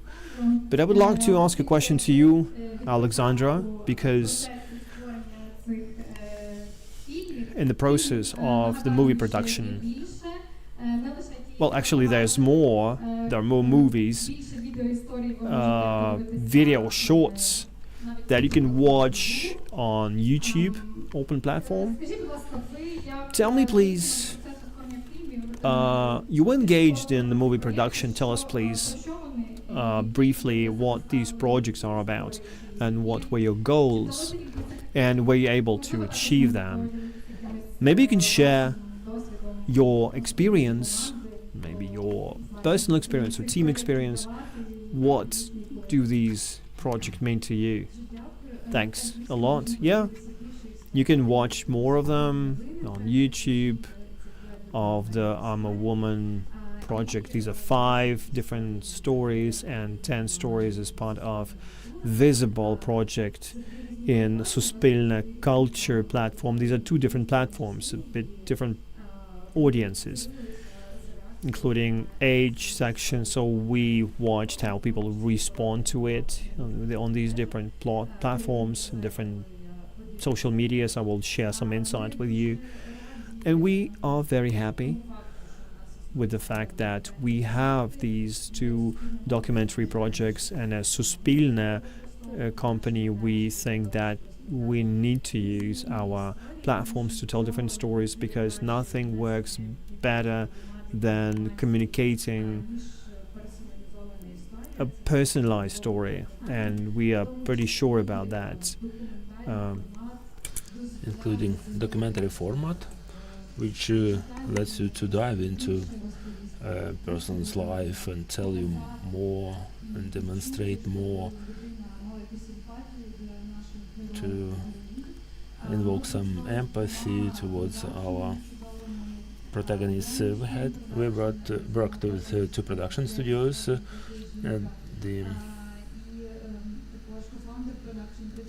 co-founder production worked on Vidime, Visible project. It was an open art tender, and we're happy that we selected those two teams because they approached the video making process tenderly, and it took us more than a year. Maybe you'll tell us what changed from that time, because we talked about the format. Maybe the context changed. It was a period of blackouts. I recall I watched those videos in that period. And the Visible is a fresh project. We published it in August. For us it's important not only to get the feedback of people. We are working for the broad audience. It was important for us to reach the broad audience. We understand that YouTube channel Suspirna Kultura is more loyal for this kind of topic, and we see from the comments going onto the Instagram and especially Facebook, we notice a more toxic environment. It was clear from the Visible project story. That's about the insights, what we see in terms of response. What's important for us also, we are not making stories of women and representatives of LGBT. We are making stories about Ukrainian males and females, and we want to continue doing that. I don't think it will trigger a response from the part of society which is not prepared to perceive that. So that's reflected in the way we're putting up those stories, and we're focusing actually on what our protagonists achieved, what kind of input they made in terms of their life and emotions to bring closer our victory, to fight for their rights. I believe this, I hope that other media will share this approach to work. So you can make narration of those stories and make people open for dialogue. We're really happy that there is an opportunity to continue showing these stories. I've not seen Katerina's story. It's wonderful, and I hope there will be more projects of this kind. What's also for us as a public broadcaster, we're not abandoning this topic in our media space. And it's not something special. There are many problems in which people from NGOs participate and civic activists participate. So we're telling the stories of various people in our texts and on the websites and in the videos and on the news feed. So don't think that we have once in a year project. No, we are working systemically on the topic, and we believe that this is also our role as a public broadcaster. So we have a wide range of topics because our society is diverse. Why I'm here today? Because the digital team, we're working more with a younger audience. That's why I wanted to make this documentary format, and we have this social media platform in order to track the response of people. What I see mostly, the reaction is positive if we are talking about YouTube, Instagram, and TikTok. In terms of Facebook, it depends on the story and the protagonist.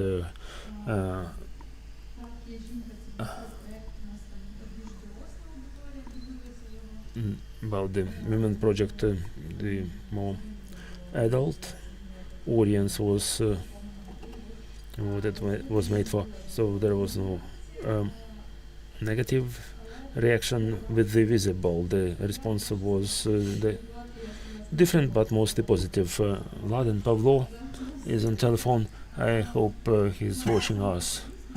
I think he can tell us about it. And we're talking to our heroes. We're not abandoning them just after we made the video. So if there are special news, Vlad can tell us about it. He has a more positive reaction to this video among his comrade fighters. It was a real life story.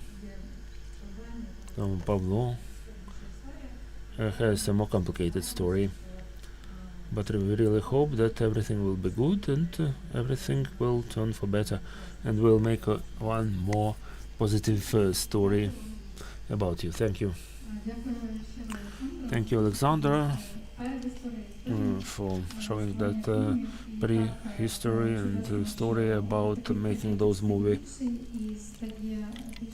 It's good we are getting more of those projects, and where there are more opportunities for LGBT representatives to share their stories and articulate their needs and problems. We have Stanislava here, who is representative of the Kharkiv NGO Sphere, which helps us to make another video, which is called Marriage Inequality, which has more than 130,000 watches on YouTube. So please tell us how did you manage to get public and not very public persons to the project, and how you supported those messages about equality which it promotes. I just watched the movie and I thought how cool it is that we have done it. Yes, my name is Stanislava. I'm community manager of Women's NGO Sphere in Kharkiv. We have been there for more than 15 years. And of course we communicate the issue of marriage equality and that problem not for many years. The idea of making the video, that's what Yuri Dvizhon and his team initiated. The script writers Nastya and Alexei Chashin, also many other eminent people got engaged to making that video.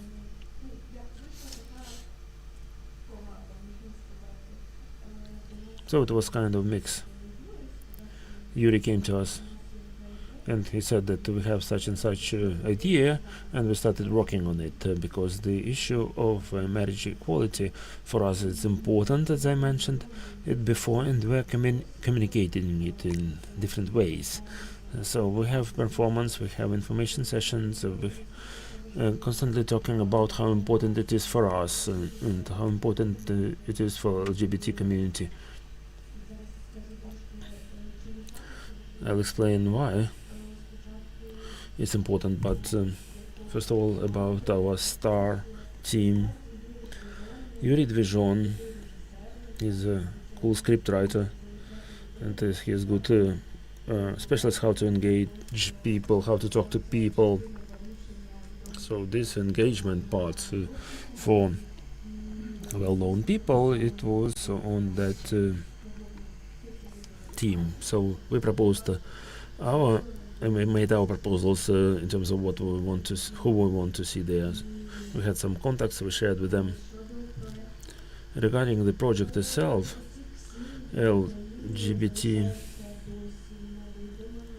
is remains invisible for the state and invisible for the community.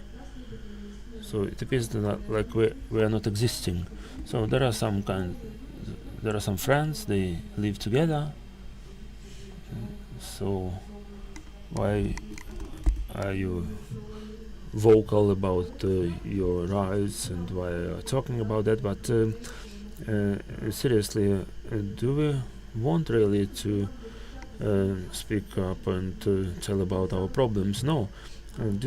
Would we like to make videos like that? We would like to make some important social projects and work on things we have not worked before, but we have to talk about lack of opportunities and lack of rights for us, because our families are not visible for the state and for the community. It's not fair for us because we are all citizens of Ukraine. It appears that in the majority, for most people in our country, there are such a possibility, like to make a marriage, to visit your beloved one in the hospital, and to have children and enjoy the government protection. Understanding that you are there and we see you and you have equal rights with others. My partner is military staff. We are engaged, but as many other LGBT pairs, we cannot get married, and we don't know how to plan our joint future together, how to plan it in our country. We want to live in our country because I'm a civil society activist, and my partner is military, and we want to make our country comfortable for living here, and we cannot plan our future in terms of children. We're often told about the demographic crisis. If LGBT get some rights, maybe it will not occur if we'll have the possibility to protect ourselves and our children. I started talking about personal things, but frankly, all this work on the video, it's about your personal life, because it makes people think who has not thought about it before, because the majority of men and women in Ukraine are living here, and they are not thinking about the lack of those rights, because there is no sense for them to think about it. But if you imagine yourself in this situation, it becomes a bit uncomfortable. Though that video invokes empathy in me, and really regret that they couldn't get married. So that's all I wanted to say. Thank you, Stanislava. It's really valuable. Thank you for your personal story and story in that movie. It's really cool to share your personal stories. It tells us that these are the stories of real people. Thank you for your courage and frankness, and that you are continuing to struggle for your rights. I'm happy that I have by my side people who can really share their personal stories, personal experience. So I would like to turn the floor to and ask a question to Katerina Kornienko. She is the protagonist of the movie Yes, I Am a Woman. She is a colonel of Ukraine's army. She has been in the service for 23 years and 8 years fighting. Thank you for your service. I see that it was quite difficult for you to promote your career in the sphere which is traditionally men's. Maybe you have not had always the people around you who supported you in that, but it's good to know your personal experience. What would you like to tell women and girls who doubt about selecting their profession or manifesting leadership because of stereotypes or lack of support among their relatives or colleagues? Also, some time passed, as Alexandra said, from the time the movie was made. So, what it meant for you to participate in the project, and what impact it had on you? Thank you. I'll start with the end. What changed in the past year? Not much, probably, because unfortunately, for many people, it's not relevant at the moment. We became 1 year older, that's all. Regarding the qualities which helped me to become who I am now, as you saw in the movie, it's sport, which helped me to be disciplined, how to overcome difficulties and problems. These personal traits and stamina and patience and flexibility, and the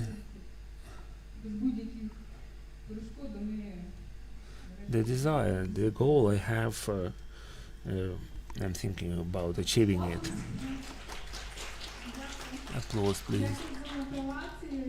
Thank you for motivation and inspiration. Also, we have your compatriot Vladislav Polishchuk, and we have online his partner Pavlo, who unfortunately could not attend this event today. Vlad and Pavlo, thank you for your service and for your openness and courage to talk about your needs. The war made even more acute those problems, and single-sex pairs don't have an opportunity to legally document the relationships. So we have to talk about it, and some social protection of partners and the right for aid or pension after death of your partner, and ability to visit them in hospitals, and to inherit common property, and a number of other rights. In Ukraine, there is a lot of work to be done, and unfortunately we have a lot of narratives, sometimes hateful and homophobic, and the aggressor often promotes that. What encouraged you to participate in the project and assume this responsibility to talk openly on behalf of LGBT community plus in the military of Ukraine? Greetings, I'm Vladislav. As Christina said, my partner Pavlo is not with us. He is in the regiment, and in our pair, that video, the visible, it shows black and white. That's what we have in Ukraine's military and in Ukraine in general. Where I saw in my company, everybody, all the commandment and the brigade, all top commanders found out about it, but everything remained the same. And in Pavlo's military unit, it changed. He is getting bullied and he's ignored, and they don't pay attention to his existence because he's an open gay. So with this project we wanted to demonstrate that at war there are also LGBT communities, there are gays, there are lesbians, and we know that there are transgender people who are fighting. But when we start talking about ourselves, they tell us, why are you talking about that? Just keep silent. No, we're going to speak out because we do the same work as others do. We are not hiding, we are not escaping somewhere abroad. We are not hiding in basements and are not paying our way out of that. And we do whatever we did before the war. So we do whatever we can, because otherwise there's no way. It's late October, and since March we're working on ensuring that Pavlo is part of my regiment, my military installation, and the story is escalating in the media because there's lots of questions for the medical commission, and there's a person that wants to be in the army, and he wants to be a part of the army. And they say that you're not eligible for that.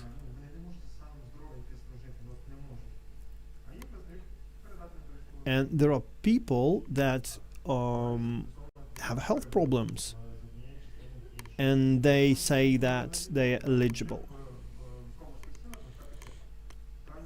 I was in the Marines.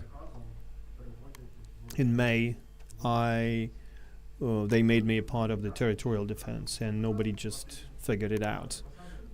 Well, just had to give up my position in the Marines, and I had to join the territorial defense.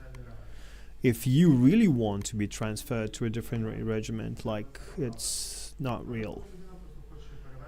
Unfortunately, that's the truth. And when there's a person that wants to be in a different regiment, that's impossible. They can't let you sign the contract because there's always something, some obstacle.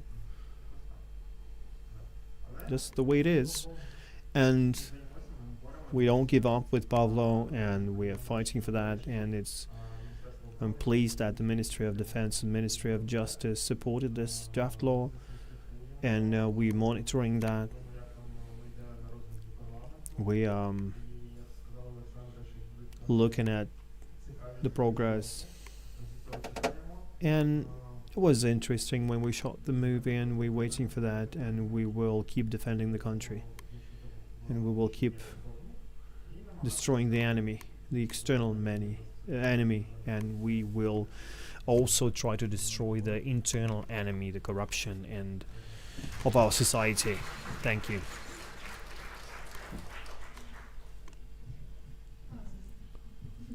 We'd like to add that we are fighting for our freedom, for equality in everyday life.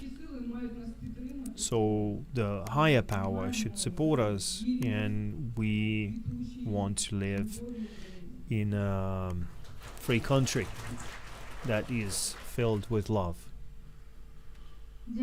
Thank you for sharing the light and the dark side, because we need to talk about that, the homophobia and queerphobia and these gender stereotypes that we have. And good luck with that, and let's stick together, let's be strong. We also have Yulia, who together with her partner Christina were engaged in the movie production, and they shared their personal story. You told about your motivation behind being part of this movie, and that's quite important that we have more people like that, and we can communicate and advocate the rights of this community better. Basically, struggling against this internal enemy is part of our struggle for equality, and I guess as gay persons you faced inequality, and you probably responded to some homophobic comments, and it probably requires some internal courage and resilience, because we keep talking about that. My question to you is, please share where do you take that energy and that resilience, and maybe there are some arguments in favor for inclusion and equality that worked in your case. Maybe they will reach some people in the audience.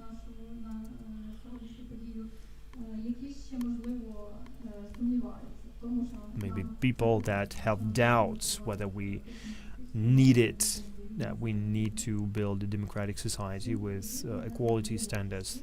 Hello, my name is Yulia Kisil, I'm 32. There's my partner Christina in the room. You can wave your hand. And yesterday, it's been 7 years since we lived together. And honestly, I can talk a lot about that because for the last 7 years, people ask different questions, improper questions, can comment. Mostly it's three things. Well, first, what do you plan to do with the kids? About the kids. And number two, maybe, bless you, maybe you lack extra couple of inches for intimacy. And number three is you don't believe God, do you? And I will just give short replies. Let's start with the last one. If you came here in the morning, you probably saw that board near the hotel, like a, and there was a quote from Isaiah, 2nd chapter, that said, "God is our hope." In the context of LGBT, I just want to make it clear in terms of relations between faith and LGBT. The first thing that provokes this bias is faith. If we open the same book, Isaiah, the prophet, we know about the story about Sodom and Gomorrah, and this is why they're throwing stones at me, since I'm a lesbian. And I'm not going to read the whole chapter, but you can do it yourself in any translations. Are actually an interesting thing. So they describe why God destroyed these two cities, and there's Russian propaganda, and you will see lots of things there, like the problem of justice, land distribution, protection of people's rights that we talked about during the first panel. This is what it's all about. So if God is not judging us, let's move on. I can just do some homework here.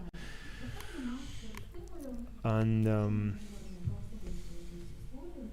speaking about our personal story, Christina's mother is from Mykolaiv, and she came here when it was quite noisy in Mykolaiv. The second time, when Christina helped her travel, because, you know, every Ukrainian woman is attached to home.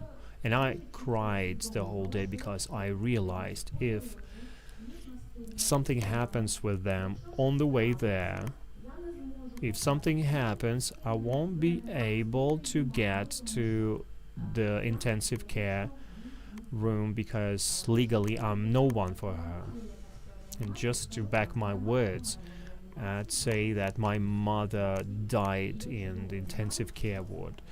And I know what it's like when your family member is there. Well, I had access to the intensive care, but she died. If Christina died, I wouldn't have been able to get there. It's like, imagine your husband is in intensive care and you're deprived the right to get to him.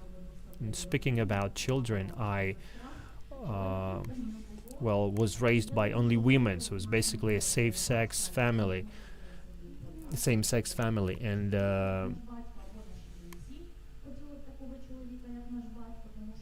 didn't have relations with my father.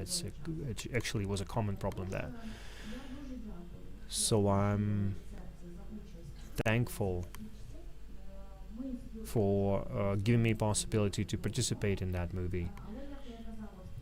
I known the director before, but this happened for a reason. Every person that's sitting here, this event, there's a reason why you sit here. Each one of you has your own journey. You do something for the country, and when you leave this place, you will still be Natalia, Yulia, Yelena, whatever, and you will still keep doing that work. So thank you very much for doing something for the country to ensure tolerance, and there is no other way.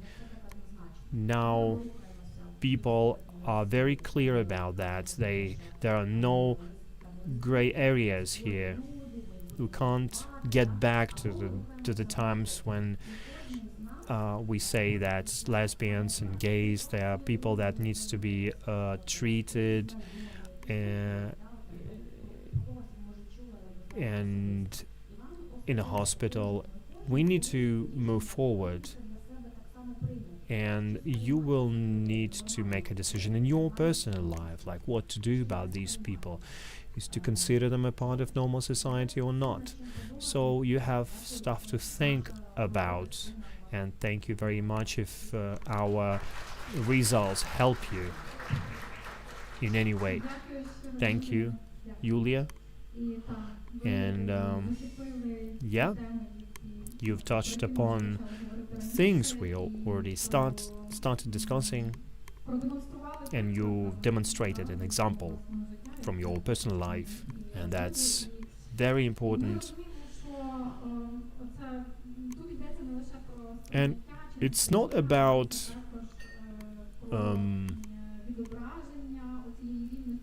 perception, it's about how these issues are reflected in politics and on TV, and also it should be reflected in the legislation.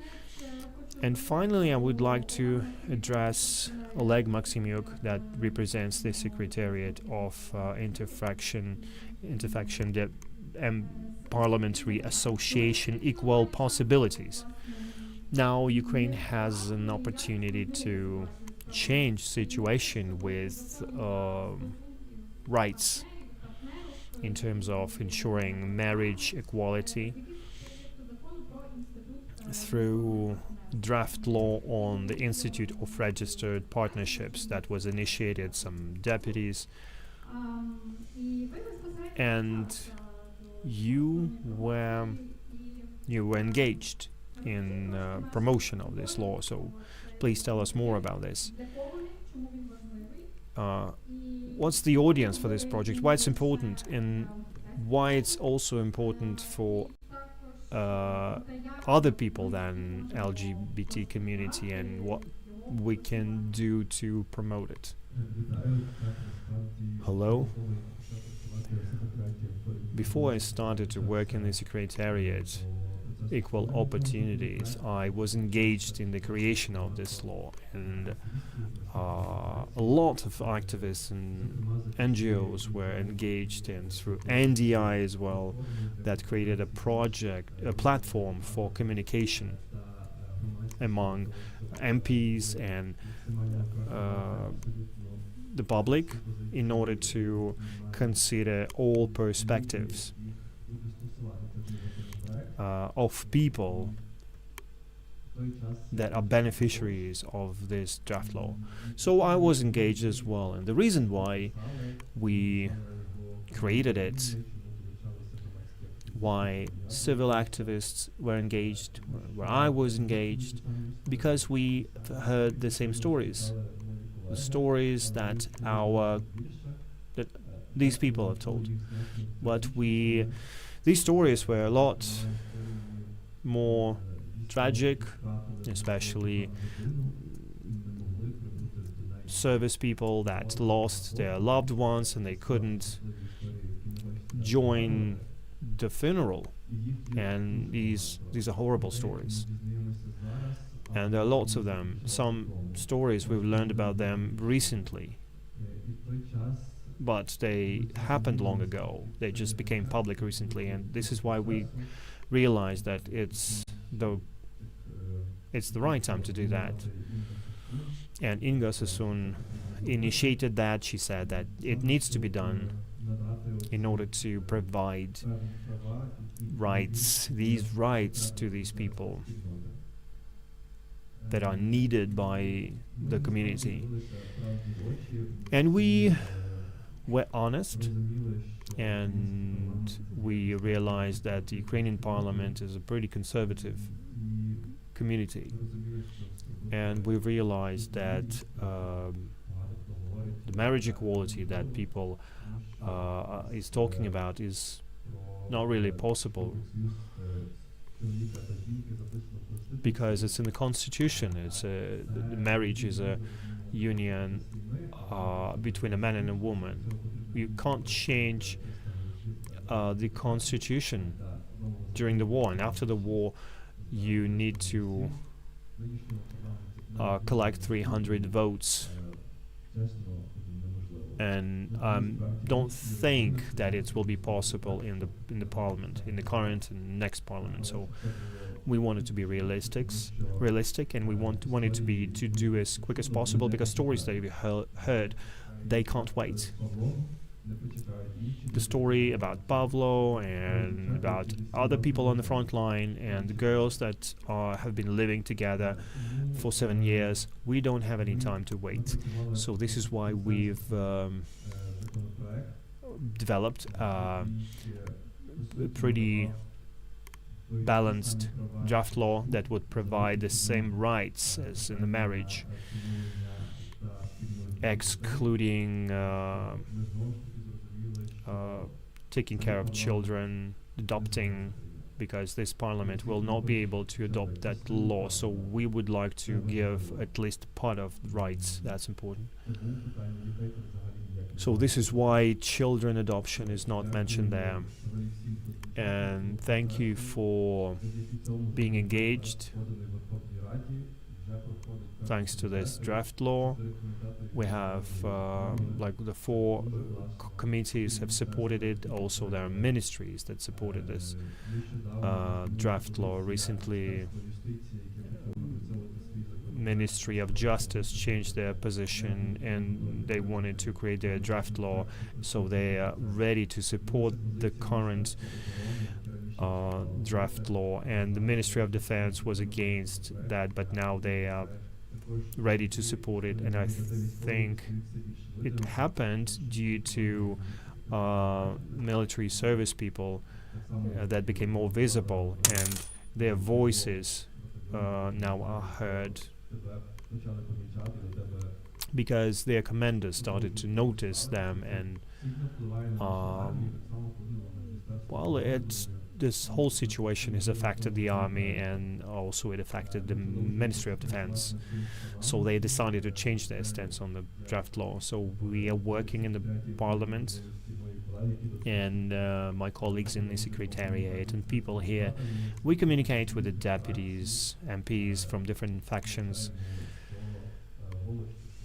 and we engaged people from the Soviet of the People and European Solidarity, and all parties that we have. Some people are reluctant, some people are active, but it's a work in progress, and we are now working with the main committee that needs to support it before it will be discussed in the parliament.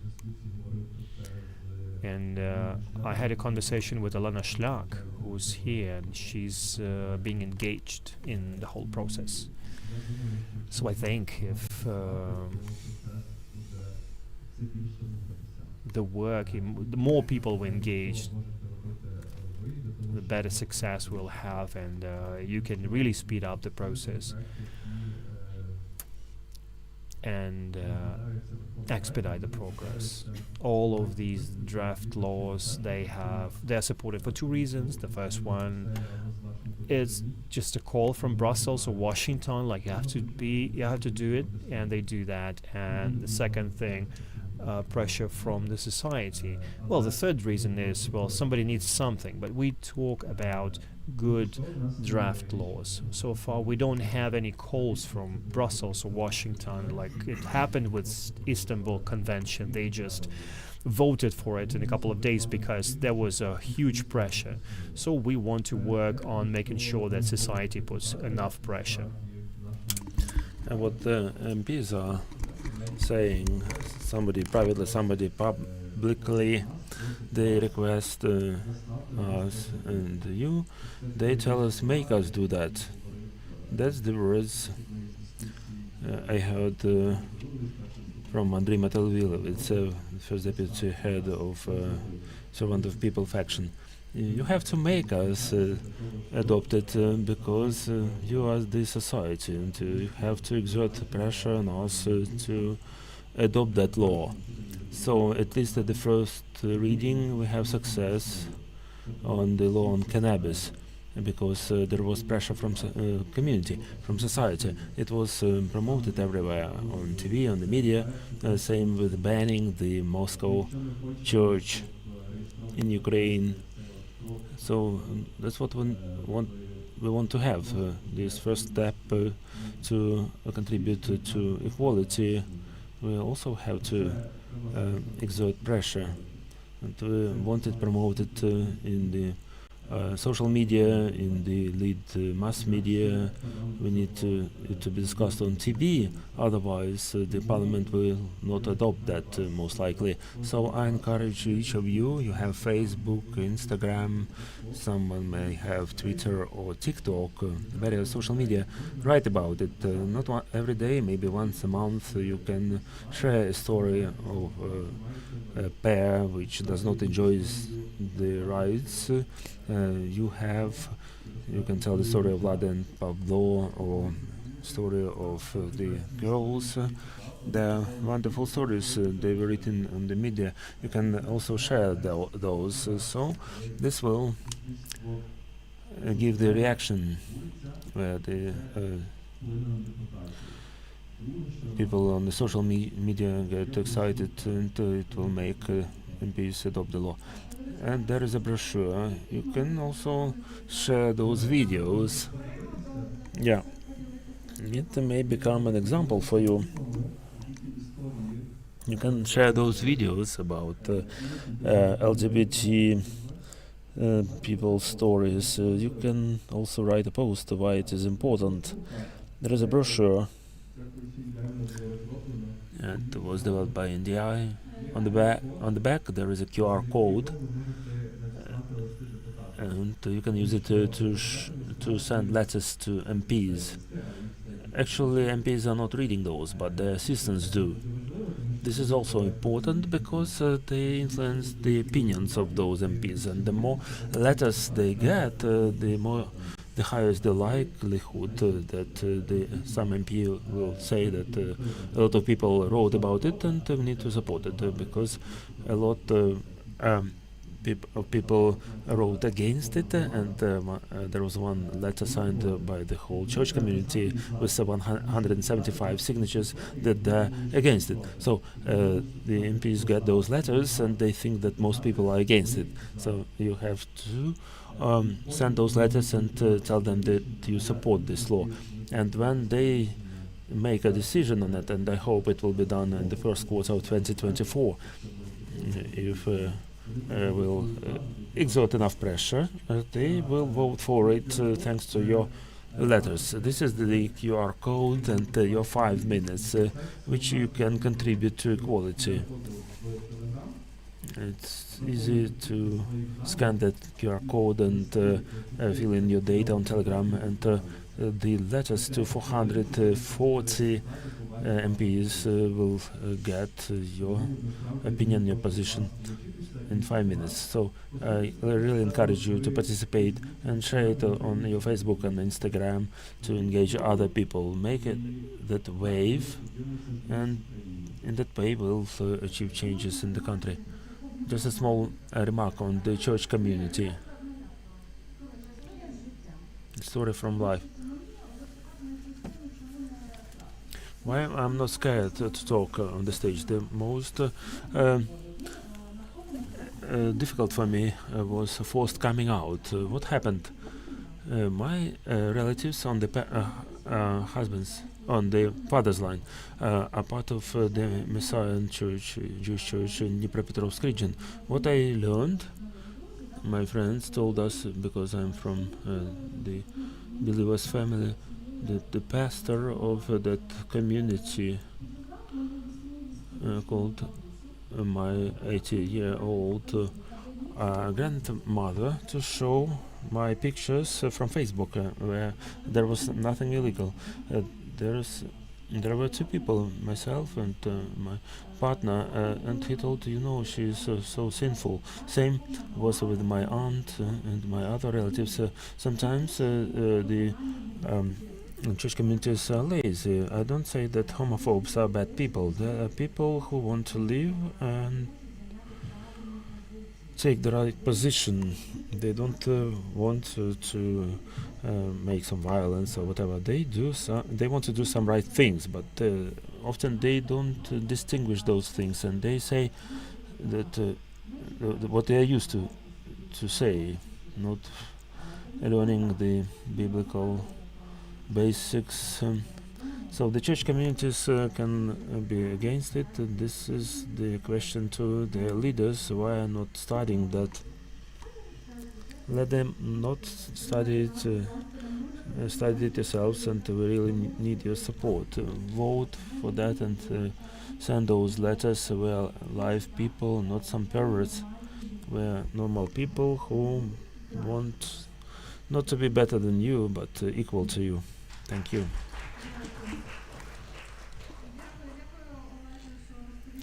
Thank you, Oleg, for telling us about that draft law. Maybe this audience today, not all of us knew about it, but really we need to spread it around and to develop booklets where, in a nutshell, the bullet points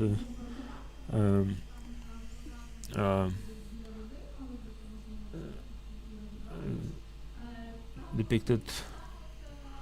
There we had the samples near a table with the water. What's next and what we can do. So let's be courageous. A lot has been done before us. I would like to thank all today's guests and partners and everybody who makes this problem visible, and our partners from Sphere developed a chat bot where Oleg mentioned you can easily write and send that letter to MPs, and we really encourage you to use that opportunity and to express your support and help. Make this need of community visible and make it such as I want to be optimistic because sometimes I have skepticism about it. In the beginning we had some negative opinions, but the ministry recently changed it, as Oleg mentioned. It took us several months of work, and we really hope that in the nearest future, and it won't take really long, that this draft law will become a law. Thank you so much for your attention, and thank you for your support, and glory to Ukraine.